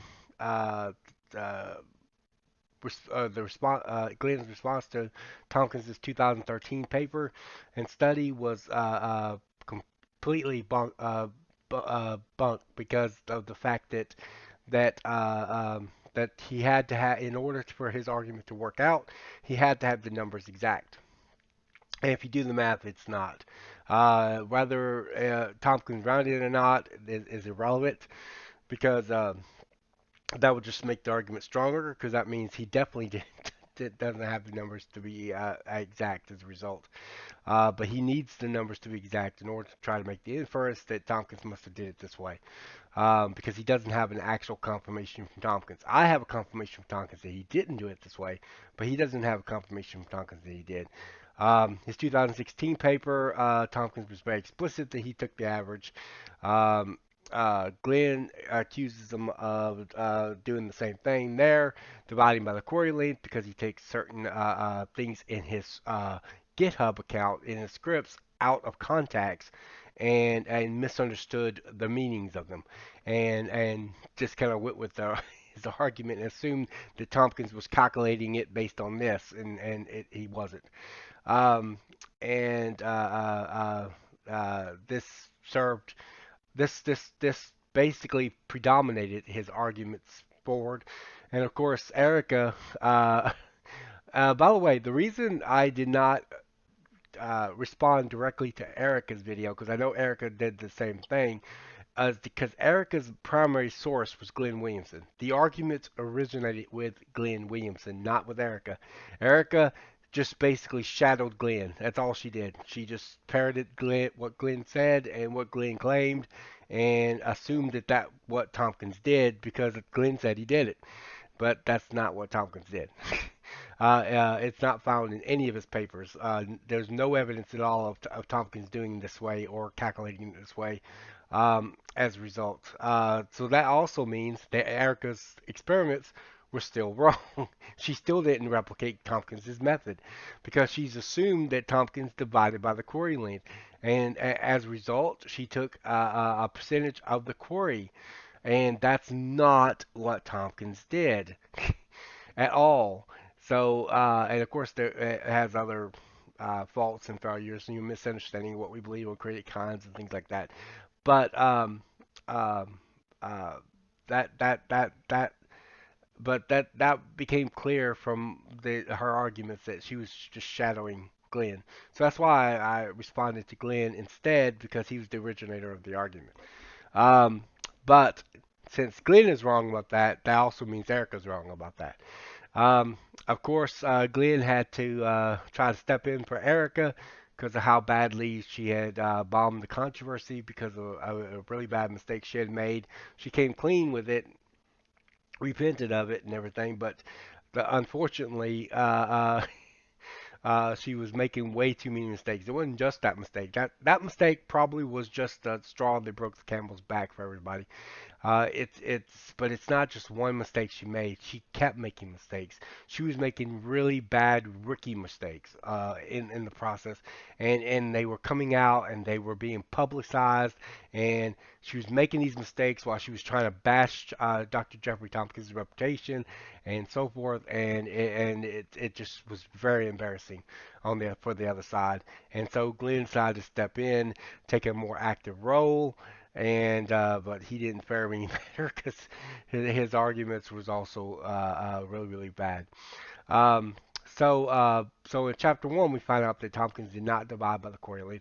Chapter 2 we also saw that that Tompkins did actually cut the trace reads correctly. He actually cut them according to the way in which geneticists typically do it. And so Glenn is just, as Tompkins pointed out, just grasping at straws. And he tried to argue like similarities for bacteria. You can find similarities to anything. So in chapter 2, we discover that Glenn didn't fare any better because he assumed that Tompkins didn't slice the trace reads correctly, but that's incorrect. He did. He used the techniques and methods that normal geneticists used whenever they do slice trace reads like that, when they're severing the ends for low quality basis, for just to make sure to ensure accuracy. That's typically what they do, and that's how they do it. And they use a lot of sophisticated equipment. When Glenn went to try to replicate this, he found issues with trying to replicate it exactly. He didn't seem to have the exact same version of it, and he didn't even use the same chip version that the trace reads were based off of. And so it's pretty clear that he didn't do exactly what Tompkins did when he sliced the trace reads. In addition to that, he had a different chimp sequencing. He tried to compare it to chimpanzee genome, didn't take into consideration unalignable differences, especially when it comes to having a different chimp sequence, because he had a different chimp sequence than the ones the trace reads were based off of.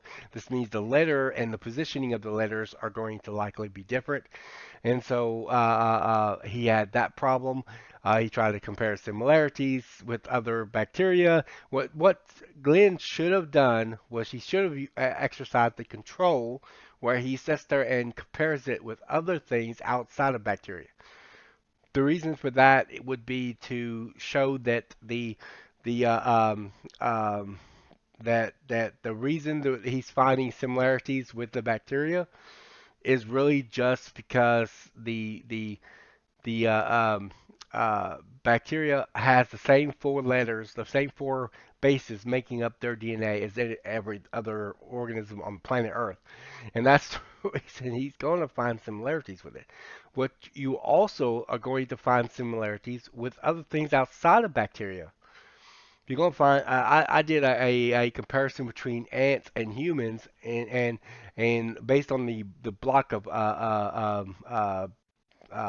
basis that I was comparing, based on the DNA that I was comparing, it was like 92%, at least on that section, obviously, but not overall, but 92% similar. So it's like, okay, you can find similarities with anything on that as far as that goes. Um, so yeah, and it just kind of surprised me as an argument from him because he's an evolutionist.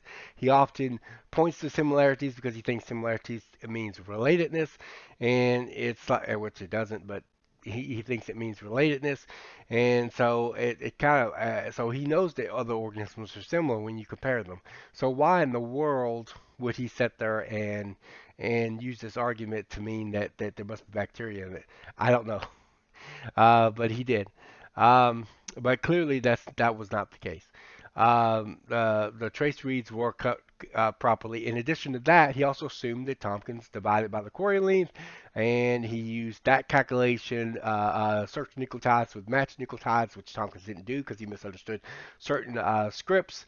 Certain things that he said in his GitHub account in the scripts, and he misunderstood the purpose of that and the reason for that. What he should have done is probably asked Dr. Tompkins what that was referring to, but instead he just jumped the gun, assumed that that was Tompkins's data, assumed that this is the way that Tompkins had calculated it, and went with it, and that only made the situation worse, but not for Tompkins, for Glenn, because he added one problem to another one that he had. So so Glenn's error just kind of compounded as a result. And another thing is the fact that he actually compared the 101 data trace reads to 10,000 chimp sequences. So he basically compared it to irrelevant sections or relevant portions of the chimp genome. Because how does he know that the sequences that was copied from the bacteria copied the chimp sequences of the 101 trace reads from those 10,000 sequences? You'd have to either know specifically what portions of the chimp genome the 101 trace reads were copied from by the bacteria, or you would have to sit there and do an analysis of the entire genome of the chimp genome, letter by letter. That's the only way to do it. Because the earlier one, I mean, there's no way to know. I don't even think Tompkins knows what part of the chimp genome was those 101 trace reads copied from. So you'd have to do a whole genomic align. Uh, you have a whole genomic comparison being done, and you don't have that with you don't have that with those 10,000 sequences because you don't know if those 10,000 sequences. But the irony of it is that those 10,000 sequences was what was being compared, right? Those 10,000 sequences. And those 10,000 sequences is being compared to the 101 data trace reads. It says, oh, well, they're not 100% match. Well, of course they're not 100% match. How do you know that they even correctly represent 100% of all 101 trace reads? Well, you don't. The only way to know for sure is to do a full genomic comparison letter by letter. And that's not what he did. He compared it to 10,000 chimp sequences, which automatically should be flagged in everyone's mind that means that he just compared 101 trace reads to irrelevant sections of the chimp genome of doing that. And of course, in chapter 3, in connection with the last Z and the nutmere usage, he misunderstood these particular algorithms. These algorithms are very different from BLAST, especially nutmere. Nutmere is like worlds apart from BLAST. The max match parameter in there is not like not using max HSPS one. It's not the same thing because nutmere doesn't compare two organisms in the same manner. Like I said, they're worlds apart in the way they compare things. Um, uh, and so max match is just a repeat identifier, just intended to identify a list of repeats in order to be able to know where all the repeats are. Tomkins actually puts this in his paper, in his 2015 paper. He puts that in there and identifies the fact that that he's trying to include the entire genome, and that includes the repeats. So this is not Tompkins being dishonest, and some reason Glenn had some sort of off the wall argument that he must not be taking the best alignment if he includes the repeats, and that was just kind of silly. You could take the best alignment into repeats. That's just a question of whether you're wanting to include the whole genome and include every difference, which that's what Tompkins was trying to do. He was trying to include the whole genome. He was trying to include every difference. And there's nothing about that would require him not to take the best alignment. So he's not lying about not taking the best alignment. He is taking the best alignment. And last Z was kind of weird. Glenn said that last Z does not have a parameter to set the best alignment, which is true. It does it, but last Z is a global alignment, which a global alignment compares the entire sequence instead of just comparing regions of local alignment, like in the case of BLAST does. It compares the whole sequence in a one-to-one relationship, in a one-to-one comparison of the entire sequence. The reason it doesn't have a parameter to set the best alignment is because it is the best alignment. That's why. So he is taking the best alignment. So this is completely absurd. I, my impression from Glenn's arguments overall was that it's just as Tomkins said it was. He's grasping at straws. He's trying to his best to defend a thesis that he had placed in his unpublished paper that was rejected for peer review, and he failed to support that thesis as a result. And so that's my impression of it. And this caused him to not think through some of the arguments he made. He seemed to take a kind of a surface level response, like a surface level response to me, without really thinking through with what I was trying to say. And interesting enough, I actually explained my argument before he ever even made that video. Now the only difference is I did end up emailing him again after he made that video to try to explain my argument again to him. We wasn't really in a debate, so there wasn't a whole lot of interaction. So I don't know if he finally got it or just shrugged it off or whatever the case may be. But I did try to explain it to him again, and this time I added an analogy in there, the same one I put in the video, this video, and I wanted to make sure that he understood what I mean. I don't know if he understands it now. Maybe he does, maybe he doesn't. I don't know. But I do know that when he made this video and when we were having our email conversation beforehand, he did not understand my argument. That was clear. He thought that somehow my argument was an argument from math. Well, that's easy. Tompkins could have rounded up and that sort of thing. And no, my argument was an argument from logic.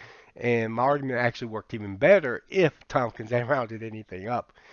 But the idea of him rounding up the query length from 299 point whatever to 300 bases was absurd because the query length is made out of bases. When we talk about the query length, we're talking about the number of bases in which was in the query, and so you don't round up from a fraction to the amount of query. So that actually became kind of a silly oversight on the part of Glenn. I wonder after he sees this video, would he retract what he had tried to argue there? I hope so. I hope so. I hope he would realize I made a boneheaded mistake here, but better own up to it. I'm hoping he does that, but that would help out a lot if he did, and prevent needless, nonsensical argumentation. But I don't know. I got one more video that's going to be a big video in this series that's going to be directly related to the subject matter at hand. It's called Weighted versus Unweighted. It's the next big video in my series. And then I'm going to cap the series off with a final video. I'm not exactly sure how I'm going to do that yet. I've debated with myself on how I'm going to do it, but we'll see how I'm going to do the last video in the series. But it's going to be great. If you're new to the channel, I know this has been a long video. This is the atypical video. The Tomkins controversies have been long videos usually, but not but there has been some short ones too. But it's mostly because there's a lot of content to cover in this series, and so I've had to cover a lot of discussion, a lot of content, a lot of things to go over, and that sort of thing. And eventually, I want to move on from this series as well. But typically, one of my videos would be an hour to an hour and a half long, usually an hour and a half. I think average video of mine is hour and a half. I try my best not to do long videos if I can help it, unless there's a lot of content in it. And now there are in some videos there have been atypical in the opposite direction where I've done less than 10 minutes or something.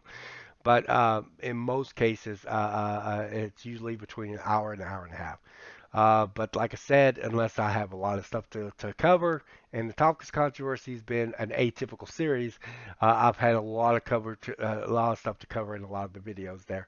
But anyway, if you are new to this channel, please subscribe.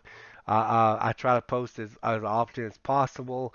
I've got another series out called the Genesis series. It's been ongoing, it's still ongoing, and it will continue on for a long time before it ends. Please, if you're interested in that discussion, apologetics in general, please subscribe to my channel. And don't forget to give the video a thumbs up. This really helps out the YouTube algorithm. It puts this information out there to more people. More people will get access to information. Also, if you want to share the video on your community page, do not think you have to ask my permission. Absolutely, I want you to promote this video. I want you to promote the fire out of this video. Promote all my videos if you want to. Just kind of put them on your community page, share them with others, share them on Facebook, share them on other types of social media, on Twitter, whatever you want to do. Absolutely, get this word out there for sure. By all means, I love it when people come to my channel and tell me that they've shared it on their community page. I love that they do that because it shows me that they are trying to support my channel in some way and get this information out there to more people. But you do not need my permission to do that. Absolutely, share this information out to other people, get more people involved in it and in the discussion. That is pretty cool. So yes, definitely. And of course, don't forget to hit that notification bell. Be notified to all my future videos. I got a lot of videos planned up. Got a lot of videos planned out for the Genesis series, and I'm hoping to try to get this series finished up pretty soon. So tell me in the comments what you think, and I know there's going to be some critics that's going to respond too. That's fine. I expect it. I'm not debating every one of y'all, so if y'all try to gang up on me or something, but I will debate for a little bit. Some of y'all, um, uh, and we'll go from there. Thank you for watching, and this has been Apologetics 101, and stay in the know.